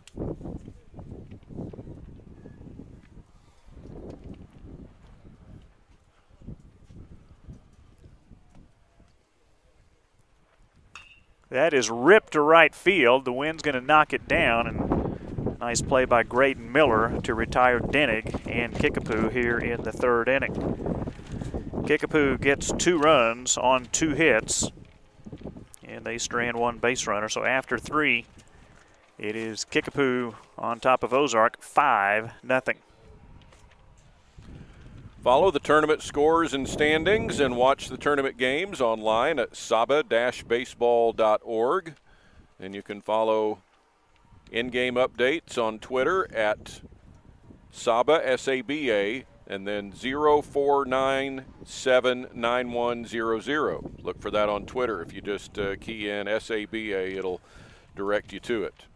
Holiday Tournament is brought to you by the Scoreboard Guy. Follow all of his Twitter scores on his account at Scoreboard Guy.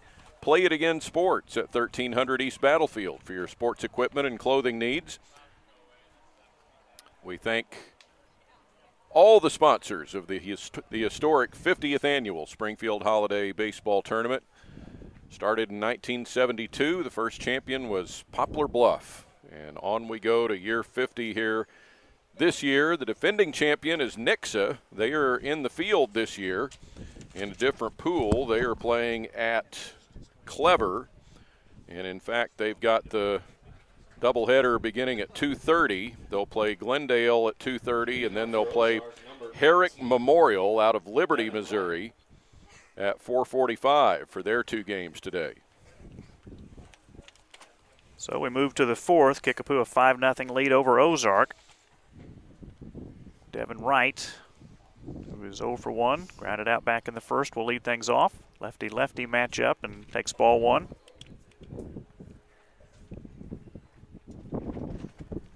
Ozark 5-8, Kickapoo 14-6 and 1 tie. That's hit pretty well out to center field. Schertz got a good jump on it, makes the catch to retire Wright.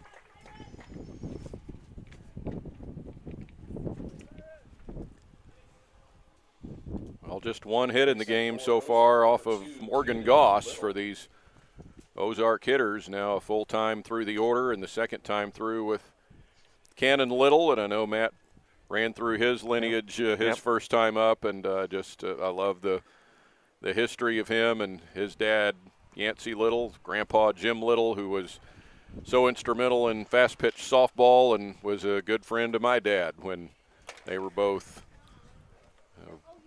running around the softball diamonds at Fast Night and Grant Beach back in the day. Those were the days, Don. I mean, fast pitch softball was king in Springfield. In the 1960s, there was nothing bigger. No. 2-1. And Jim Little was just a backbone of local softball back then. 3-1.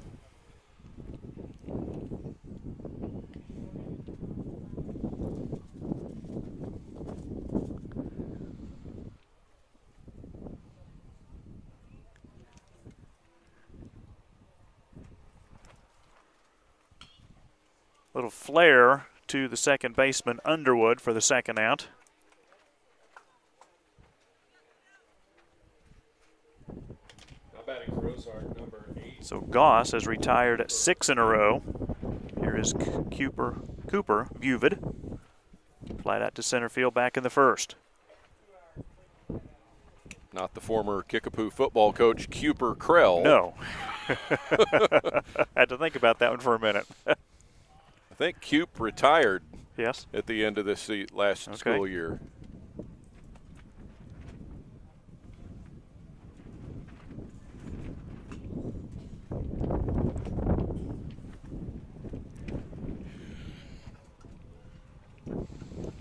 One and one to Buvid.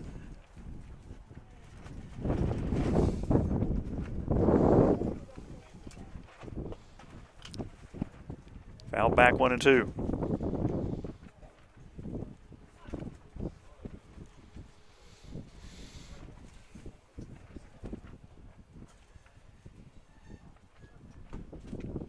That stays high, 2-2. See the pitch count now at 44 for Morgan Goss. Actually 45 now.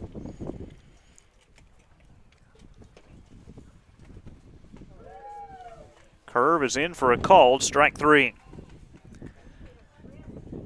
Well, 2 innings in a row. Ozark gets set down to 1, 2, 3, and that's 4 strikeouts for Morgan Goss. We move to the bottom of the fourth here in Republic. Kickapoo leading Ozark 5-0. Scramblers Breakfast Diner sponsors the holiday tournament, 1131 East Republic Road, open from 6 a.m. to 2 p.m. with that great breakfast menu and the 4-egg omelet. Go have a breakfast or lunch at Scramblers Breakfast Diner when you get the chance. And we're live streamed by Redline Media Alliance and K-Raj Wildcat TV, and you can watch at saba-baseball.org.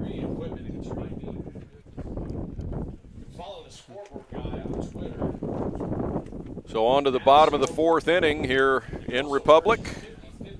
It's been all Kickapoo so far with 5 runs on the board on 5 hits, and Ozark limited to just 1 hit so far off of Morgan Goss, who has been every bit as good as Cross Cubic was in the first game today for Kickapoo.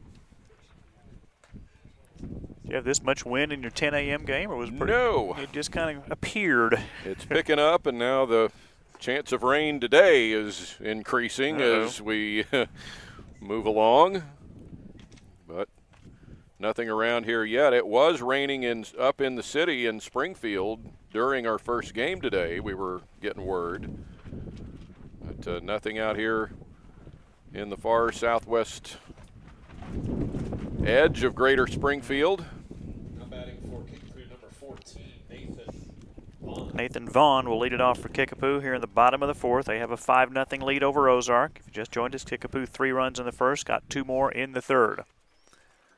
Vaughn with a swing and a miss for strike 1.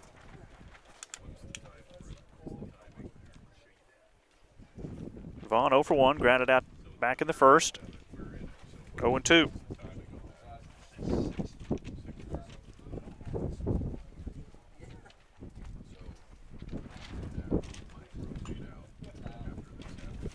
Fouls the 0-2 pitch back.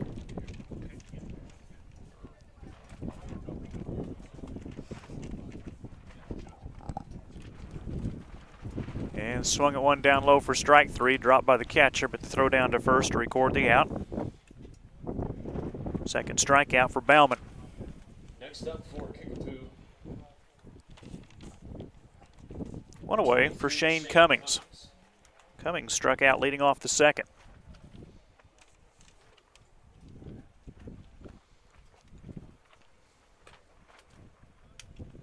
Looks up at ball 1.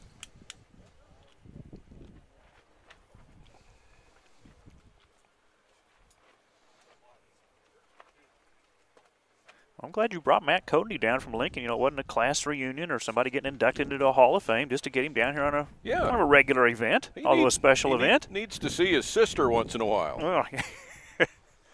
Back to Bauman, and good play. Close, but out at first. Really good play on both ends there. Next up for 2 down for Sam Snyder. number 71, Sam Snyder. Snyder 0 for 1, flat out to center field back in the second. Went 2 for 3 in the opening game. Kickapoo defeating Republic 11-2. And he takes ball 1.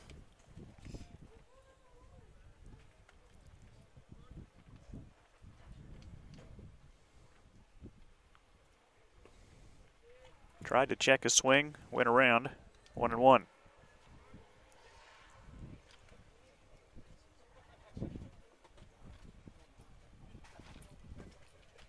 Catches the outside corner, 1-2.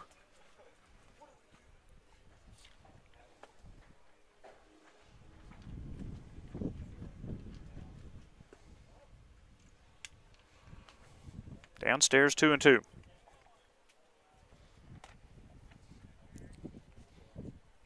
Bauman got Kickapoo in order in the second. Popped up to the infield. Second baseman Brady Dodd under it for the catch. And Kickapoo goes 3 up, 3 down in the 4th inning. So after 4 complete, Kickapoo on top of Ozark, 5-0. And we would like to thank SFC Bank at 2006 South Glenstone for their longtime support of the Springfield Holiday Tournament. Thanks to K-Raj Wildcat TV for live streaming coverage of the Junior Varsity Tournament at Rogersville today, the pool play games. And thank you to the Missouri Sports Network for their coverage of the Holiday Tournament. Now I'm going to sit here, I think. So this is going to look really cool. And we're going to make the run here now. Scott McCauley calls this the Legion Shuffle. Yeah, so this is it. No, this is how you make the. Here, I'm going to sit down here. So we're going to turn things back over to Matt Cody. See, this is what you call live TV, okay? This is it. This is why they leave me on radio most of the time, because you don't want to see that, which is fine. You know, if you're at home and you saw that, then you got something bonus today. You know, most people would probably pay, what, $5 for that show? I would think so. Right there? I mean, because that was pretty entertaining, I think. But we get set to continue on with here, and Kickapoo has looked really good in this tournament so far. And we are still flying along here into the 5th inning, 4 innings in about 48 minutes. Here in game number 2 of the day, with Kickapoo holding the 5-0 lead as we hit the 5th inning already in this game, and Ozark coming to bat with just 1 hit off of Morgan Goss, looking to somehow get it going, with Brody Bauman leading it off for Ozark. Graydon Miller and Brock Dodd are due up here in the 5th inning for Ozark. And Morgan Goss will bring it home to Bauman. And high for ball 1. Well, so it looks like as the day moves along, there's a decent chance that some rain is going to develop. And we're not surprised. Not surprised at all? No, let me tell you what.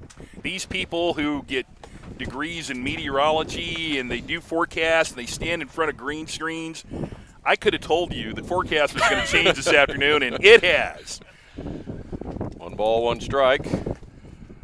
And it's up high to Brody Bauman. The other bit of breaking news I found out while you were so nice to let me take a step away is we got breaking news from the College World Series, Don. 2-1, a tie. And there's COVID protocols that have delayed because North Carolina State and Vanderbilt, who were supposed to play at 1 p.m., an undisclosed number of North Carolina State players have entered COVID-19 protocols. 3-1 is low and away for ball 4 to Brody Bauman to start the 5th inning. So we certainly hope everybody is okay there. We want everybody to be safe, and I think, sometimes we've been having a lot of fun here, and what a great tournament here, but we're still in, a national crisis. We hope we're coming out of it, but it's the hard news of when you hear that, and you just hope everybody is going to be safe, with those athletes.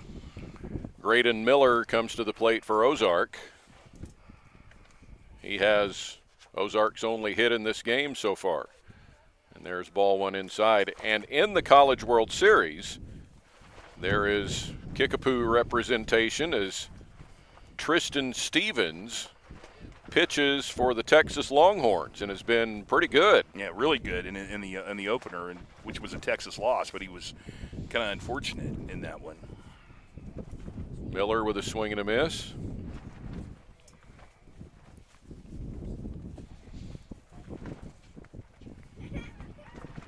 And it comes in low, and Tristan Stevens is the son of two 1987 Central graduates, Preston and Marcia. Preston Stevens and the former Marcia Jacobs, who were classmates of my wife. Graydon Miller gets hit by the pitch, and Ozark has 2 on with nobody out. Preston was a baseball player,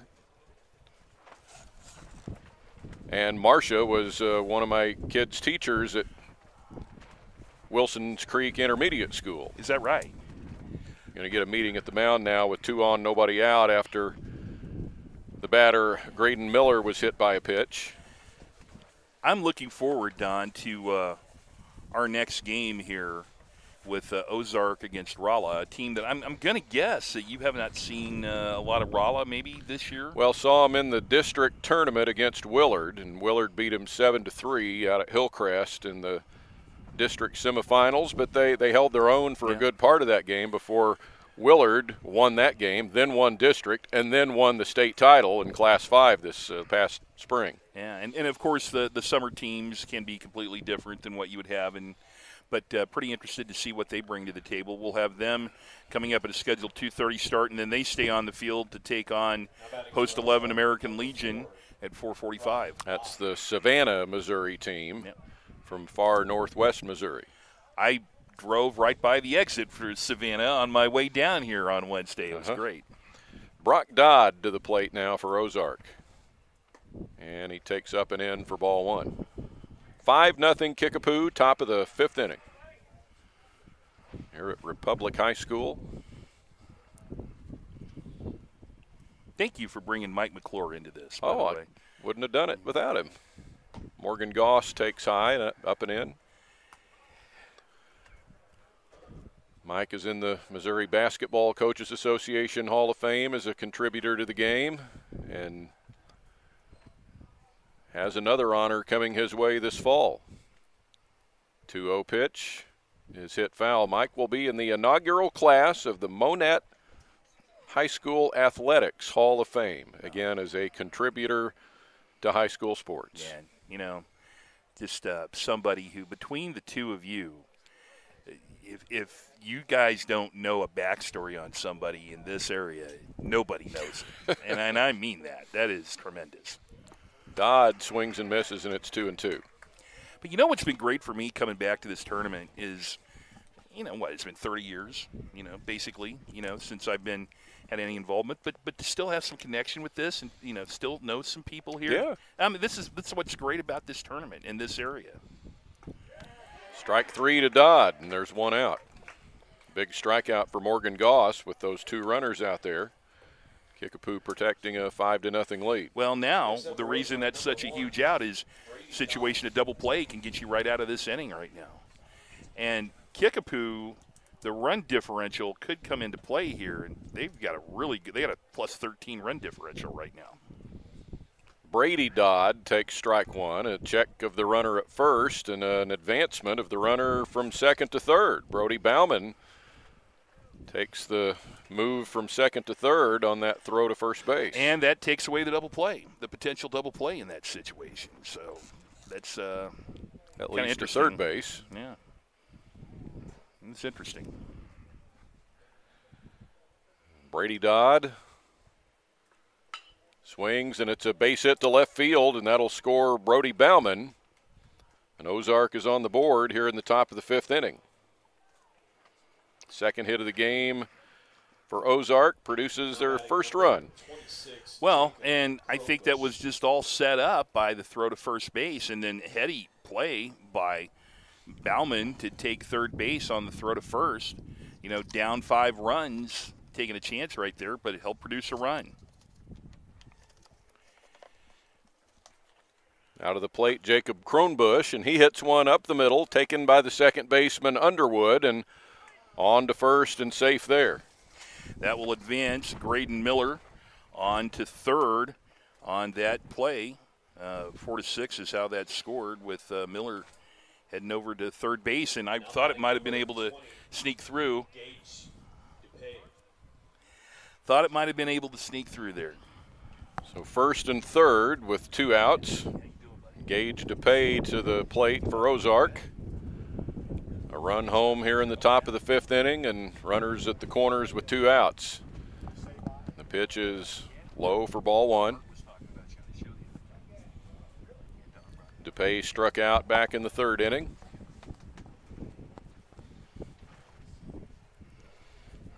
Goss with the set. And a little flare out into right field will carry out to Trey Haggart to make the catch, and the damage is minimal for Kickapoo out in the field here in the top of the fifth inning, as Ozark gets 1 run across on 1 hit with a walk and a hit batter and 2 runners left on base. And that'll send us to the bottom of the fifth inning with Kickapoo holding the lead over Ozark 5-1. Well, as I've said the entire day, we encourage your Twitter interactions with us. We are completely interactive. We want to hear from you. If you are tuned in around the world and across the city, find me on Twitter at Coatman1, COATMAN1. And I would love to know where you tuned in. We have heard from people right here in Greene County, Missouri, and we've heard from people in Iowa today. I have to think that some of my long-lost fans in Nebraska might be tuned in here today. And we will be with you the entire weekend. That's Don West, the Missouri Sports Hall of Famer, and sitting back there in the background, creeping on us, is Mike McClure, who will rejoin us here in a little bit. And we're going to just rotate this entire weekend. And I think what I loved when you described to me about how this was going to happen is we're just going to rotate. There's a score update that you can read right there. Look at that. And Scott McCauley and Tom Master live and on the scene for coverage. You can find that on the website, 3-1 the score there. So, well, that was good. It was sort of like Marv Albert throwing it back to Bryant Gumbel at NFL Live 81. That's what that reminded me of. Now, so are we considered the A crew here in this? So they would be Jim Simpson and Maury Wills on over at Clever. Is that what we're considering them? Or at the rain game? Are they Bob Costas and Tony Kubek maybe? And so here you go. You can see the line score right now. Kickapoo 5-5-0. Ozark 1-2-1. You know, when we did TV, Don, you and I, back in the day, we didn't have a line score graphic like that. No, not quite like that. No, I like that. Do some more of that, gentlemen. We like that. Well, here is Trey Haggart to lead off for Kickapoo in the bottom of the fifth. And the first pitch is hit out into center field, and over goes the center fielder, Devin Wright, for the catch, and there's 1 out. I'm going to say with the wind blowing in right now, or blowing as hard as it is, blowing out, that it changes. Any fly ball caught for an out should be worth 2 outs. Yeah. Where's Jeff? Can we get the tournament director? Will the teams agree to that, do you think? Anything in the air today ought to be on the Discovery Channel as an adventure. Tyrus Shirts to the plate for Kickapoo. Leadoff man has walked and grounded out. And he gets grazed by that pitch and gets sent to first base. And if you are scoring this game at home, Shirts is spelled S-H-U-R-T-Z, not like dry cleaning you pick up on a hanger. Okay. It's S-H-U-R-T-Z. And Anderson Underwood steps to the plate with a runner at first and one out. There goes the runner, and the pitch is hammered out into right field, and that is going to be caught by Graydon Miller. Back to first base with a throw, and Shirt slides back in and raises the dust. And just as the ball was hit, the wind shifted towards right, and that blew that one around. That was a superior play out there by Graydon Miller to get the second out. And, you know, credit Shirts. He thought if that gets by him, I got a chance to score on this. He had to scamper back. Here is Evan Vintage, runner going, pitches a strike, the throw, little offline, and Shirts is safe at second base. Now batting for Kickapoo number 21, Evan. So Evan Vintage took ball one, 2 out in the inning, bottom of the fifth. Kickapoo scored 3 in the first and 2 in the third before Ozark got a run in the top of the fifth inning. Now Bauman will step off.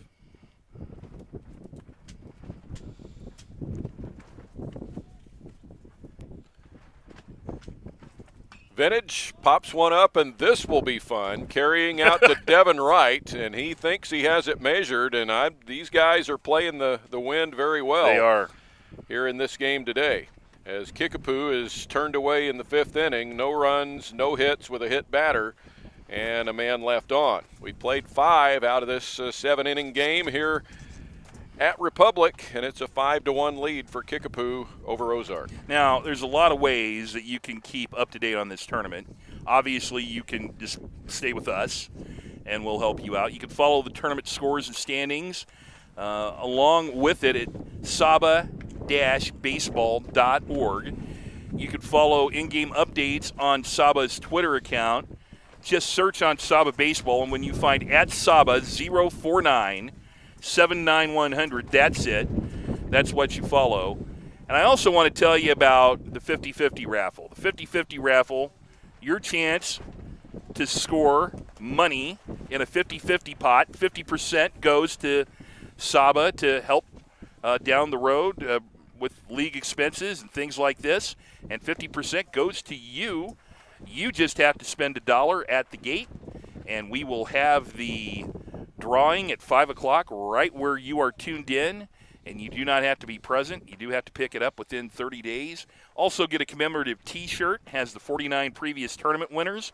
I'm going to guess that you would need that T-shirt to name all 49 tournament winners, unless your name is Don West, who does not need a list. He knows those off the top of his head. But if you can't do it like Don West, you can order a tournament T-shirt at saba-baseball.org. And if you didn't get a tournament T-shirt, were you really at the tournament? You can't prove it. This is a good way to do it. Well, we continue on here. We go to the 6th inning. Since my scorecard isn't completely caught up yet, we will return you to the play-by-play stylings of Don West. Yes, sir, and Devin Wright leads it off in the 6th for Ozark against Morgan Goss, and the first pitch is high. The Kickapoo Junior Varsity went on to beat Ozark 8-0 in 6 innings today at Parkview in the JV tournament. Here's a strike now to Devin Wright. So it is top of the order for Ozark here in the 6th inning. A swing and a pop out around second base. Evan Vintage hightailing it back in the dust, and he makes the catch for the first out. One away, top of the 6th, and Cannon Little comes to the plate. Little has walked and popped up.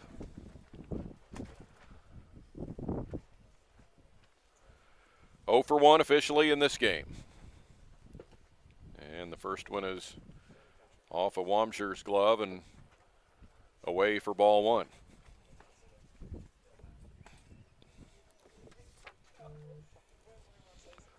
Goss is ready, and he brings it in, and Little waves and misses.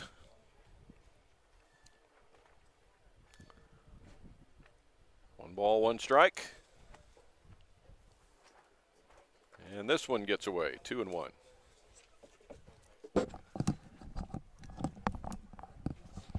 How long have you been working with Mike McClure? Well, funny you should ask. Yeah, 25 years and about a month. Here's a strike called. You would say that your influence on him is probably as strong as other people you've worked with. Why have you not taught him how to properly keep a scorecard? I don't know what that thing is that he's got back there. It's all bound up. It says, what, tides on it? Yeah. Ground ball to third, cut off by McCarville, and over to first for the out. Yep, he does things a little bit differently than you and me. Well, now when it comes to me, there's a lot of people that could say that. There's no question about that. Now batting number 8. 2 gone. Cooper Buvid comes to the plate.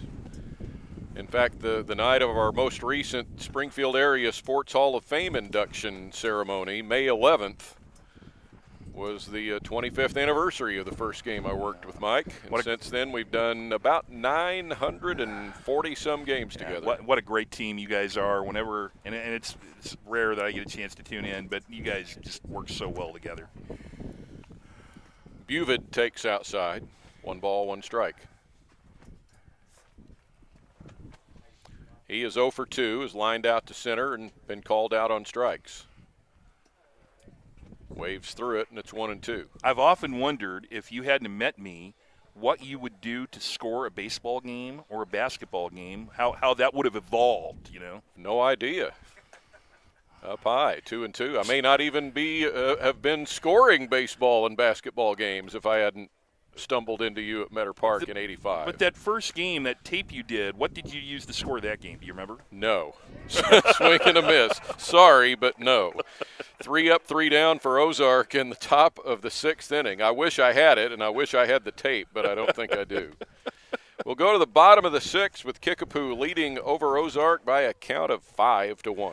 One of our great sponsors for this tournament is Scramblers Breakfast here in Lincoln. And Lincoln? What did I say, Lincoln? City you think you're in. Okay, hold on a second. This is on tape, isn't it? In 3, 2, 1. One of our great sponsors is Scramblers here in Springfield, where go. Don West and I had breakfast the other morning, and I had the Scramblers platter. And if you love breakfast, there's not a better place. Don't give me a hard time. Dropping I'm an a old Lincoln? man. Did I say? I can't believe I said that, though. At least I haven't said welcome back to the Husker Sports Network here today. No, hey, go to Scramblers. Tell them Coach Horner Askin sent you because he's there every day. There's a score update from our other game going on in Pool B. Glendale leading Clever 3-2. They are kicking along right with us in the bottom of the 6th inning. So Scott McCauley and Tom Mass doing good work over there. Trevor Casterlin headed that way too. He stopped by to see us before moving on down to Clever. I think he picked up some scorecards also. Yep. Not? Yeah. Needed some of the Coatney specials on the scorecards. Yeah, I made these scorecards. Here you go. I made these back in the early 1980s, and Don West, I actually had to a few years ago when I had to fill in on Husker baseball. I asked him, I said, do you have any of these left? And so he sent me the Masters. So I didn't even have any of these left because that's what you've used for all these years. 35 years plus. Yeah, good stuff. Well, Kel McCarville will lead it off for Kickapoo in the bottom of the 6th. He is 1 for 2. He's driven in a run with a ground ball his last time up in the 3rd inning. For Kickapoo number 2, Cale McCarville. And singled back in the 1st. I think Kickapoo has the biggest advantage in this pool because they play 2 games and then they get to head to the pool or the ice bath or Scramblers. Just hang out for a little while, yeah. Fly ball out into left will carry out to Brock Dodd for the catch and the out. You would think that there would be a chance at a home run with the wind blowing out here. And I thought we had a potential one at the end of the first game down the left field line, but I haven't seen it. And it's 365 to dead center and 335 down the lines, 350 in the power alley. So I think somebody's going to muscle one out of here. Yeah, somebody will, because too good a day not to. Hitter's day. Ryan Wamsher comes to the plate. 1 out, bottom of the 6th. And strike 1 is called.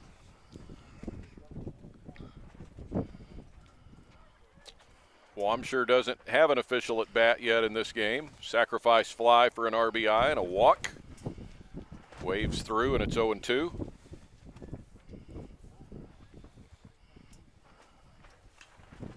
Off the end of the bat and over into foul territory, and a nice play there on the run by Gage DePay.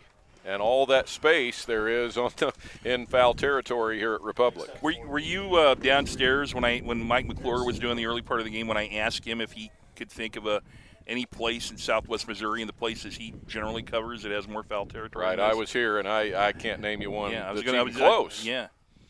Harrison Dennig cuts through strike one.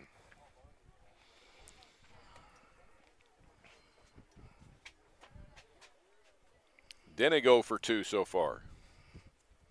Now, I've called a lot of softball games in Nebraska where the cornfield was in foul territory, and if you could make it through the cornfield, you had about 200 yards of foul territory.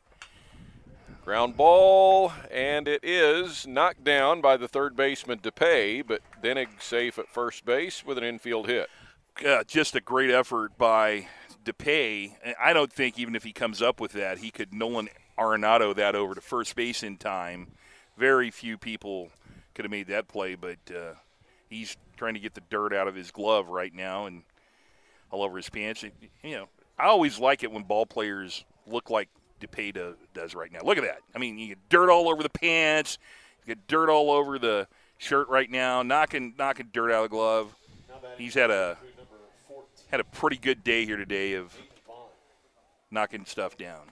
There you go. Look at that. That's a ball player right there. That's right. Nathan Vaughn now. Brody Bauman, as you see, up to 76 pitches. And a foul off to the left, out of play.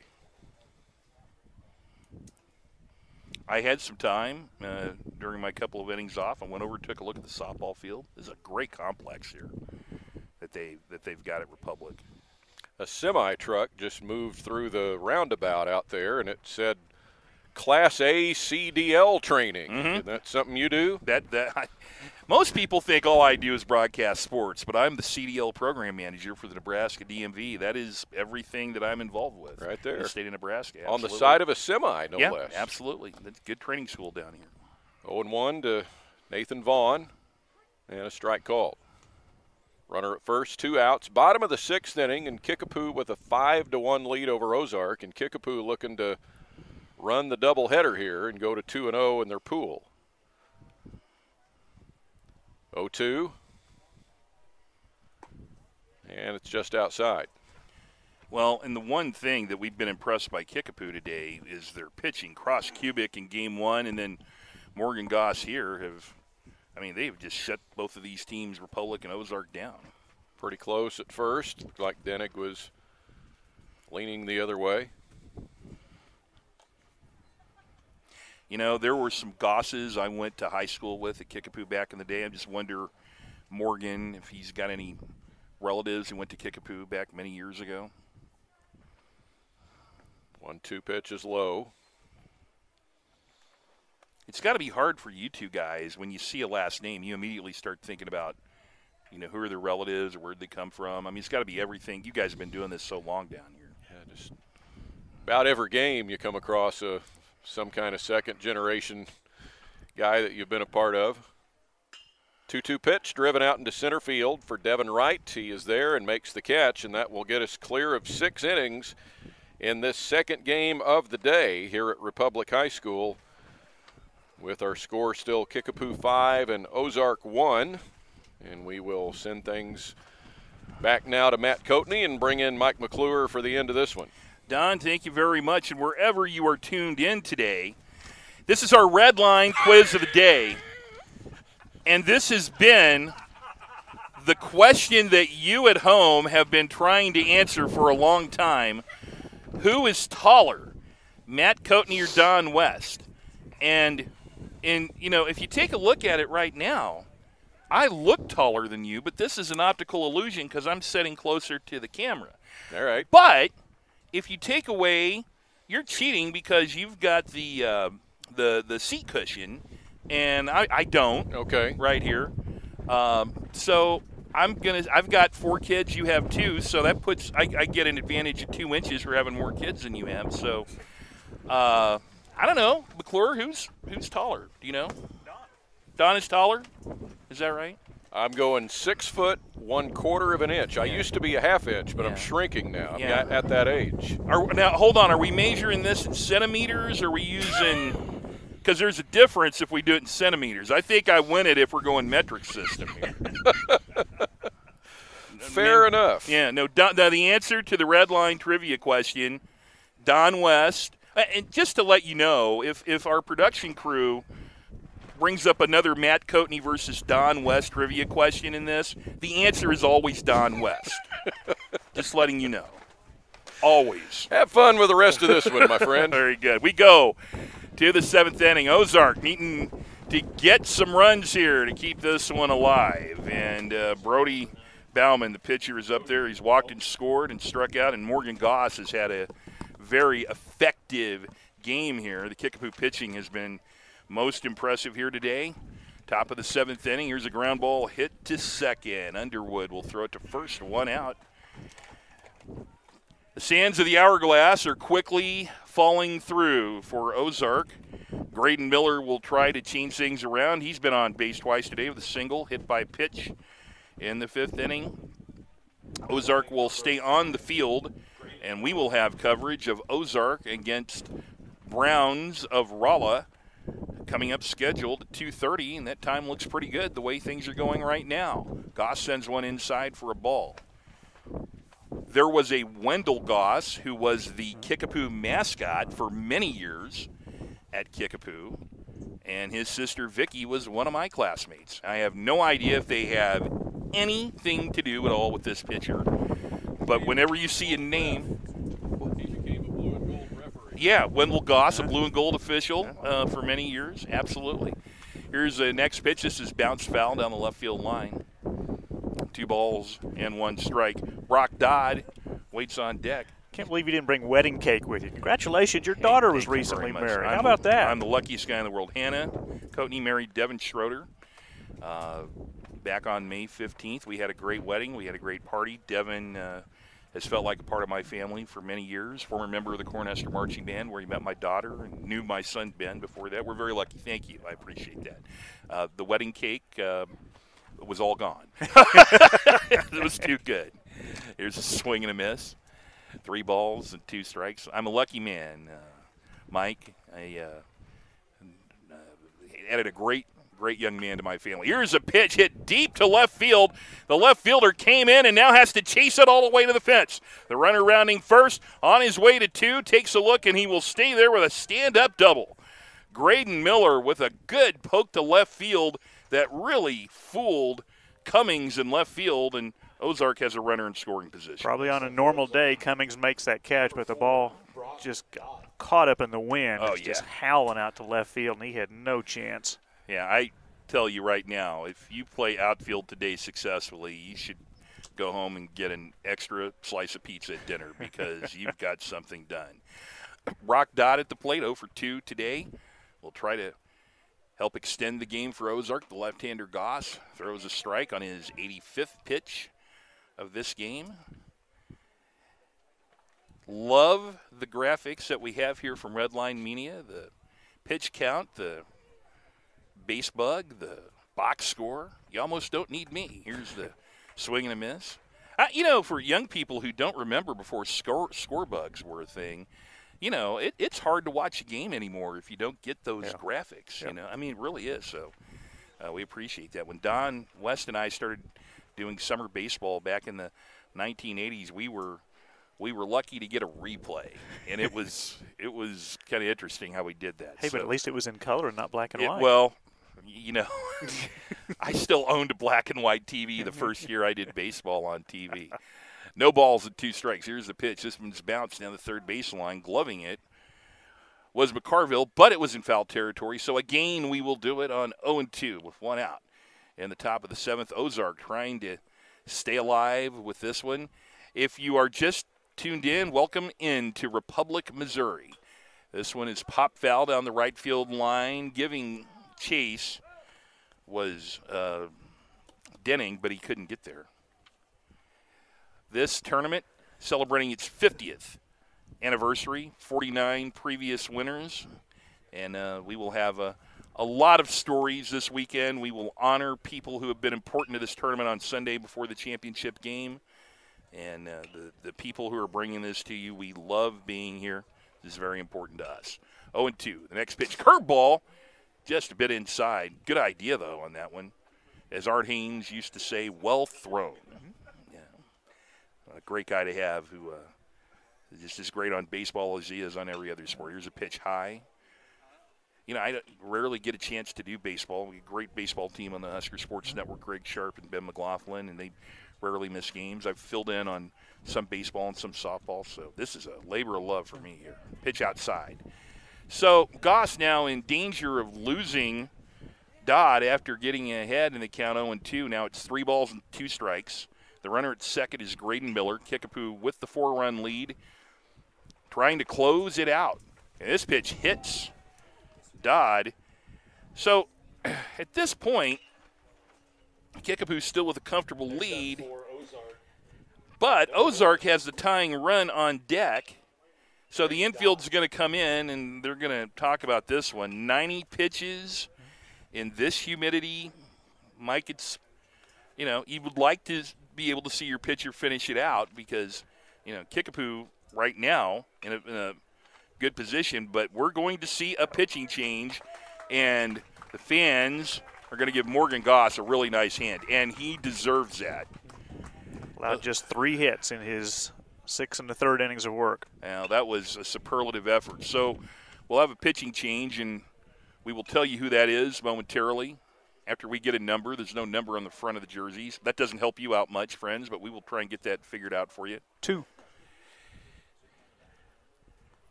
So believe that's Cale McCarville who comes in from third base then. So Correct. Cale McCarville, thank you, Mike, will pitch with 1 out in the 7th inning, coming in from third base in relief of Morgan Goss. So McCarville will face Brady Dodd, and that has been the story so far for Kickapoo is they've had timely hitting, they've capitalized on errors in the first 2 games, and they've had good pitching. So McCarville will just have to be able to get 2 outs here. But if you're an Ozark fan, you've got the tying run on deck right now. So be very, very particular about how you come up here because Brady Dodd is a very, very important batter in this game. McCarville is a right-hander. Mike, do you have the final line over there on Morgan Goss? Have you had time to figure it out? Not yet. 6 1/3 innings pitched. So far, just the 1 run, the 2 runners on base, obviously accountable for. Had 6 strikeouts and gave up 2 walks. Yeah. Through just at 90 pitches. So McCarville now the pitcher. So the situation is Graydon Miller on at second.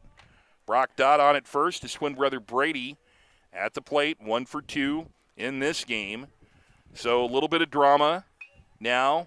Top of the 7th. Kickapoo looking to go 2-0 in pool play as we've just started the 50th Springfield Holiday Tournament. McCarville takes a look at second from the stretch. His first pitch is fouled back towards the parking lot and out of play 0-1. Jacob Kronbusch waits on deck. A double play ends the game. So a lot could happen right here. Kickapoo in the gold uniforms today with the white pants, as you can see on your screen. Ozark wearing the black with the red helmets. Pitch coming home inside and high for a ball. Mike Hunter working his second game. He was the base umpire in game 1. Rodney Cobb is our base umpire. Back behind first. 1-1. The pitch bounced in there. The runners are going to advance, and that takes away the double play. And now a wild pitch, a balk, a pass ball, a sacrifice fly. A lot of things can get a run home here. So the wild pitch advances those runners up 1 base. Now Dodd can be patient because he's got a count of 2-1. A walk would be a terrific thing for Ozark in this situation. McCarville's pitch outside. 3 balls and 1 strike. Mike, if you're in the Kickapoo dugout, getting a little antsy in there. Just want your pitcher to throw strikes and trust the defense behind him at this point. Breaking news, Clever beats Glendale 4-3. They scored 2 in the bottom of the 7th to win it in an exciting game down the road. For those of you who watch that and are just tuning in, we welcome our new audience. 3 balls and 2 strikes, full count, top of the 7th. Brady Dodd at the plate. The pitch inside for a ball, and the tying run comes to the plate in the top of the 7th in the person of Jacob Kronbusch. Well, this is not how we saw this game going when we got to the top of this inning. Kronbusch 0 for 2. He's reached on a fielder's choice. The outfield very shallow right now, even with the wind blowing out. This is the 8th place hitter. Now McCarville will come out of the full wind. He throws a fastball right by and a swing and a miss by Kronbusch. If you're McCarville, you have to throw strikes right now. No place to put Kronbusch. Double play ends the game. Ozark would like to extend it with a base hit. And this is a pop-up, infield fly, not in effect. Second base, the shortstop feels it, throws to first. We have an out at first, but it'll score a run. And it's 5-2 on the fielder's choice. So Vintage, the shortstop, getting Kronbusch at first. Everybody moves up 90 feet. But now, with a 5-2 lead, Kickapoo just needs 1 out to win their second game in the pool. Gage Dupay up there 0 for 2. From the full wind, pitch outside for a ball. And McCarville isn't trying to fool anybody with breaking stuff. He's throwing a straight fastball in there. Has the sign. Pitch is popped up. This could be the ball game. Out to left field. Cummings under it, and Kickapoo goes to 2-0 in pool play. As they knock off Ozark 5-2, they have a plus 11 run differential. 1 run on 1 hit in this inning. 2 were stranded. And right now, we've seen 2 teams here, and Kickapoo has won both. They defeated Republic in the first game 11-2. They defeat Ozark 5-2 in the second game today. And you can't do much better than going 2-0 and having a run differential of plus 11, which could come into play here. Mike McClure, the pitching for Kickapoo, in my mind, has been the story of these first 2 games. Well, baseball and softball, it all starts either, on the mound or in the circle, and 2 really good performances by the Chiefs. Morgan Goss here in the second game, 6 1/3 innings, 6 strikeouts, only walked 2. Nice job by McCarville to get the save after giving up a walk. Got a ground out and a fly out to get the save, and indeed Kickapoo off to a 2-0 start. Now, if you're Ozark, you have something to build on here because you were in a position to absolutely tie the game. You had the tying run at the plate, so with a chance to do something at the end. So they will play Browns of Rolla coming up in our next game. We take a look at the final line. The time of the game was 1 hour and 27, so we've played 2 7-inning games here, gentlemen, early on, which is great. Time limit of 2 hours, and they've moved this right along for Kickapoo. They get the win, 5 runs, 6 hits, no errors, 4 runs were left on base. Morgan Goss gets the win for Ozark, 2 runs on 3 hits. They did have an error. They left 4 on base. Brody Bauman takes a loss, and Cale McCarville came in to get the save. And as I said, the time of the game was 1 hour and 27 minutes. And right now, Kickapoo is in the driver's seat in this pool. They still have to play the other teams later on, but you can't do much better than they've done. And now they get to enjoy the rest of the day, and they don't come back. So if you're Kickapoo, you got to feel pretty good about how things are They're going going right to now. Scramblers. It closes at 2 o'clock, but they That's can right. get there before 2. Well, here's what we're going to do here, my friends. We're going to get ready for coverage of our third game between Ozark and Browns of Rolla coming up in a little bit. But what we're going to do is Redline Media is going to take you through our advertisers' video and other things that will happen between the games. So stay right there. We will be with you in, I would say, within the next 30 to 45 minutes, and we will have more baseball for you. So stay right there. Don't forget the Springfield Area Baseball Association's 50-50 raffle. That's right, just $1 a ticket. And on Sunday at 5 p.m. on the live stream, we'll be announcing the winner of the 50-50 raffle brought to you by SABA, Springfield Area Baseball Association. A big thank you to Flat Top Photos for sponsoring this year's 50th annual SABA Baseball Holiday Tournament. Owner, photographer Steve Rackley has been in the business for many, many years and does a fantastic job with his sports photos. You can get a hold of him at 417-425-6823. Flat Top Photos, the official photographer of the 50th annual SABA Holiday Baseball Tournament. Shout out to SFC Bank out of Springfield, Missouri for their sponsorship in this year's 50th annual SABA Holiday Baseball Tournament. Banking made easy for you, whether it's their mobile banking app that you can find or their convenient hours in the lobby 9 to 5 and through the drive-through 7 a.m. to 6 p.m. SFC Bank, 417-882-8111. Huge shout out and thank you to Guy Newcomb, or as you may know him, the scoreboard guy, for sponsoring this year's 50th annual SABA Holiday Tournament. Hey, find the scoreboard guy on Twitter, be one of his 16,000 followers, or find him on the new Missouri Sports Network. He's very excited about that. That has just launched. Guy Newcomb, the scoreboard guy, Missouri Sports Network. We thank you for your sponsorship. Big shout out to K-Rod's TV out of Rogersville, Missouri for sponsoring this year's SABA 50th Annual Holiday Baseball Tournament. You can find your Rogersville Wildcat Sports on TV and radio, Facebook, and YouTube, as well as the JV section of this tournament. Find them on Facebook, give them a like, find them on YouTube, and subscribe. K-Rod's TV. A big shout out to Play It Again Sports out of Springfield, Missouri for their sponsorship in this year's 50th Annual SABA Holiday Baseball Tournament. A sporting good chain that buys, sells, and trades a wide variety of equipment, both new and second-hand. You can find them at 1300 East Battlefield Street there in Springfield, Missouri, or contact them before 8 p.m. at 417-883-7444. Play It Again Sports. Shout out to Scrambler's Diner out of Springfield, Missouri for sponsoring the 50th Annual SABA Holiday Baseball Tournament. Hey, whether you dine in at 1131 East Republic Road or you call ahead for curbside pickup at 417-886-4224, Scrambler's Diner will be glad to have you. Scrambler's Diner, Springfield, Missouri. Huge shout out to Digital Reminiscence out of Corning, Arkansas for their sponsorship in this year's 50th Annual SABA Holiday Baseball Tournament. They're the official film editor of this tournament, so whether it's game DVDs or maybe highlight reels of any player that we live streamed in this tournament, get a hold of them at 870-323-9051. Find them on Facebook, give them a like. Big town quality at small town prices. Digital Reminiscence.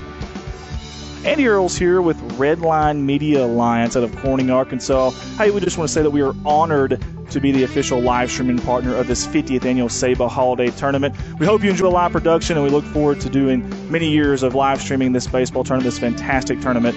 Redline Media Alliance, Corning, Arkansas.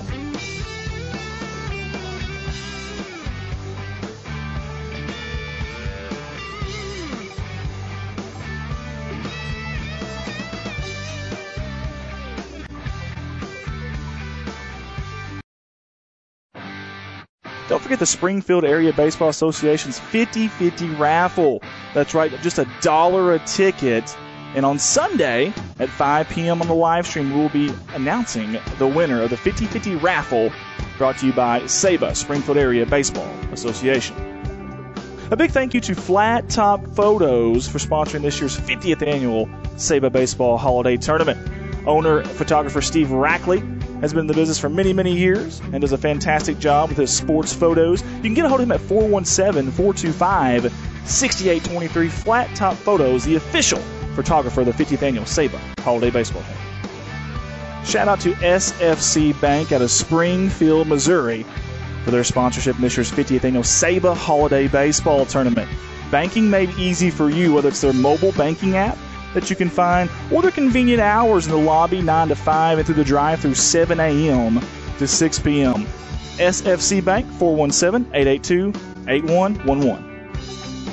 Huge shout out and thank you to Guy Newcomb, or as you may know him, the scoreboard guy, for sponsoring this year's 50th Annual SABA Holiday Tournament. Hey, find the scoreboard guy on Twitter, be one of his 16,000 followers, or find him on the new Missouri Sports Network. He's very excited about that.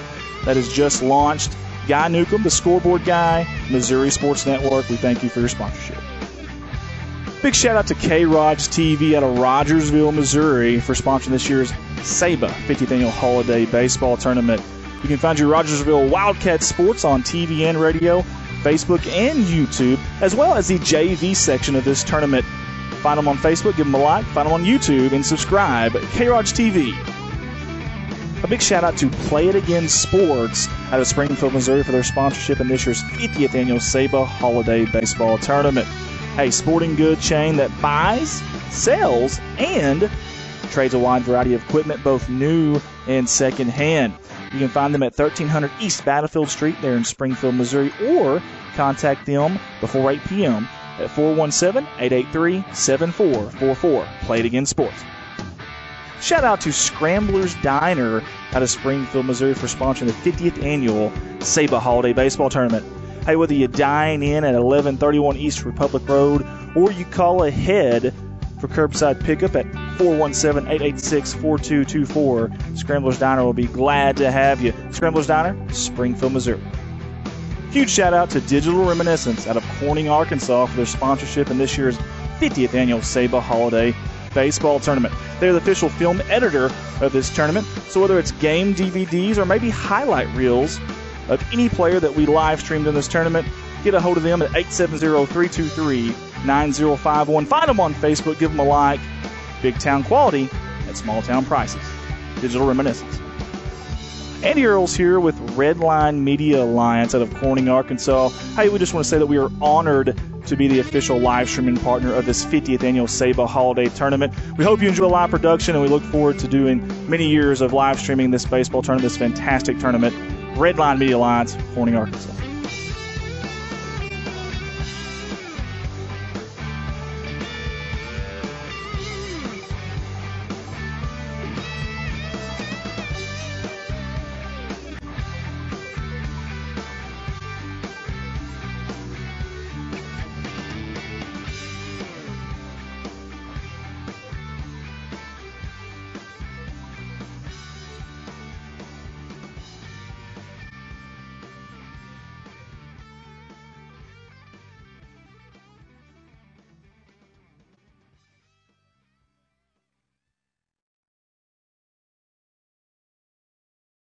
Don't forget the Springfield Area Baseball Association's 50-50 raffle.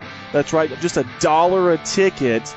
And on Sunday at 5 p.m. on the live stream, we will be announcing the winner of the 50-50 raffle, brought to you by SABA, Springfield Area Baseball Association. A big thank you to Flat Top Photos for sponsoring this year's 50th Annual SABA Baseball Holiday Tournament. Owner, photographer Steve Rackley has been in the business for many, many years and does a fantastic job with his sports photos. You can get a hold of him at 417-425-6823. Flat Top Photos, the official photographer of the 50th Annual SABA Holiday Baseball Tournament. Shout out to SFC Bank out of Springfield, Missouri for their sponsorship in this year's 50th Annual SABA Holiday Baseball Tournament. Banking made easy for you, whether it's their mobile banking app that you can find, or their convenient hours in the lobby 9 to 5 and through the drive-through 7 a.m. to 6 p.m. SFC Bank, 417-882-8111. Huge shout out and thank you to Guy Newcomb, or as you may know him, the scoreboard guy, for sponsoring this year's 50th Annual SABA Holiday Tournament. Hey, find the scoreboard guy on Twitter, be one of his 16,000 followers, or find him on the new Missouri Sports Network. He's very excited about that. That has just launched. Guy Newcomb, the scoreboard guy, Missouri Sports Network. We thank you for your sponsorship. Big shout out to K-Rod's TV out of Rogersville, Missouri for sponsoring this year's SABA 50th Annual Holiday Baseball Tournament. You can find your Rogersville Wildcat Sports on TV and radio, Facebook and YouTube, as well as the JV section of this tournament. Find them on Facebook, give them a like, find them on YouTube, and subscribe. K-Rod's TV. A big shout out to Play It Again Sports out of Springfield, Missouri for their sponsorship in this year's 50th Annual SABA Holiday Baseball Tournament. A sporting good chain that buys, sells, and trades a wide variety of equipment, both new and secondhand. You can find them at 1300 East Battlefield Street there in Springfield, Missouri, or contact them before 8 p.m. at 417-883-7444. Play It Again Sports. Shout out to Scramblers Diner out of Springfield, Missouri for sponsoring the 50th annual SABA Holiday Baseball Tournament. Hey, whether you dine in at 1131 East Republic Road or you call ahead for curbside pickup at 417-886-4224, Scramblers Diner will be glad to have you. Scramblers Diner, Springfield, Missouri. Huge shout out to Digital Reminiscence out of Corning, Arkansas for their sponsorship in this year's 50th annual SABA Holiday Baseball Tournament. They're the official film editor of this tournament, so whether it's game DVDs or maybe highlight reels of any player that we live streamed in this tournament, get a hold of them at 870-323-9051. Find them on Facebook, give them a like. Big town quality at small town prices. Digital Reminiscence. Andy Earls here with Redline Media Alliance out of Corning, Arkansas. Hey, we just want to say that we are honored to be the official live streaming partner of this 50th annual SABA Holiday Tournament. We hope you enjoy live production, and we look forward to doing many years of live streaming this baseball tournament, this fantastic tournament. Redline Media Alliance, Corning, Arkansas.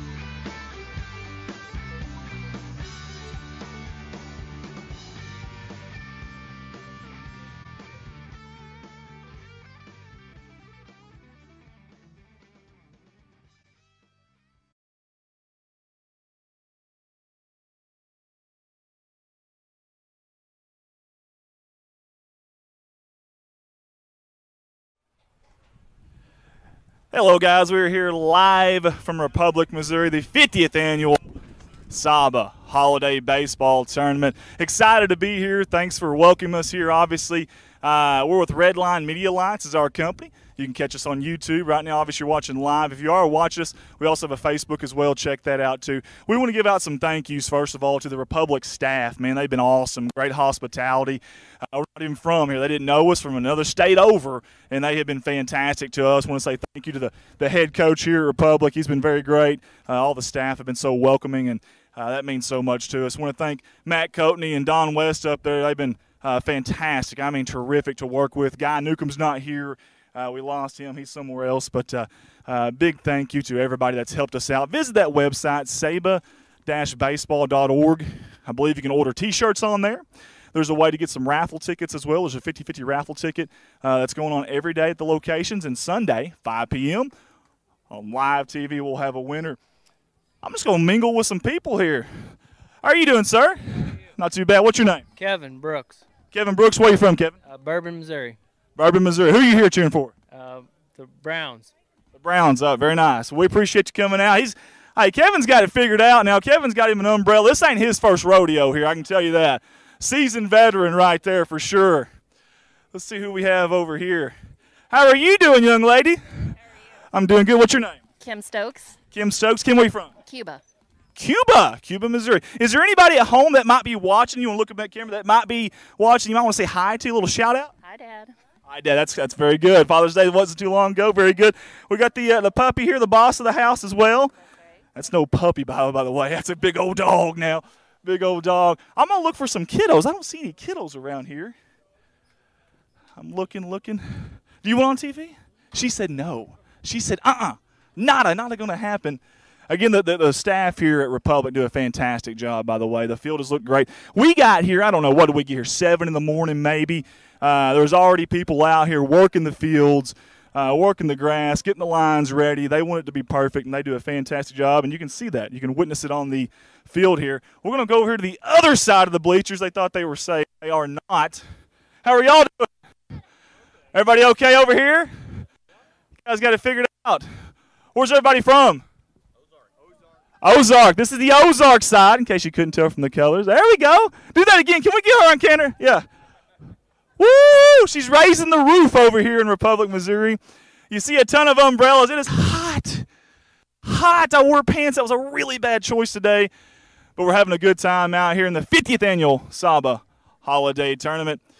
Colton, I'm going to kick it back up there to you guys. Maybe we got a little time here before this game starts. We might go back through sponsor video, or Matt might just jump on the headset and just take over. That's how he rolls. All right, Andy, thank you very much. Everybody, Matt Coatney back with you. We are between games here in Pool 1 from Republic, and we are mighty happy to have you with us. We're getting set to go with the 2:30 game, which will be Ozark, who stays on the field, taking on Browns out of Rolla. We're told that there is heavy traffic and maybe some kind of disruption on Interstate 44, that some of the Browns players for Rolla are delayed in getting here. So we're going to assume this game will start on time, but, obviously if you can't get here, you can't get here. So let's catch you up a little bit on what's been going on here today. We've got 2 games all the way in the book. Kickapoo has gone 2-0 and has been very impressive in their 2 games, beating the host Republic team in our first game today 11-2. An outstanding pitching job by Cross Kubik, who is maybe the medical story of the tournament, being able to come back after overcoming bone marrow transplant, a donation from his sister, and the fact that he's even playing here is really something. And then Kickapoo, just in our previous game, defeated Ozark, the final 5-2, and a really good job pitching by Morgan Goss, who pitched 6 1/3. So, Kickapoo right now is 2-0 in pool play, and that's what's really important for this tournament. The number one thing that gets you out of the pool is your won-loss record. So Kickapoo at 2-0 is leading Pool 1. Number 2 is head-to-head, so if they end up tied with someone, that's that. Runs allowed and then run differential is another criteria, and then a coin flip. So the other teams in the pool are Browns of Rolla, who have not played. And then Post 11, American Legion out of Savannah, Missouri, will be here for the 2 late games. And really like how this has been set up here today. The 2 teams that come the farthest are playing later in the day. We are told that there is severe thunderstorm watch just to our north. Taking a look at the weather projections, we could have a chance for rain in the 6:30 time frame here tonight. We anticipate that. If you've ever been involved with the holiday tournament, you have to factor weather in there, and that's just part of the deal. We do know that in Pool 2, Scott McCauley and Tom Mast were live and on the scene at Clever for a rally by Clever to win the first game over there today at 12:15. And now Glendale stays on the field there. They'll take on Nixa in the 2:30 matchup. You can catch Scott, Tom Mast, and Trevor Casterlin is on his way over there for that one. So some great baseball here early on. If you have a chance, you can get on the saba-baseball.org website and order a tournament T-shirt, and that is available, or you can get one here if you come to one of our 3 venues, Republic, Clever, or Hillcrest. Also, we want to remind you about the 50-50 raffle. $1 gets you into the raffle, and if you win, you get 50% of the pool, and Saba Baseball keeps the other 50% for their tournament cost and other administrative things. You don't have to be present to win. We're going to draw for that right here at 5 o'clock on Sunday afternoon during the championship game. So we will be here tomorrow also for the remainder of Pool 1. Pool play starts at 10 a.m. and goes through scheduled 7 o'clock on Saturday. And then we will find a winner for championship Sunday, and each pool will send 1 team and 1 wild card team. The best team that did not win one of the 3 pools and all the criteria that I've told you will advance to the wild card, and then we'll be with you with semifinal action on Sunday morning. The JV championship, we will have that for you on Sunday afternoon, leading up to the 4:45 p.m. championship on Sunday, right here on saba-baseball.org. Now, what we're going to do is have Don West and Mike McClure take you through the early stages of Game 3 here today. Ozark's lineup is in, and we continue to wait for the Rolla team. We're told they have had some travel problems because of traffic issues on Interstate 44. if you are dialed in from someplace that's not around here, and we have heard that there have been people as far away as Tennessee and Iowa tuned in today. A lot of people in Arkansas tuned in.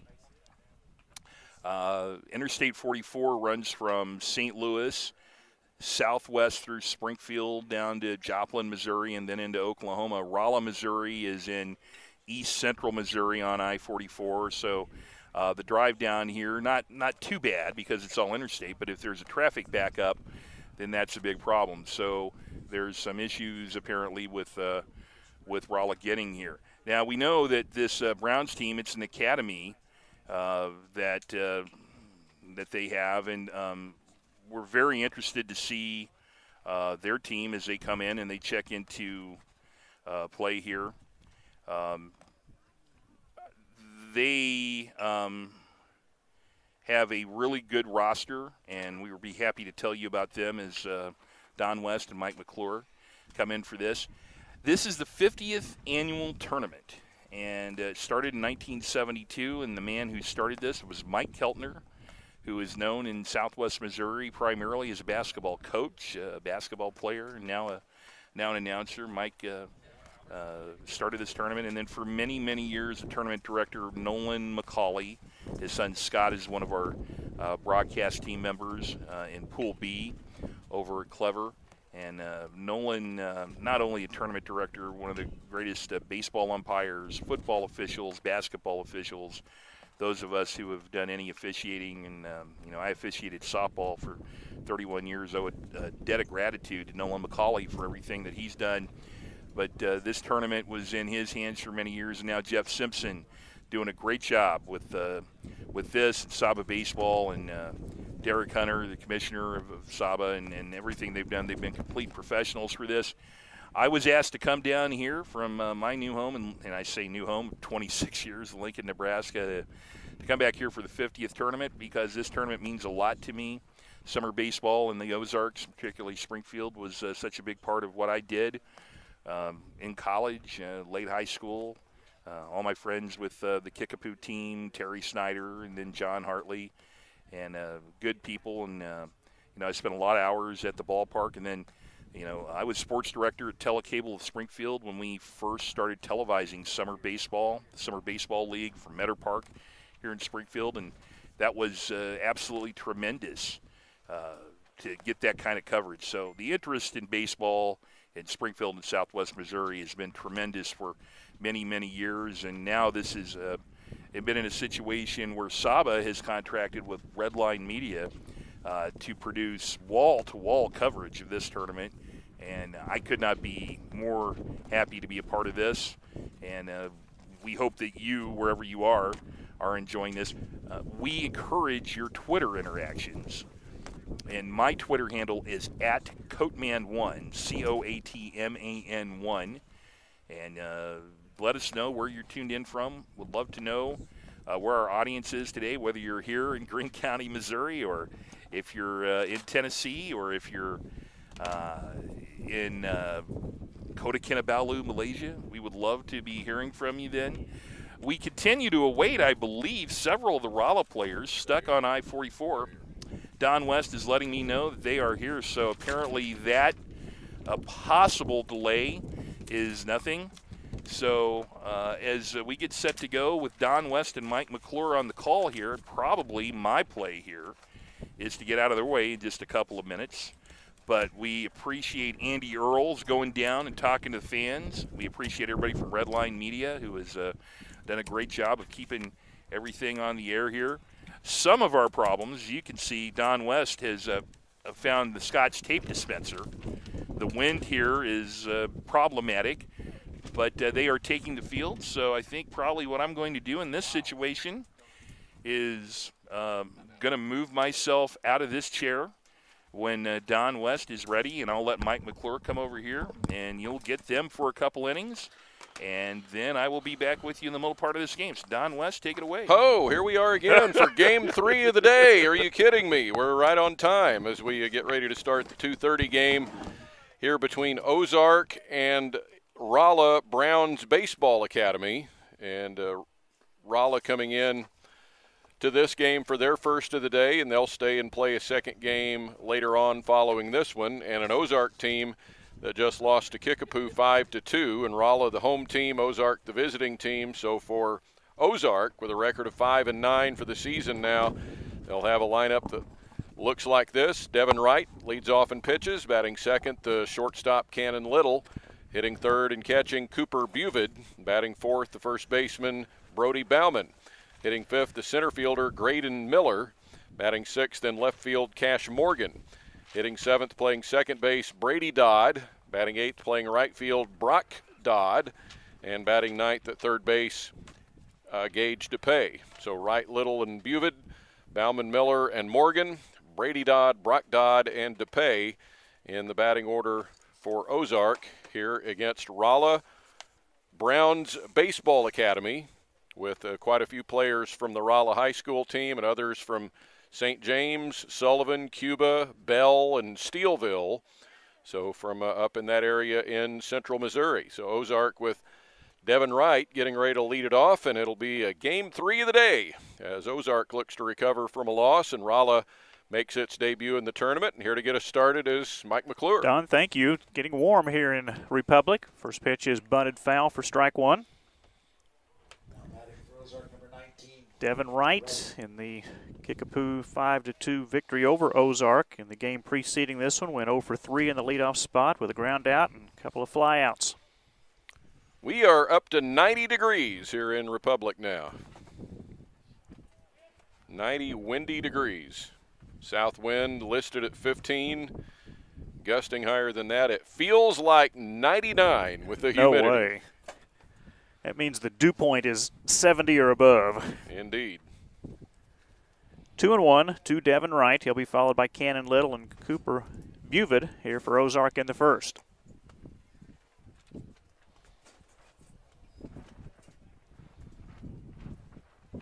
Outfield shading right straight away. And takes ball 4 to draw the leadoff walk.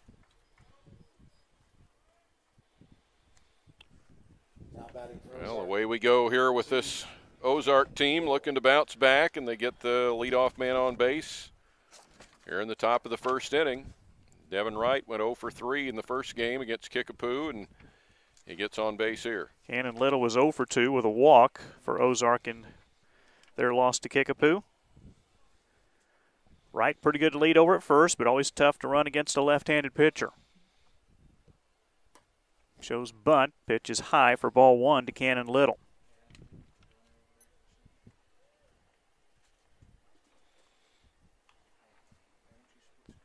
Yeah, this is holiday tournament baseball now. Feels like 99. Yep. Windy, cloudy, steamy. A bunt that will roll foul. Got the brother tandem on the field today for this third game. Derek Hunter calling the balls and strikes. Mike Hunter calling his third straight game on the bases for this game. Only one behind the plate, though. About some of these catchers are going to go back-to-back games and can catch about 14 innings or so in this heat. The breeze makes it bearable. Of course, it may not be as much of a breeze down on the field as it is up here at our broadcast location behind home plate.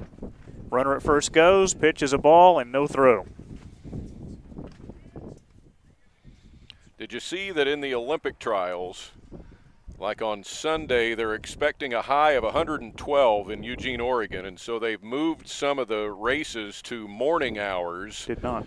To get away from ridiculous heat in the Pacific Northwest. It doesn't get that warm in that part of the country normally. Called strike on the outside corner. There were some places up there that expecting a high of 114 with their record being 99. Yeah. Record for the date. Right in scoring position with nobody out. 2-2 pitch. Called strike 3. First strikeout for Trey Riley.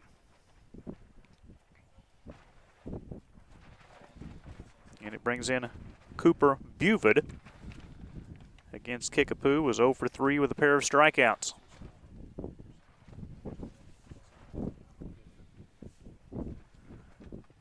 Wright leads down at second with one away.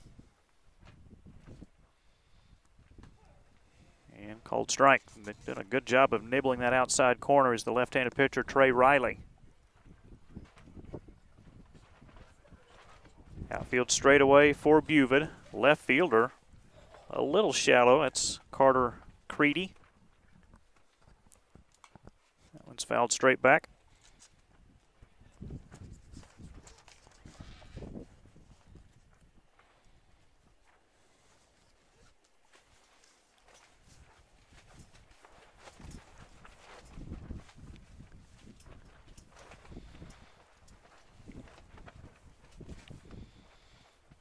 (0-2) delivery. Let's see if the wind will blow this one back into the playing field. It will not, as it finds the bleachers off to the right. Pretty close, though. Probably would have been in the parking lot on a non-windy day. You weren't with us in the first game. Justin Sunley, the head coach of Ozark in the third base box, a holiday tournament alum, all-tournament catcher in the 2002 tournament that Ozark won in a stretch in which they won 3 in a row and 4 out of 5 tournaments in the holiday tournament back then. 2000, 01, 02, and 04.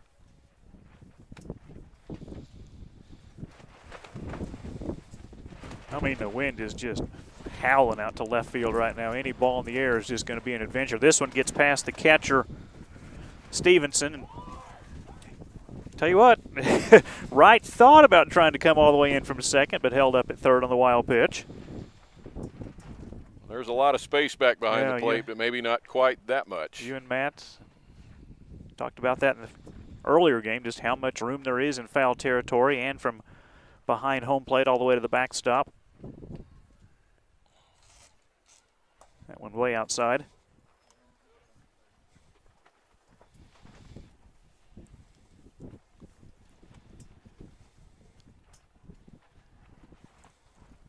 Stevenson gives the sign, and a line drive into center field. That's down for a base hit. Wright will score. Now it gets past the center fielder, Stokes. Buvin will try to head for third. A good throw will get him, and he is safe at third. Slid past the bag, but able to get his hand back on the bag in time. Really awkward navigation into third base there for Cooper Buvin. I hope he's okay. He got all twisted up there, nearly missed third base. And he's going to shake it off and see if he can stay in there for now. And he will not be staying in there. Number 9, Brady Bauman. Courtesy runner will be Jacob Kronbusch. Okay. Now that ball bounced right over the head of the center fielder, Austin Stokes. I would lean toward triple on RBI, that. yes, sir. Yeah. 1-0 Ozark here in the first. Here is Brody Bauman. Bauman 0 for 2 with a walk in the first game. Takes one up and in. Ball one. He didn't even move. Matter of fact, it did graze his jersey. He was hit by the pitch. Home plate umpire Derek Hunter ruling the hit by pitch. So runners at the corners, 1 out for Ozark.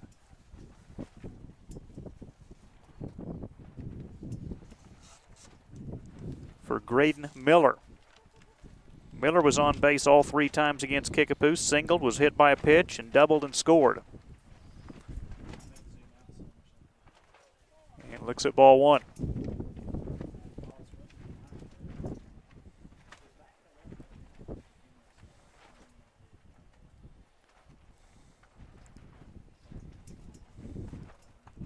There's a good breaking ball in for a called strike.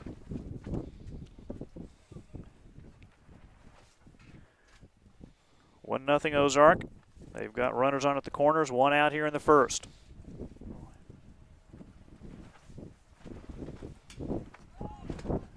Out to short center field, Stokes will make the catch. Tagging at third is Kronbusch, and he will score on the sacrifice fly. It's 2-0 Ozark. Now, miscommunication on the part of the Ozark or the Browns defense, but they're able to get the out at second.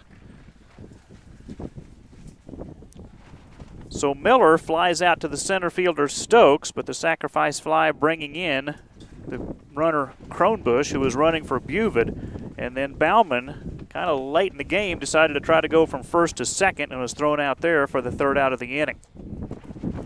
So for Ozark, 2 runs on just 1 hit with no errors and nobody left on base. So after 1/2 inning, Ozark 2, and the Browns are coming up. And we want to remind you when you come to the holiday tournament to purchase that 50/50 raffle ticket and support Springfield Area Baseball Association baseball. The drawing will be Sunday at 5 here at Republic High School. You don't need to be present to win. Tickets are just $1, and the proceeds go straight through to help SABA baseball in making quality tournaments like this one possible. The winning number will be posted on the SABA website at saba-baseball.org, right here where you are watching, and tweeted on the SABA Twitter account as well, and that is SABA and then 0497-9100. So watch for that as the 50/50 raffle, a big part of this fundraising effort for the Springfield Area Baseball Association, and we need your help with that. Flat Top Photos is the official action photographer of the 50th Annual Holiday Tournament. See Steve Rackley or go to the SABA website and register your player today for high-quality photos. So on to the bottom of the first inning.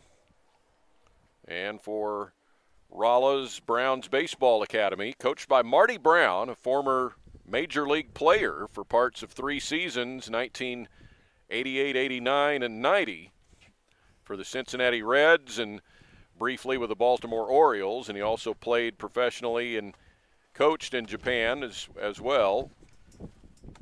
For Browns Baseball Academy, it'll be Austin Stokes leading off in center field.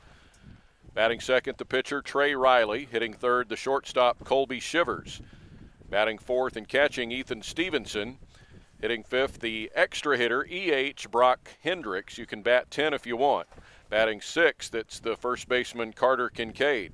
Hitting seventh, another Carter Creedy, batting in the 7th spot, playing left field. Hitting eighth at second base, Isaac Long. Batting ninth, the third baseman, Jacob Brooks. And batting 10th, the right fielder, Wyatt Lewis. With Trey Riley pitching for Rolla and Devin Wright on the mound for Ozark here in this second game. We'll take a look at Devin Wright on the mound, facing Austin Stokes. Starts him off with a called strike on the inside corner.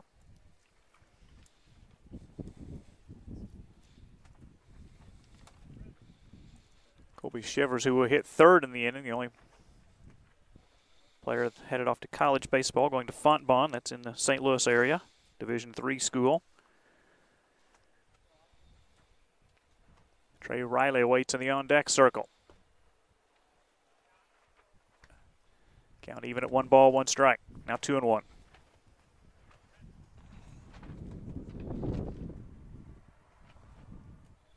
Diamond vision, big boy. There you go.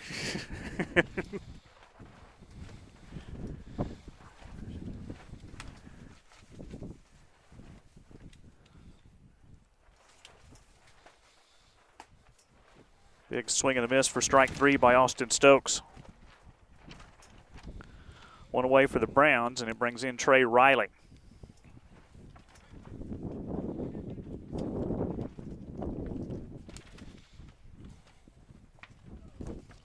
Now batting number 5, Riley. Game 3 of 5 here in Republic today. Riley takes ball 1. Well, we're off to a fun start. Kickapoo won the first 2 games against 2 different opponents to get the early lead in the pool.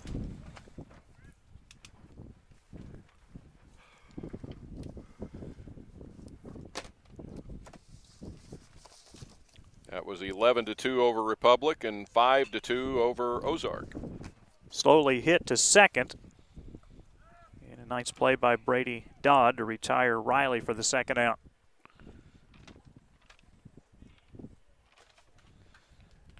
Two down for Colby Shivers.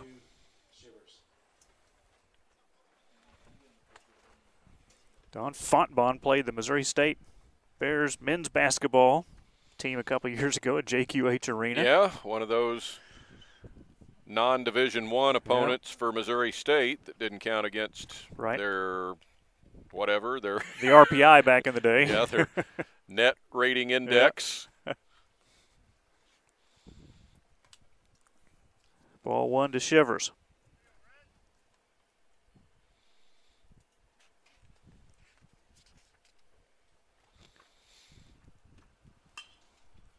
Into right center, and that's going to find the gap. Extra bases for Shivers, and he'll stop at second with the 2-out double.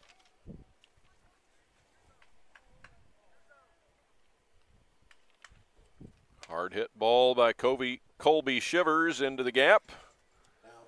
Try to get a 2-out rally started for Browns Baseball Academy here in the bottom of the first. Here is Ethan Stevenson, class of 2021 from Rolla High School, a great physical athlete. Good speed on the bases, good leadership skills. Takes ball 1. Offensively has the ability to hit the ball to all fields.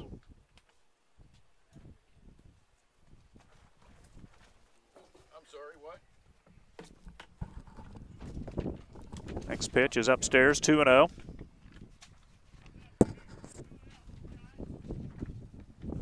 Ozark getting 2 runs in the top of the first. The Browns have Colby Shivers on at second with 1 out here in the bottom of the inning. Liner caught by the second baseman, Brody Dodd, to end the inning. 4 of the Browns in the first. No runs, 1 hit, no errors, 1 left. And after 1 complete, Ozark leading the Browns 2-0, Mr. Matt Coatney. Well, Mike, I want to tell you about Flat Top Photos. Now, they are the official action photographer of this 50th annual holiday tournament.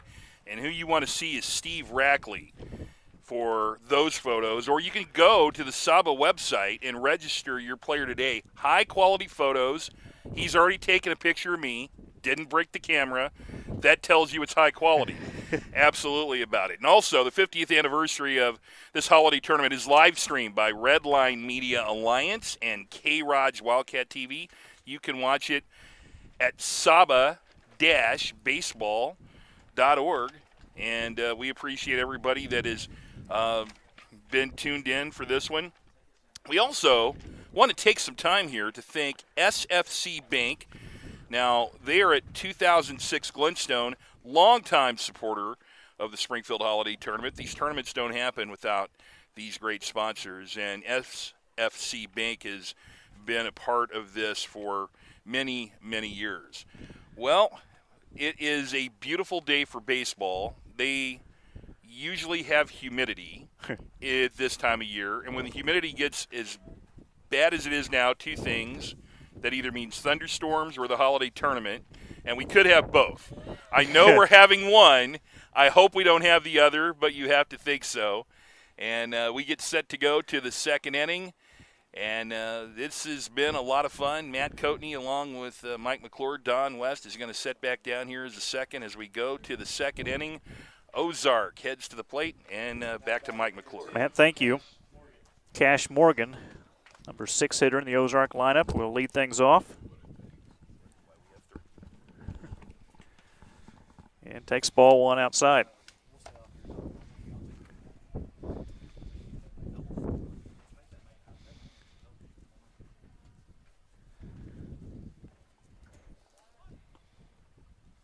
Down and in, 2-0. So you didn't turn your phone off during all this, did you? You've got to take these calls. They're important. You know, when you have a leak in your air conditioner, you want to make sure that you get that fixed when they call. So. Okay. Legit. Curve is in for a called strike, 2-1. So much going on at my house. Leaky air conditioner. How was the garage sale, by the way? Oh, man. You get rid of some stuff? We got rid of a whole storage room full of stuff. Great time. Brady Dodd awaits in the on-deck circle. Ozark a 2-0 lead over the Browns. And outside, ball 4. Well, Riley walked Devin Wright to lead off the top of the first inning, and he does the same thing to Cash Morton leading off the second. Now batting number 1, Brady Dodd. Another free chance here for Ozark to get it going in the top of the second. They look to add to a 2-0 lead. Brady Dodd against Kickapoo, who was 1 for 2 with a walk. As Cash Morgan draws a throw over at first. Morgan didn't play in the opener against Kickapoo.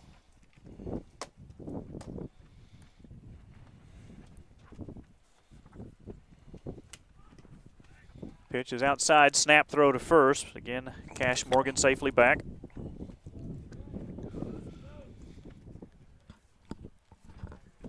"27 pitches already for Trey Riley.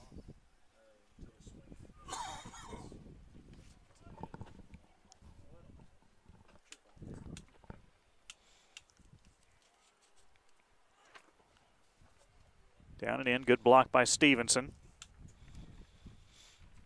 2-0. Fans here, many with umbrellas out to block the sun. Hopefully not the rain later.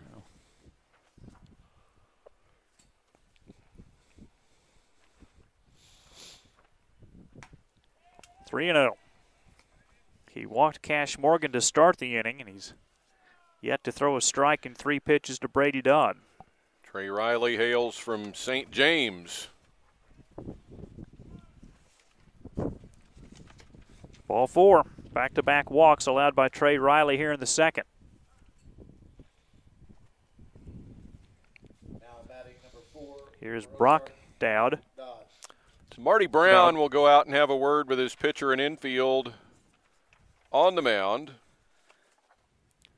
Played in parts of the 88 and 89 seasons for the Cincinnati Reds, and also in, I believe, just a single game for the Baltimore Orioles in 1990. Managed in the Pittsburgh Pirates organization, 1997 to 2001, for the Cleveland Indians organization, 02 to 05, and then in Japan for Hiroshima, and back to Major League Baseball in the Toronto Blue Jays organization, 2011 to 13, and then also served as a scout for the Washington Nationals. Established the academy in Rolla in 2015. Just lives and breathes baseball. It's a great resume. Brock Dodd to the plate. Shows bunt, gets it down, going to die in the grass. The throw to first is too late. Infield bunt single by Brock Dodd to load the bases. Well, it's really set now for Ozark here in the top of the second with Gage DePay coming up, the number 9 hitter.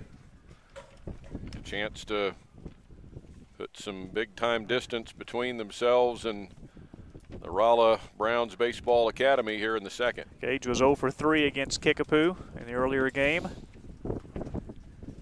Called strike. Might be a middle linebacker for his dad's football team. Father Chad DePay. Had a chance to visit with him between games. Former head football coach for the Monette Cubs before moving on to Ozark. That's way outside from Trey Riley.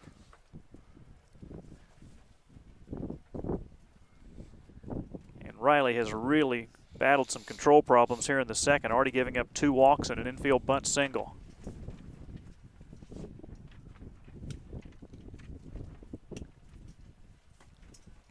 Outside 2-1.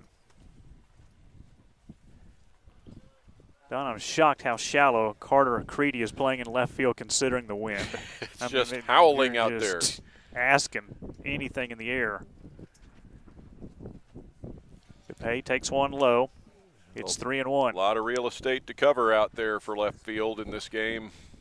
When you're playing that shallow, bases are loaded for Ozark in the top of the second. Riley's got to throw a strike or it'll be 3-0 Ozark. From the stretch. And there is ball 4. DePay gets the RBI, driving in Cash Morgan. 3-0 Ozark. Bases loaded still nobody out, and time is called. Maybe all for Trey Riley.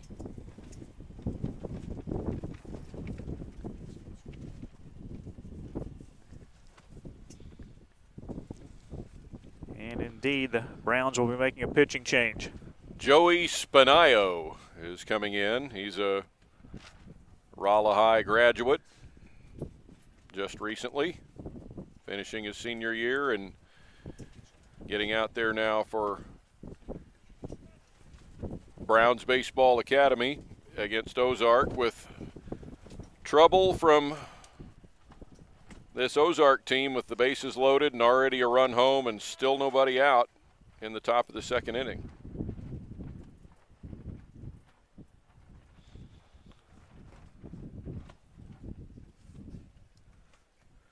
We will remind you to tune in for the junior varsity pool at K-Raj Wildcat TV, live streaming the selected junior varsity tournament pool play games, including today from Rogersville.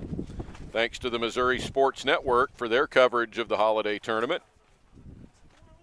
You can follow the tournament scores and standings and watch tournament games right here where you are at saba-baseball.org. We are also available on YouTube through the Redline Media access there, and Facebook from Redline Media Alliance as well. Spinayo, one of 5 seniors that are listed on this Browns Baseball Academy roster. Colby Shivers, Trey Riley, Jacob Brooks, Austin Stokes, Ethan Stevenson, and Joey Spinayo. One of 6 seniors that we talked about. Just a couple of juniors, and Isaac Long and Carter Creedy. 4 sophomores, Brock Hendricks, Benno Ballard, Wyatt Lewis, and Connor Hukin. And then the lone freshman is Carter Kincaid from Bell High School.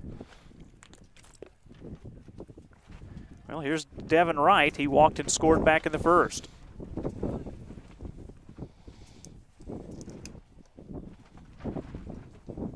That's ball 1. Couldn't tell if that hit his bat or not, the bounce that it took in front of the plate, but nice job by Stevenson. Kept it in front of him. Bases loaded, nobody out. Ozark 2 runs in the first, 1 so far here in the third, and they're looking for more with the bases loaded and nobody down. And that hit him. Bases loaded hit by pitch will bring in Brady Dodd. It's 4-0 Ozark. That run charged to Trey Riley.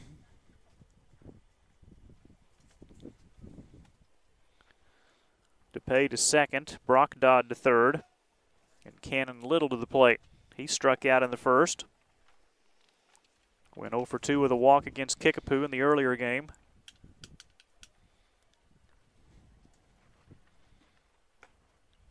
And ball 1 from Spinayo.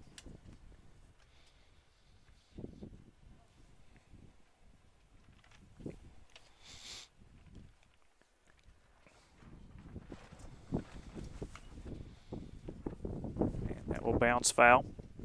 1 ball, 1 strike.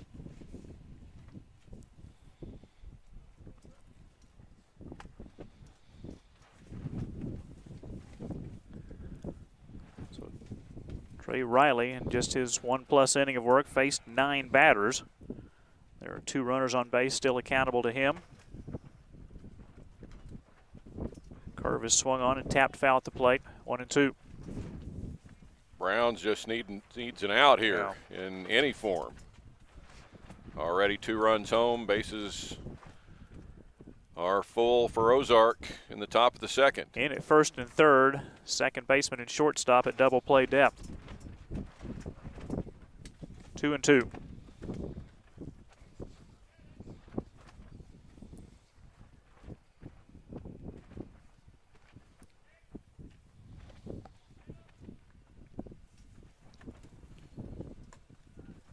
Outside, 3-2. Well, we had this situation earlier. There's been a bases loaded walk and a bases loaded hit by pitch. 3-2 count to Cannon Little. Lined into right center field for a base hit. Dodd will score. DePay around third. He will score. And holding up at third is Wright. It'll be a base hit and an error on the misplay in the outfield.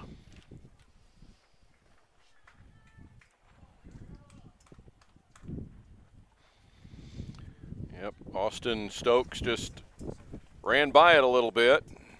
Runners caught wind of it, pardon the pun, and advanced to base. There's 2 more score for Ozark, and they're threatening to really blow this open here in the second inning. Cooper Buvid to the plate. First pitch swinging, pops it up. He had a triple and an RBI back in the first. When this one ever comes down and it's misplayed by the outfielders, as it doesn't touch any of the 3 outfielders. Well, that will go as a double for Buvid. Now it goes as a single, Don. He just stayed at Oh, first. single. Because the runner at second had to stay there. He just assumed it was going to be caught. And I just looked out there at second base and saw that runner. Nope. But what, 1 run comes in there? No. 2? 1. Excuse me, yes. 1. Cronbush again will run at first base.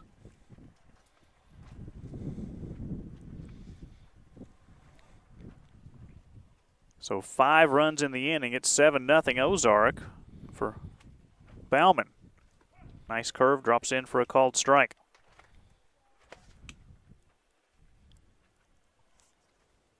And that was the first really true example of the problems that the wind is presenting to these outfielders. And that's lined to the shortstop. He drops it, comes out of his glove. There'll be a force out at third, and the out recorded there. Colby Shivers just about made a tremendous catch. Did keep it in front of him and had the presence of mind to get up and get that lead runner out at third base for just the first out of the inning. So a fielder's choice, and the only play that Shivers was going to have was there at third base. 2 on with 1 out in the 9th. Wow. Ozark player to come up. Graydon Miller had a sacrifice fly and an RBI back in the first. Big swing and a miss for strike 1.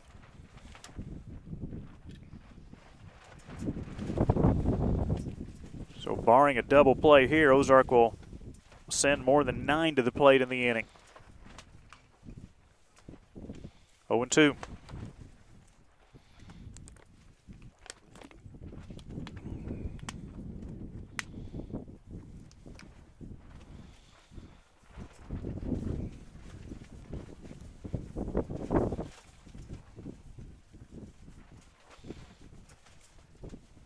Got a piece of it to stay alive on 0-2.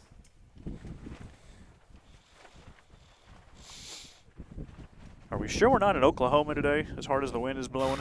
We're sweeping down the plain. Man, it has really picked up here in the afternoon. Curve is swung on and missed for strike 3. That's just the second out. The pitcher was running off the mound. He thought it was the third out, but the runner's not able to advance. Spinayo thought that was the third out of the inning. He was headed toward the first base dugout after the throw back from the catcher, Stevenson. And here is Cash Morgan, who started off this inning with a walk.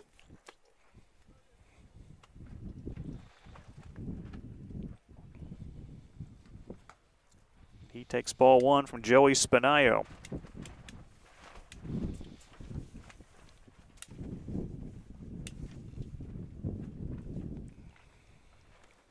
Two on, 2 out in the inning. Curve is in for a strike, 1-1.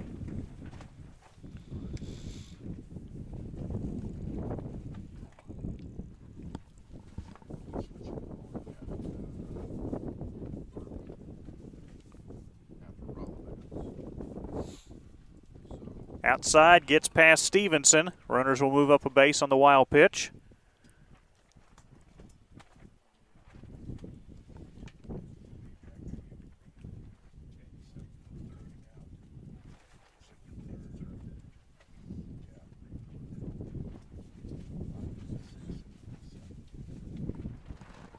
Morgan back in. Cronbush running for Buvid at third. Bauman down at second. is now 2-1. Already a big inning, could be bigger for Ozark here with 2 out, 2 more in scoring position for Morgan. Got jammed, punches this one to right field, and caught by Wyatt Lewis for the 3rd out. For the Ozark club here in the 2nd inning, 5 runs, 3 hits, 1 error, 2 left on base. After an inning and a half, Ozark on top of the Browns, 7-0. We are with you from Republic High School for the remainder of today. 2 more games after this one. Rolla will be involved in one of them. The Savannah team, Post 11 from Northwest Missouri, will be in both games, and then Republic will come back and play the late game this evening as well against Post 11. That will finish out our day, which is, well, we're about halfway through here almost in day 1.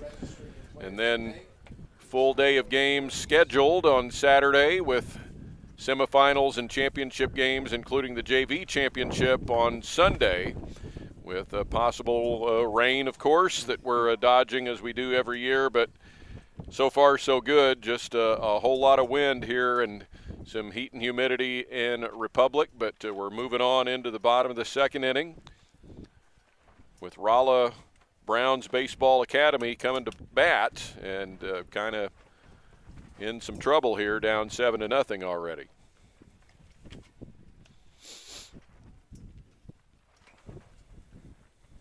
So Devin Wright staked to a 7-run lead as he takes the mound in the 2nd inning. He'll face the 5, 6, and 7 hitters, Hendricks, Kincaid, and Creedy for the Browns. Now batting, extra hitter, number 4, Hendricks. Brock Hendricks, who was listed as the extra hitter. You can have that in the lineup in this tournament. Browns Baseball Academy located in Rolla.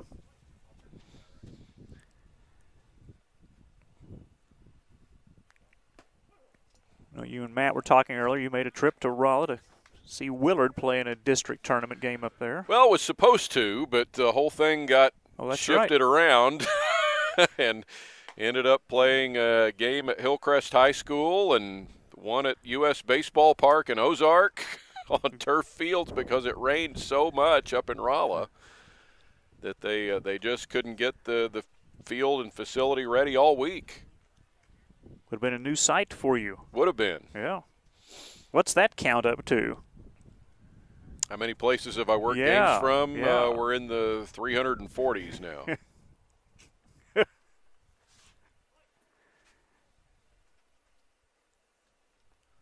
Been here to Republic for 5 games before this tournament. Slowly hit to 3rd. Throw by DePay is not in time. Pretty good effort there from DePay. Did all he could. Be an infield single for Brock Hendricks. First baseman, number 18, Kincaid. And you better check our numbers again. I thought we were closer to 970 than 940. Oh, I think you're right. Yeah. Maybe it was 74, and that's where I got wrong. that. I know. Matt, we got to write that down. Record this. I think you're right. It was 974. Can we hit 1,000 in 2022? Yeah. Okay. I think pretty easily now. Throw to first. Hendricks safely back.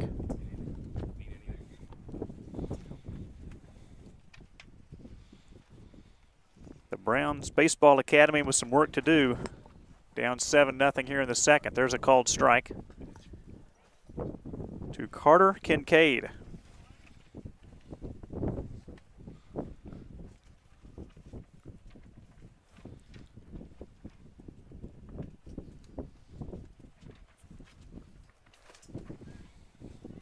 Oh, and 2.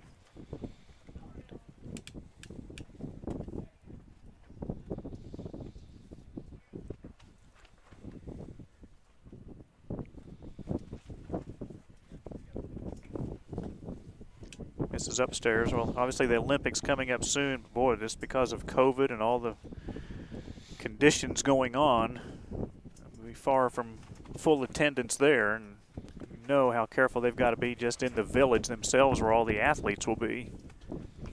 That's line foul.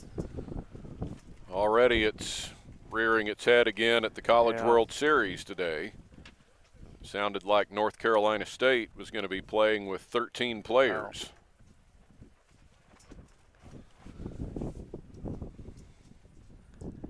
Kincaid is ready.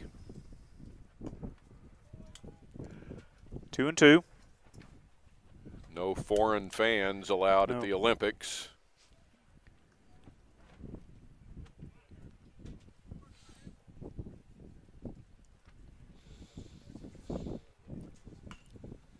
Chops that one foul. Remains 2-2. Got to assume all the broadcasting will be done remotely as well.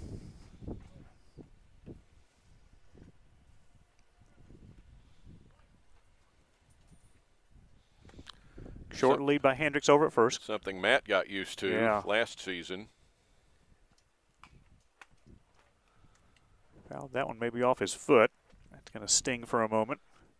In fact, and we can ask him when we get him in here next inning, but I think this today was the first live sporting event he had seen since March of 20. Had to be.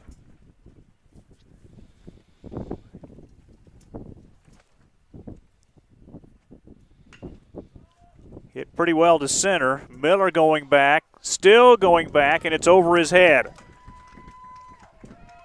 Hendricks just now rounding second into third. It's a double for Carter Kincaid.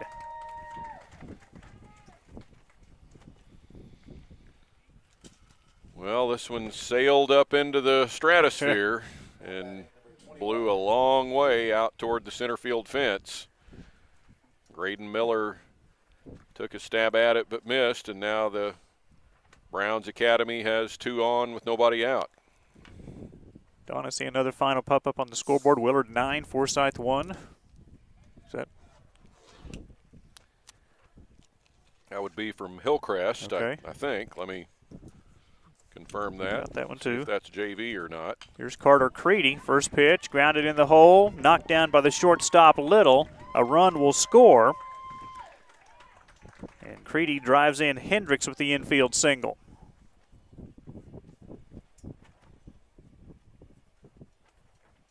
Kincaid moves to third.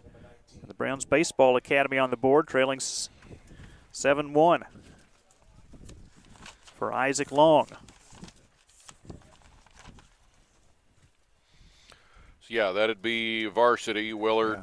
Yeah. They've got the runner at first picked off. Creedy's going to get in a rundown, keeping the eye on the runner at third. And the tag at first in time.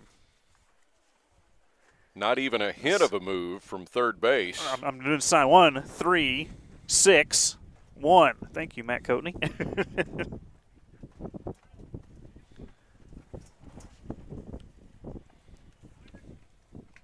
So yes, to finish up that game at Hillcrest was a 10 a.m. game there. 9-0 was 12-15 game, yes.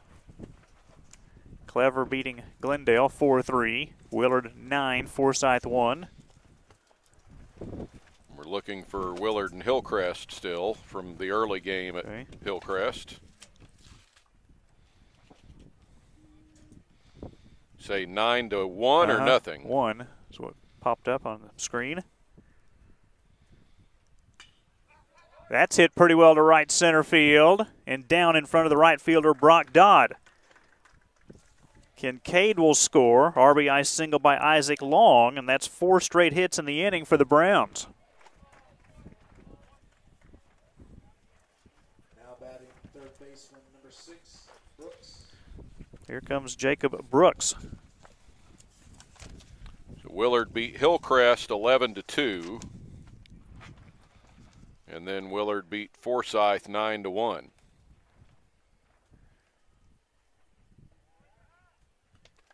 And just when we see later, there's that Willard roster, how many of those players were on the Willard Class 5 State Baseball Championship team. About half of them. Won just about 3 weeks ago. So Willard is 2-0 in its pool, like Kickapoo is 2-0 in this pool now. Jacob Brooks, the batter. And not surprising, Willard's still awfully good even without all of their players from their state championship team. Throw to first, and Long is safely back. Long and above average athlete. Ability to play any position on the field. Best position is catcher.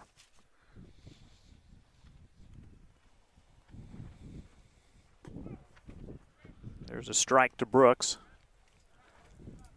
It's 1-1. Ozark 7, Browns Baseball Academy 2. The Browns still batting here in the second. And that hit the batter.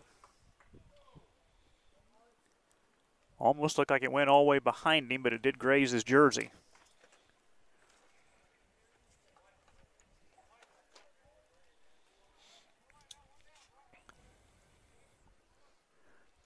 Score update, Nixa 5, Glendale nothing. And that is still in progress, I guess, right? Yep. That'd be the second game of the day today at Clever.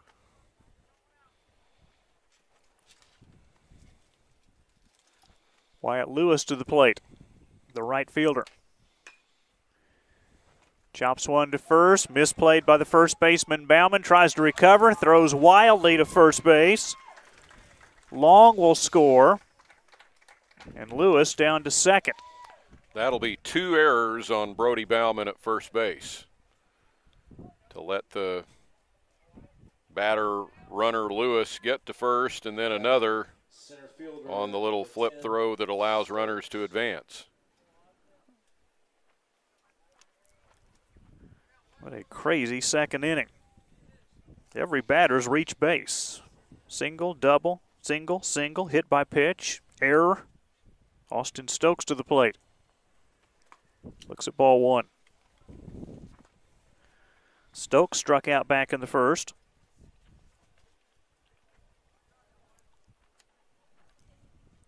Runners at second and third, still only 1 out. 2-0.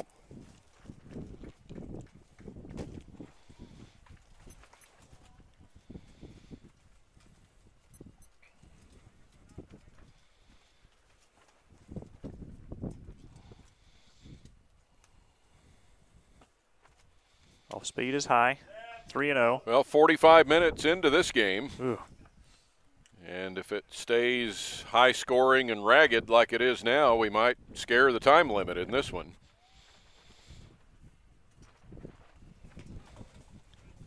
Taking on 3-0, it's a called strike.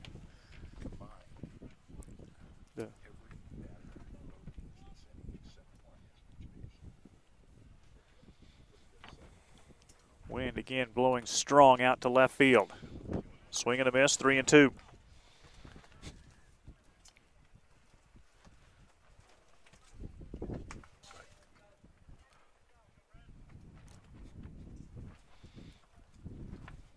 Runners lead from second and third. And a called strike 3 for the second out.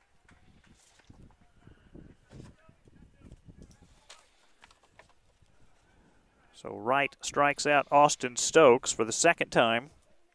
And in steps Trey Riley. Actually, it's scheduled to be Riley. It's still Spumani,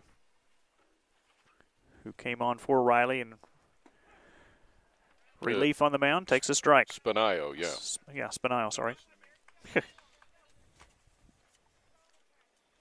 Some Spumani ice cream sounds pretty good about right now, by the way.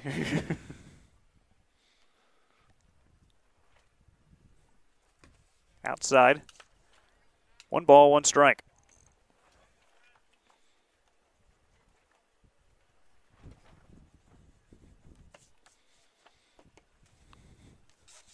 Spinaio, a right-handed batter. Popped up. What's the wind going to do with this one? Buvett in foul territory makes the catch for the out. Browns retired in the second, but they respond with 3 runs on 4 hits, 2 errors, and 2 runners left on base. So we played 2 complete. Don will have magic rotation. I'm out. Matt Coatney's in. After 2, it is Ozark 7, Browns 3. Yeah, we're running McClure after after that inning. But well done, Michael, and we'll get you back in here in just a little bit. 5-0 Nixa leading Glendale in the third inning down at Clever. You can follow that game here on the website as well, saba-baseball.org, as Browns Baseball Academy puts 3 runs on the board on 4 hits in that inning.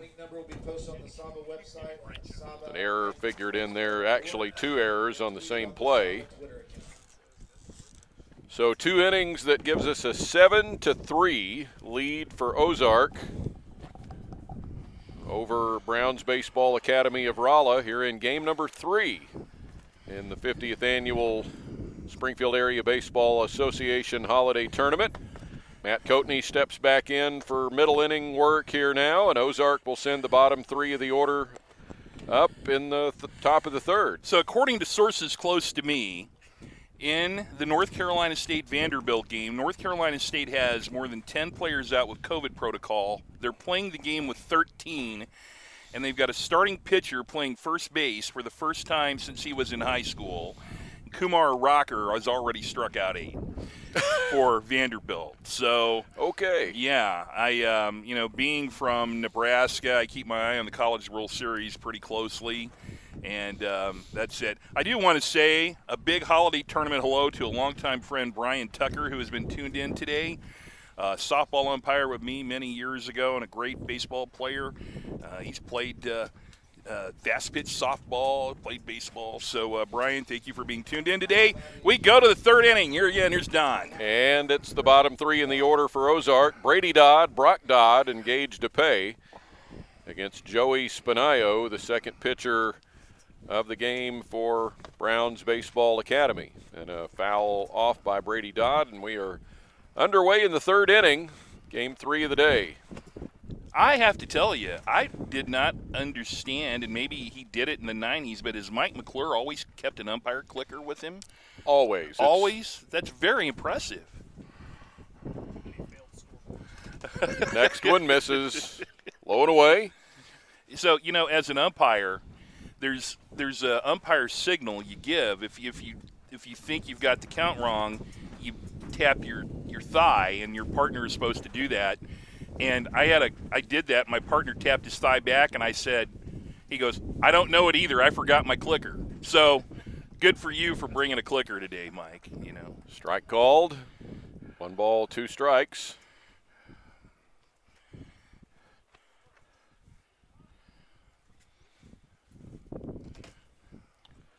Dodd drew a walk his first time. This one is hit off the end of the bat, back to the pitcher, Spinayo, and on to first for the out. I was a little disappointed when you gave the heat index a while ago.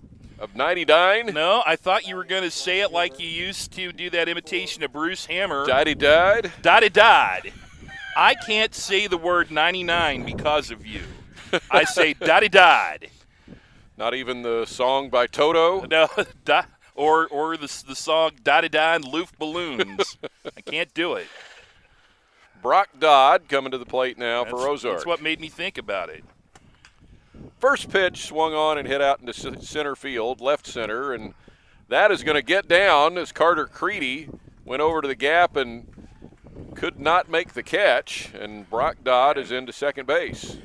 Okay, folks, I'm going to give that a double because, as I've been saying for 3 hours, if you're playing outfield today, go get a pitchfork instead of a glove because you're going to have a better job. As Bob Uecker used to say when he used to have to catch Phil Niekro, he said he didn't need a bigger glove or a special glove. He just waited for it to roll to the backstop and went and picked it up. That's how you play outfield today. Would you like to be out there trying to shag those balls? I feel sorry for the outfielders. No kidding. They all need a helmet. Well, now Gage DePay with a runner at second and 1 out. And he hits the first pitch, foul down the left field line. Mike Hunter doing his third game out there at second base. So I'm going to give you some names. You tell me, if they're still around maybe. How about Steve Goverow? Haven't heard from Steve in a long time. Do know that he's on Facebook. Is that right? But I don't have him. Well, you talk about a guy who did a lot of these tournaments back in the day. Next one is just inside. 1 ball, 1 strike. And I'm, so who was, after I left town, who was the American League umpire came back and worked some games here in town? You mean George Maloney? Yes. Yeah. Did he ever do any games in this tournament, do you know? Yeah. Is that right? I think so. I know he did an all-star game one year. Because that was after I left town, but I remember you telling me about it. 1-1, and George was one of those throwback umpires from the 60s and 70s, like the Ron Luciano type from the American League back then. And then what about Mr. Jack Steck? Jack is still in town, still cooking, not in the best of health. 2-1 pitch is fouled back, retired from umpiring only about 2 years ago, and he's 80 now. Well, I went to high school with his son, Scott. And Mr. Jack Steck always got introduced with the honorific Mr. on the public address announcer. Yes. And was such a big part of the summer ball scene here in the Springfield area. And what a great guy. And he so much a part of this tournament for many years. 2-2, and that hit him. DePay gets grazed on the shoulder by the pitch. And he will go to first. So 2 on with 1 out for Ozark, top of the third, and Ozark up 7-3. Well, Ozark had the 7-0 lead. They need to keep scoring right now because Brown showed they certainly are capable of putting runs on the board. Devin Wright, top of the Ozark order. He's been on base twice, walked and been hit by a pitch. First game he was 0 for 3 against Kickapoo.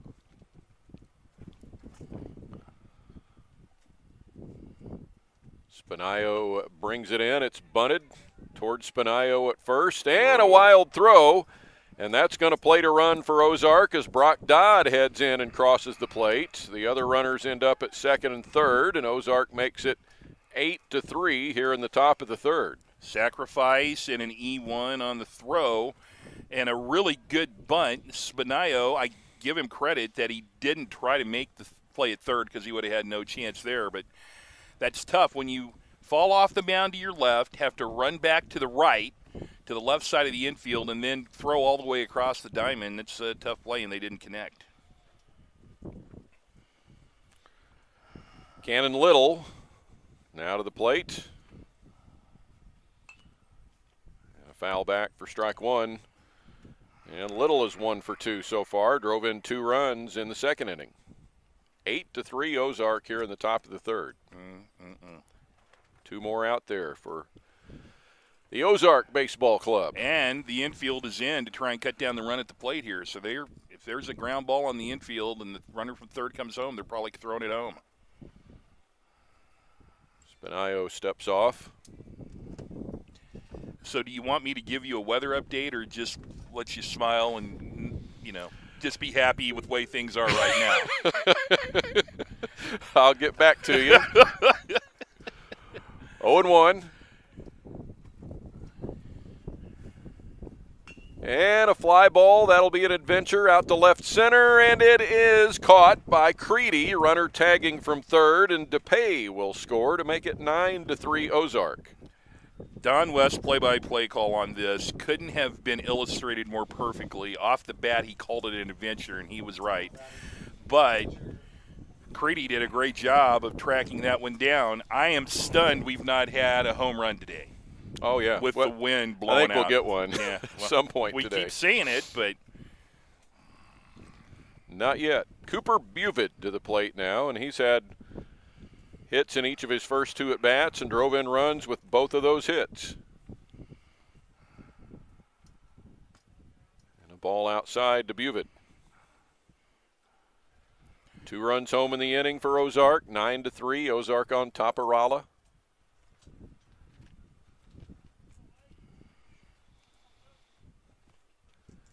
The Browns Baseball Academy. They'll get their own entry on my list. It's really not Rolla High School. Yeah, your lists are classic. Strike called. Okay, so how many games have you done in Phelps County? Well, let's not just Rolla, but I mean Steelville would count, or St. James, right? It would only be in Rolla, and I can name you 2. Okay. One was in 1994, and the other one was about 2 years ago. Up and in for a ball. I've umpired a men's fast pitch state tournament on the softball fields in Rolla, and then they moved the game to a baseball field and, we played on the baseball infield and made the bases shorter there many years ago. It's always fun. Yeah. 2-1 pitch. Drops outside.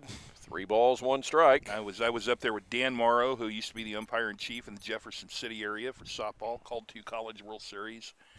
One of the great umpires and one of my mentors. 3-1. And hit fair down the left field line.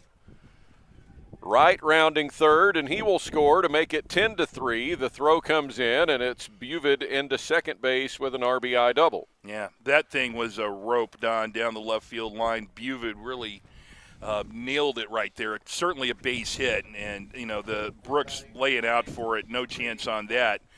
And the scoreboard goes to double digits, and for the 3rd time today, Jacob Kronbusch becomes a courtesy runner. And Buvid now has himself single, double, triple in this game. Oh, boy. Now, did you jinx it? Will he swing from the fence for the fence his next time up? Well, or is the time limit going to get him? Could be. Yeah. We hit the 1 hour mark in this game. So do you get credit for a time limit cycle if you go single, double, triple, and then the time limit gets you? It gets an asterisk. Mm-hmm. Well, with these Major League Baseball games, they're playing 7 innings. Yep. I mean, maybe we should ask Rob Manfred if there's a rule on going for the cycle. No hitters don't count, right? Yeah. We got to get a ruling on this. 1 ball, 1 strike to Brody Bauman. I mean, this is your 30th tournament. You can make a ruling. I mean, you've got a meritorious status in making rulings on this, don't you? I think so. 30 years, you got to have some kind of pull in this tournament. Boy, Ozark piling runs up here. Now 3 in the 3rd and 10 on the board, leading 10-3 in the top of the 3rd. And Bauman with a 3 ball, 1 strike count now with a runner at second and 2 outs. Here's a score update from the Clever Pool. Nixa 6, Glendale 2. They're in the bottom of the 3rd. That's in varsity action. Ball 4 to Brody Bauman. So 1st and 2nd for Ozark. Graydon Miller coming up. Now batting 5, Grayson Miller. JV Pool at Parkview, Fort Smith 3, Republic 2. They're in the top of the 5th inning.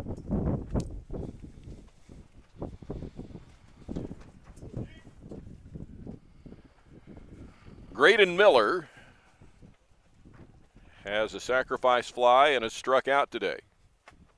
Pitch is in there for a strike. Ozark got 2 in the 1st, 5 in the 2nd, 3 so far here in the 3rd with 2 more runners out there and 2 out. Next one is in the dirt. And I've learned on these turf fields now, when a pitch comes in like that, it's in the turf. It's not in the dirt because there is no dirt. But, okay, let's talk about this for a second because I said we were going to cover some ground, so let's do that. I have, softball's a big sport of mine. If a pitcher is in the circle in softball, do you guys ever refer to it as the mound? Only by accident. By accident? No, okay. never. It's not a mound. Well, I agree with that, but if someone says it, I don't lose my mind about it. I mean, it's not technically correct, but I wouldn't have a problem with it. So blowing away, 2 and 2. But you said you've learned. So has anybody called you out on it, or you called yourself out on it? It's just myself. Oh, no, so that's fine. If you're calling yourself out on it, then I respect that more than if somebody else called you out. Yeah, on a turf field, it pitch isn't in the dirt. It's in the turf. That one is low, 3 and 2, and it was in the dirt. In the dust. Do you say on a turf field it's in the pellets? Because that's really what it is. You could do that. Yeah. 3-2 with 2 out. Runners go, and the pitch is hammered down the left field line, and it is foul. And I lost it there, but it stayed in, didn't it? Yeah, it stayed in. Off the bat, it had the look like it had a chance, especially since it was dead down the line. Yep. I think if that had been more towards the scoreboard, it certainly would have looked like it would have stayed in. But, for some reason, the ball hasn't been flying out of here with the wind blowing out. So down the line is the best chance to get one out of here today, I think. Runners back to first and second. 3-2, 2 outs. There they go. And it's hit out into short right center field, and in comes the center fielder, and it stays out of the glove of Austin Stokes. One run is in, second runner trying to score, and he is safe. Well, a great effort by Stokes, and I thought he had it for a second, but it is a single for Graydon Miller and 2 RBIs to make it 12-3. And again, the outfielders today really are up against it. Austin Stokes coming in a long way, had a chance at the ball, but the wind today just playing wreaking extreme havoc with these outfielders. He made a good try, but just couldn't get it. Now the 9th man to bat here in the 3rd inning for Ozark is Cash Morgan. The pitch going to get off the glove of the catcher, Stevenson, and on to second goes Miller. I was wanting so badly to jump in on headset when you and Mike were on earlier. There's no way this person's nickname isn't Cash Money. Cash Money. There's no way. With that name, Cash Morgan, has to be, don't you think? Well, sure. Yeah, if you know, @Coatman1 on Twitter would really like to know. Ozark fans, that's the nickname. There was a local DJ here whose name was Cash. Cash on KTTS, he used to be. Pitch is outside. Now, Don Money played for the Milwaukee Brewers. Started with the Philadelphia Phillies and then moved on to the Milwaukee Brewers. Absolutely. Yeah. Wow, what a great drop you have there. That's a strike. Dave Cash was a Philadelphia Philly, as I remember. And started with the Pittsburgh Pirates and moved to the Phillies. Wow, you are on your game today, Coach West. Man, they put that trivia question up here about which one of us was taller, and then here it comes. It just opened the floodgates for you then. Outside. I'll tell you what, that's a key run there at second base in terms of a potential run rule situation to get to a 10-run difference, which will come into play in the next inning. There is ball 4, and the top of the 3rd rolls on for Ozark. For the second straight inning, they batted around. See, this is the advantage of my scorecard. You just line out the number and write it in. Yep. You know? That's it. What do you do for your scorecard? Oh, there, just McClure? like that. Whoa, look at that. Yeah, look at that. Yeah, almost. Yeah, what does McClure do? My scorecards were blowing away in the wind. Yeah, that's pretty good on that. Well, let me tell you about Scramblers, everybody. This is one of my favorite restaurants when I come down to Springfield, Missouri. Great breakfast menu. Yesterday, I had a chance to go over there. They're a proud sponsor of this tournament. Horner Askins had his 79th birthday yesterday. Don West and I celebrated there. The Scramblers breakfast platter is my favorite, but I've seen French toast. I've seen pancakes. You can get eggs over easy, and I really bet you that Julie will make you about anything that's not on the menu if you ask her nicely. And they are a nice spot of hometown heaven for breakfast. They are a proud sponsor of this tournament as we have a pitching change for Browns of Rolla as they will go to the bullpen. Jacob Brooks, the 3rd baseman, comes over to pitch. So we'll get a new 3rd baseman for Browns here once he takes his spot. There was word that several of the Browns players were hung up in a traffic jam on I-44 before this game and thought that it might have a delayed start, but then it didn't. They actually started early. The first warm-up pitch, according to Derek Hunter, the home plate umpire on his watch, was 2:25. Yep.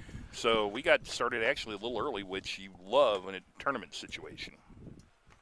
2 hours, 15 minutes between games throughout the day. There's your clever pool update. Glendale has taken the lead over Nixa 7-6, and that's a wild one in the 3rd inning. Yeah, so I've got to think Trevor Casterlin has made it over there to help Scott McCauley and Tom Mass. I certainly hope so. Yeah. Trevor headed for a new horizon as he becomes the head baseball and assistant football coach at Lexington High School up in West Central Missouri this fall. My goodness. Well, best of luck to him. What a great guy. Another great guy you've introduced me to through the years. So 5 runs home for Ozark.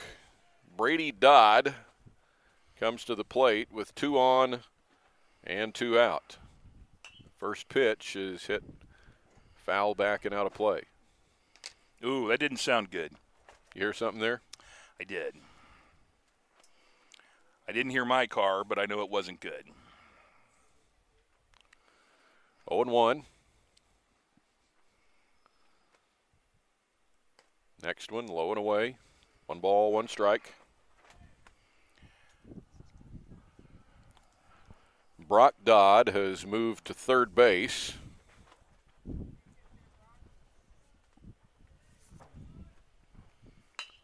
Next one is hit into short left field. That's a base hit. Miller rounds third, and he will bring the 13th run of the game home for Ozark, which leads now 13-3 here in the top of the third. And now we're in a situation where we could even have a 12-run after 3-inning rule come into play if Ozark continues this and they get Brady Dodd home from first base before the last out's made. So it's Brock Dodd, and the pitch is swung on and missed for strike 1.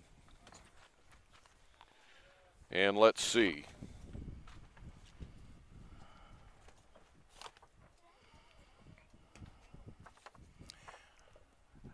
Next one is a ball, 1 ball, 1 strike.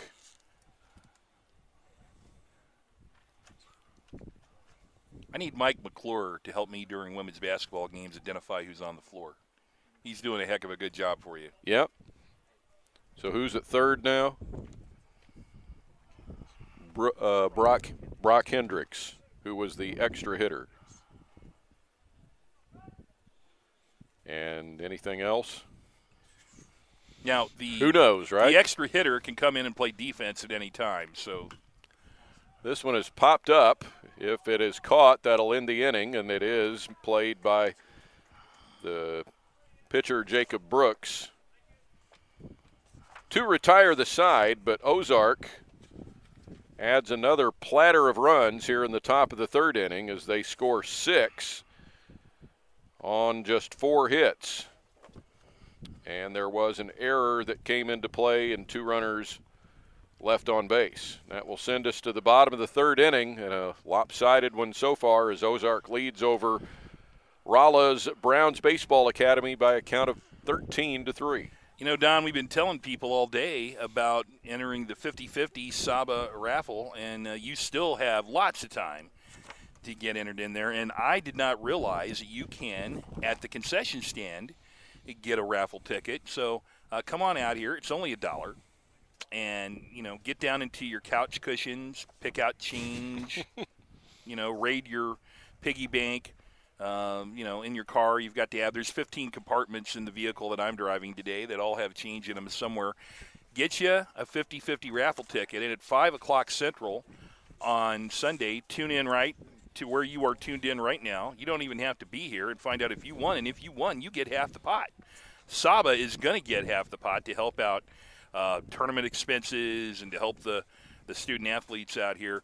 But you can have a $1 turn into half the pot. And if you live in the Midwest, if you go to a sporting event, you have to play the 50-50 pool. It's one of the great things about Americana, and certainly we would like to have you do that here. Also, get on this website that you're tuned to right now, saba-baseball.org. Order your 50th Holiday Tournament T-shirt so you can show all of your friends how much you support this tournament. It's a cool T-shirt.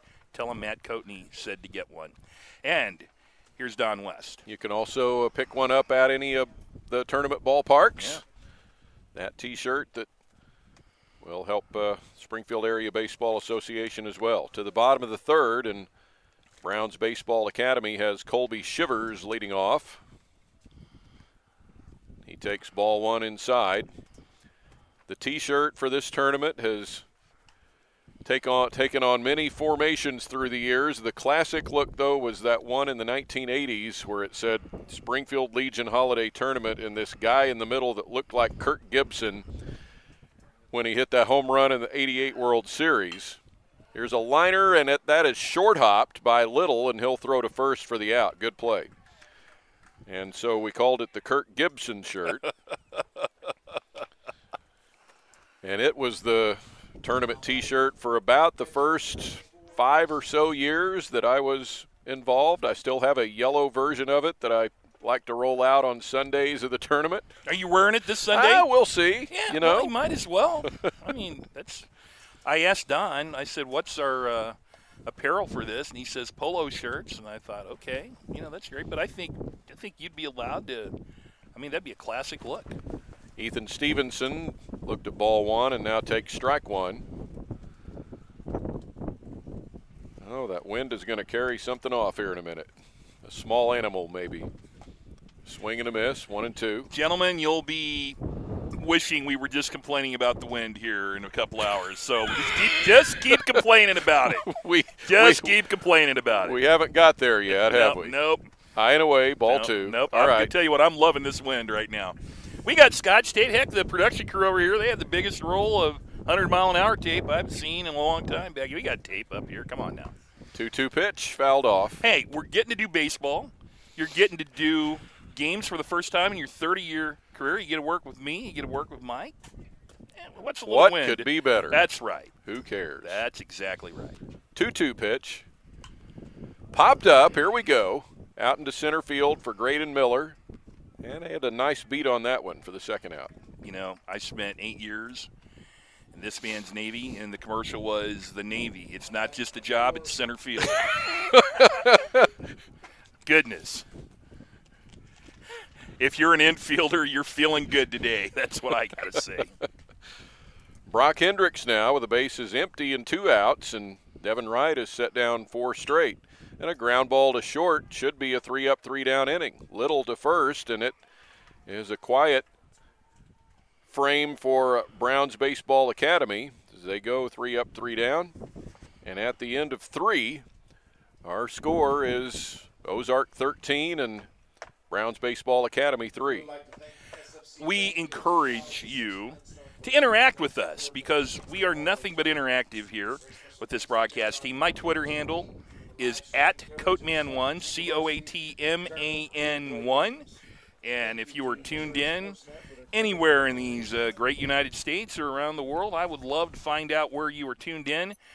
As you're seeing right there, it's a score update that I saw for just a second. And so you saw it, and so there it is. Willard beating Hillcrest 11-2, and that was an early score. There we go. And now we get the Glendale Nixa update, Yeah, still 7-6 in the 4th. Yeah, 7-6. So you can tune in if you're sick of looking at my nose. You can tune in to Tom Mast, Trevor Casterlin, and Scott McCauley.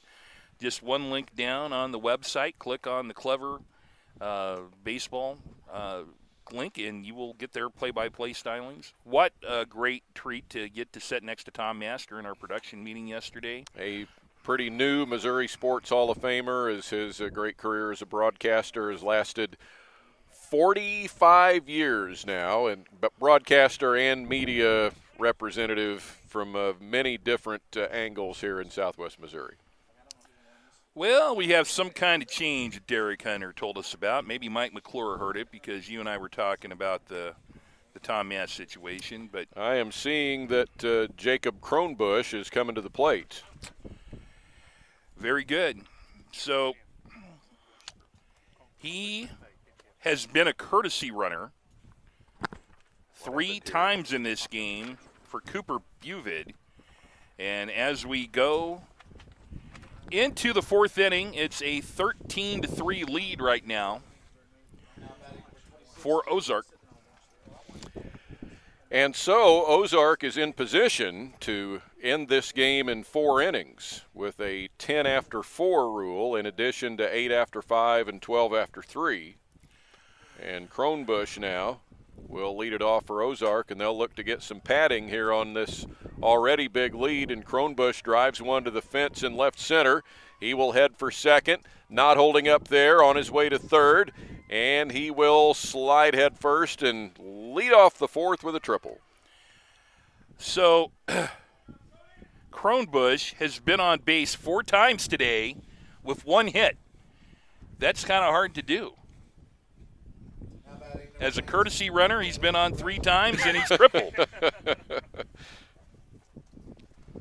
Congratulations to him. Boy, I tell you what, he came in as a new hitter, and he was not shy about putting the bat to the ball. Devin Wright looks at ball 1. Now, is it my inning to gripe about the wind? I'll let you guys gripe about it there for a while. The wind is pretty strong here, gentlemen. 0-1. That's hit out into right center, and it is down and will go toward the fence. In comes Cronbush with the 14th Ozark run. Wright heads into third base, and he's out at third. Well, a great throw into third base. Nails Wright. If you're watching this at home, you're seeing the replay. That's how you hit the cutoff man. If you don't hit the cutoff man, you have no chance of getting that runner.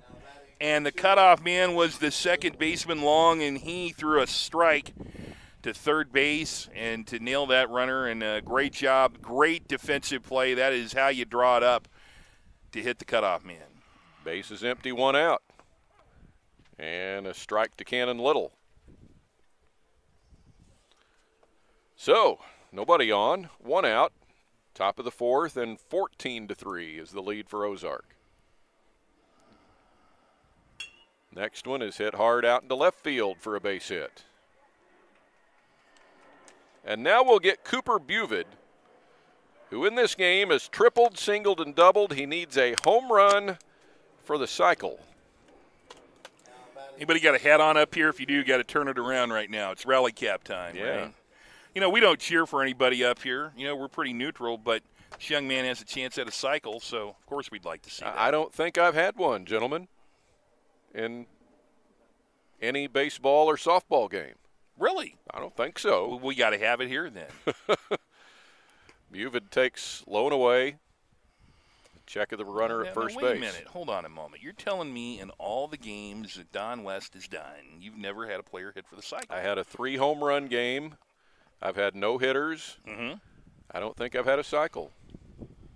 0-1, hit to the shortstop. That won't be a home run, but he's going to get on first base on the error by Colby Shivers. Runner moving on to third, and safe there with a little extra move there by Cannon Little to go all the way from first to third base on the error.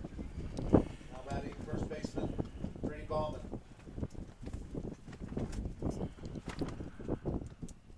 And Brody Bauman comes to the plate. 2 on with 1 out. A run home already for Ozark. So Ozark getting beat by 3 in their first game. This one popped into center. Blowing out to Austin Stokes for the catch. Runner tags. Cannon Little headed home. And he'll make it 15-3, Ozark. And they're up now 12 here, so their run differential is 9. Now batting center fielder. Kickapoo has a run differential of 11, and Ozark has a chance to. Of course, they're only going to get 8 out of this right here. Yeah, so keep that in mind. You can only get 8 runs in the differential there, so they'd only be +5 if they were to end up with this score. Miller hits one back to Brooks, the pitcher. Little underhand flip to first to retire Miller and Ozark in the top of the 4th. But more run production for Ozark. They've scored in every inning. This time around, they score 2 on 3 hits with an error and a runner left on base. And we'll get the re-entry now for, is it DePay, I think? Yes.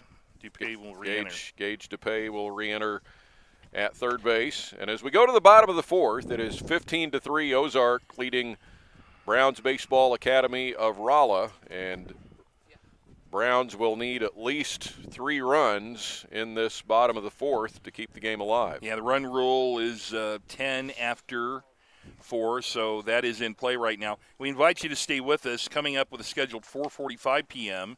Central start time. Brown stays on the field, and they will take on post-11 American Legion out of Savannah, Missouri. We're looking pretty forward to seeing them. I know they've got a good pitching staff, Don, and we so appreciative of teams that are coming down from that far away here in northwest Missouri.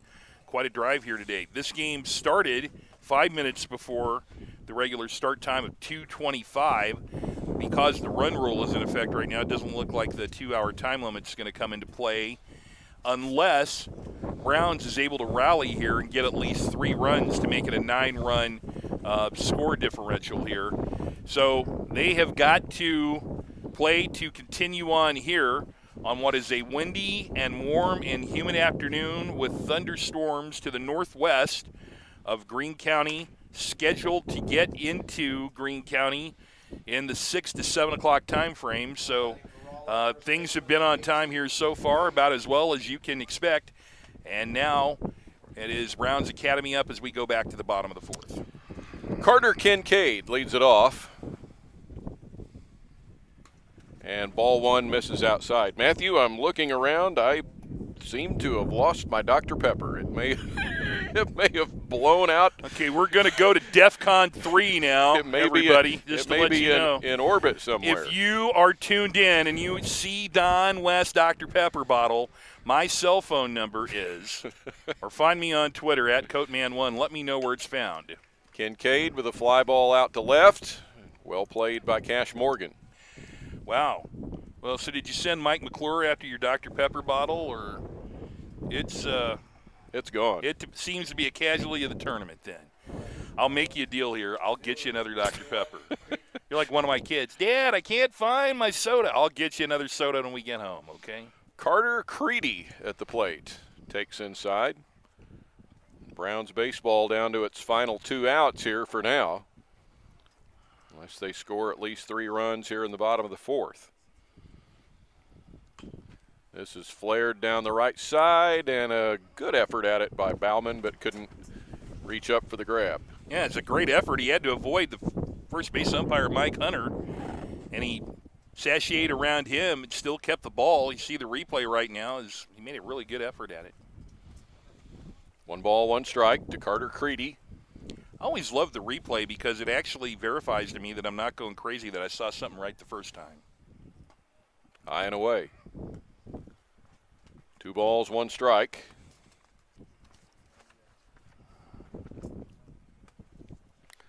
Devin Wright trying to finish this deal for Ozark.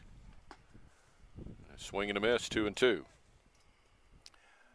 Coach West, what is the facility over the right center field over there where there's a scoreboard and a flag? There is tennis and soccer over there for Republic High. They've also got a lower soccer field below the little berm that's more out across center field to us. I believe I'm going to use that flag because it seems to be more consistent. The left field flag here tends to not move as consistently. 2-2 hit to third base and swallowed up by DePay upon his re-entry to the game. And the throw to first will take this game down to its final chance for Browns baseball. 15-3 Ozark here in the bottom of the 4th.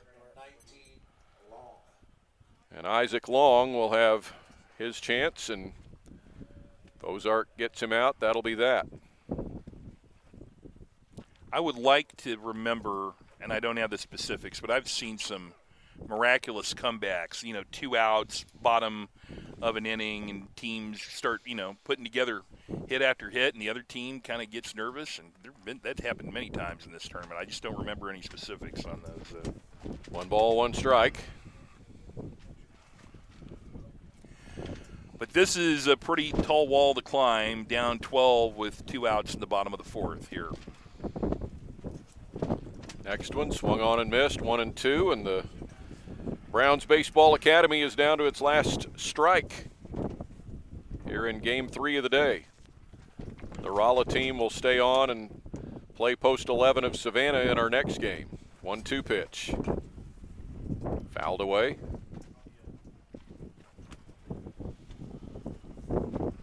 That game scheduled for 4:30.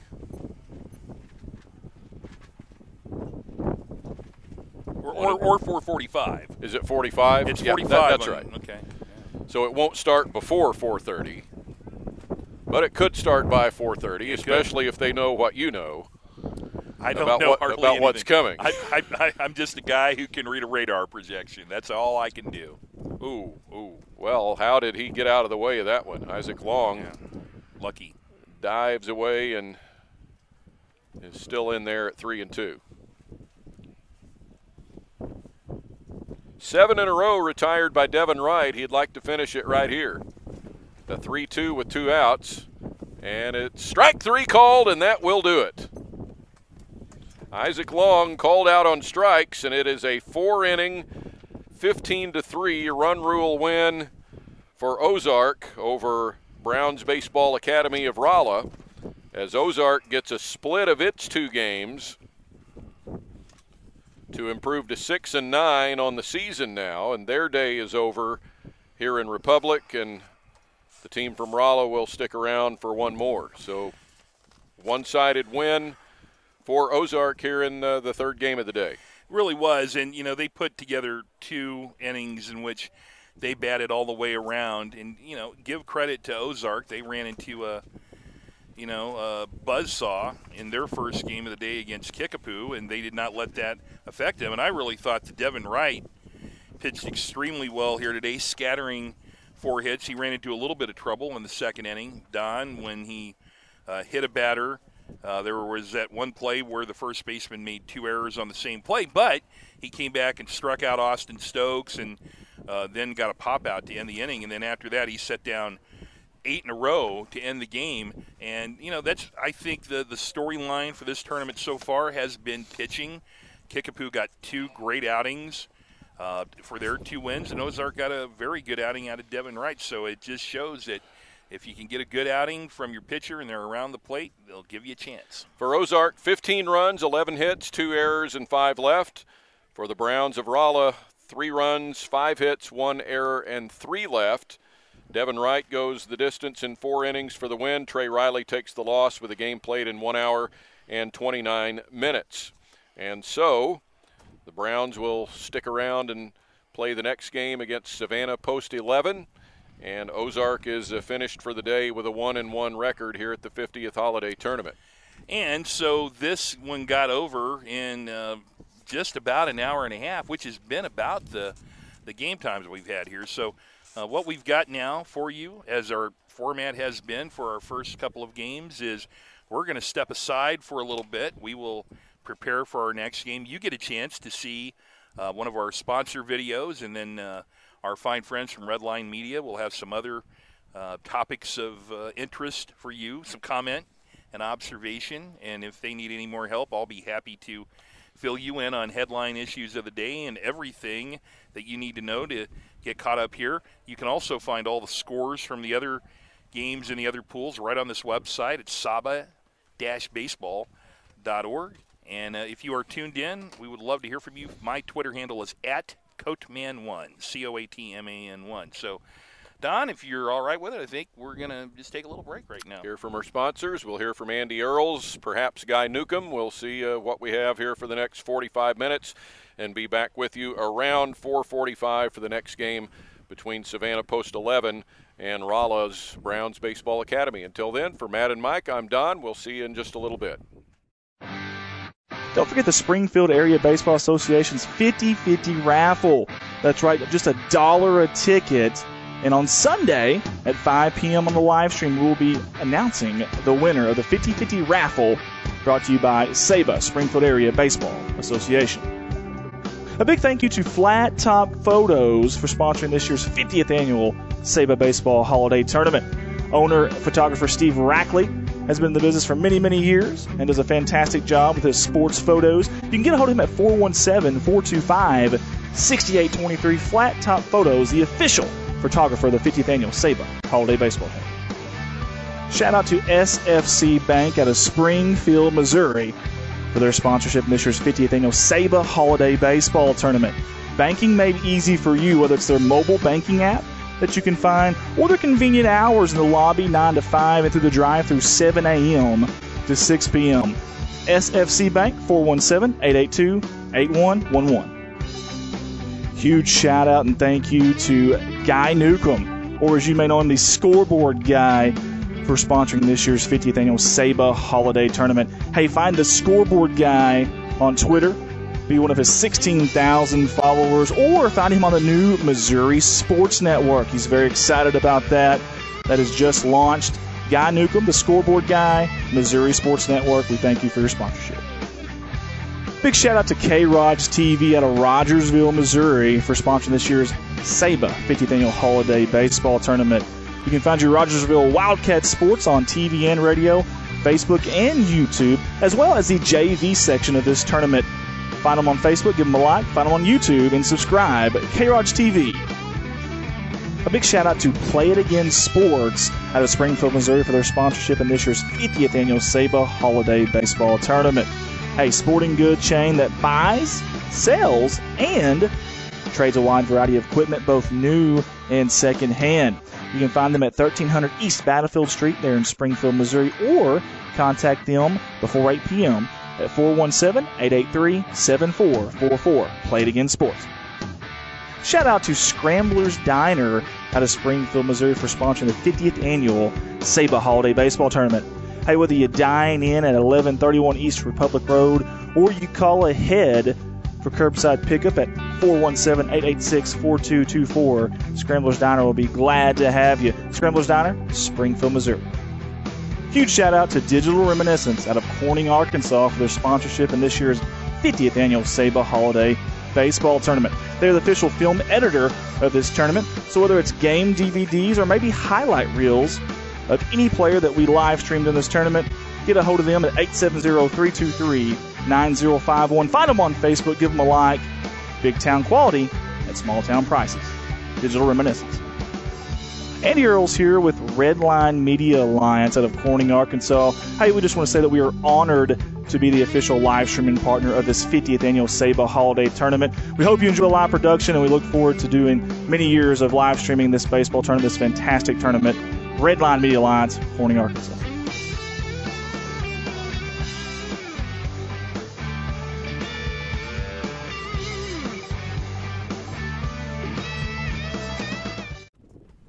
And we're back here live at Republic High School, live on location here for the 50th Annual SABA Baseball Holiday Tournament.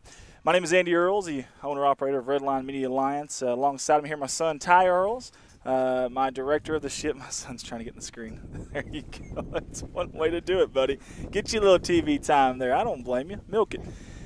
My director, my captain of the ship, Colton Ladyman. You can't see him right now, but Adam, get your camera on, Colton. Get your camera on, Colton. Well, all we have is the wide view, I think, but we'll figure it out. I'm going to try to get my staff a little love here because they're out here in this heat, and it's really, really tough. Get your cam on each other there for a second. There's Colton right there. You see, that's my director right there. Like I said, the captain of the ship, Colton Ladyman. He's actually done a little bit of everything. And then you got Mr. Adam Valance right there. That's right. Look at him, big country is what we call him. Yes, sir, mountain man there. Doing a great job. He's actually been the one out in the heat this entire time. And has only complained 7 or 8 times, so that's not too bad. That's not too bad. No, I'm kidding. Actually, he's been great. He's done an awesome job, and he's got a really hard job down there, too. You see him on the camera. He's the one shooting through the net there. So I just want to give those guys a little bit of love there, give them a little TV time. Again, Adam Valance there. Colton Luddy, you see him zooming out there. That's from Adam's side. Guys, thank y'all so much for tuning in with us. It means a lot to us. Interact with these guys if you don't mind. There is a comment section there on that YouTube channel. Interact with these guys. We'll get it to them. We'll make sure they see it. And it makes it a lot more fun for us, obviously. I know a couple of these games have been kind of runaways, but it gives them something to kind of talk about, too, as well on the side, not just the baseball aspect of it, obviously.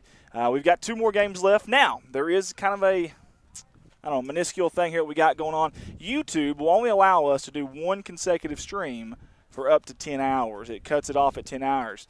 The way the time slots are going right now, if we keep the stream going, we will hit that 10-hour mark, and then we'll have some problems, and it's just going to cut us off. We're going to have an issue there. It'll cut us off, and we will not be able to. We won't even know. They'll just kick us out of there. So, with that 10-hour time frame, we thought somewhere around halfway, maybe after Game 2 or Game 3. Well, we made it through 3 games. We're going to cut this feed, so you're going to lose the feed. Okay, I want to repeat this a lot because there may be some people that are just tuning on here. We're going to cut this feed.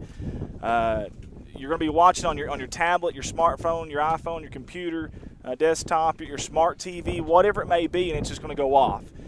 Stay with us on that channel. Go back to that same channel. Maybe refresh, go back, whatever, and you're going to see it. It's going to come back on. We'll probably have it back up and running within 5 minutes. So just want to let everybody know. Big thank you to everybody at SABA, Springfield Area Baseball Association, Jeff Simpson and all the crew. They do such a wonderful job with this tournament and have for so long. 50 years, that's a long, long time for anything, especially a baseball tournament of this caliber with this many teams. So we want to give them the big thanks as well, big shout out. So thank you guys. I know y'all are watching back home. We sincerely do appreciate you. Big thank you to the Republic High School. How about the faculty and staff, the coaches, the great hospitality here. Again, we're from Arkansas. They don't even know us, don't owe us a thing. But, man, they've been so good to us, and it means a lot to me, our staff, our announcers, everybody. So we want to say thank you to the Republic coaches and staff. I know the head coach, I probably bugged him. He's gonna shady butt me here pretty soon. I bugged him so much. So big thank you to him. And, guys, I think it's a good time for us to cut this thing. So, again, going to repeat it one more time. Going to cut this feed. YouTube only allows us to stream consecutively for 10 hours. So we're going to cut this feed, but we'll come back to you within 5 minutes and bring you the rest of the 50th Annual SABA Holiday.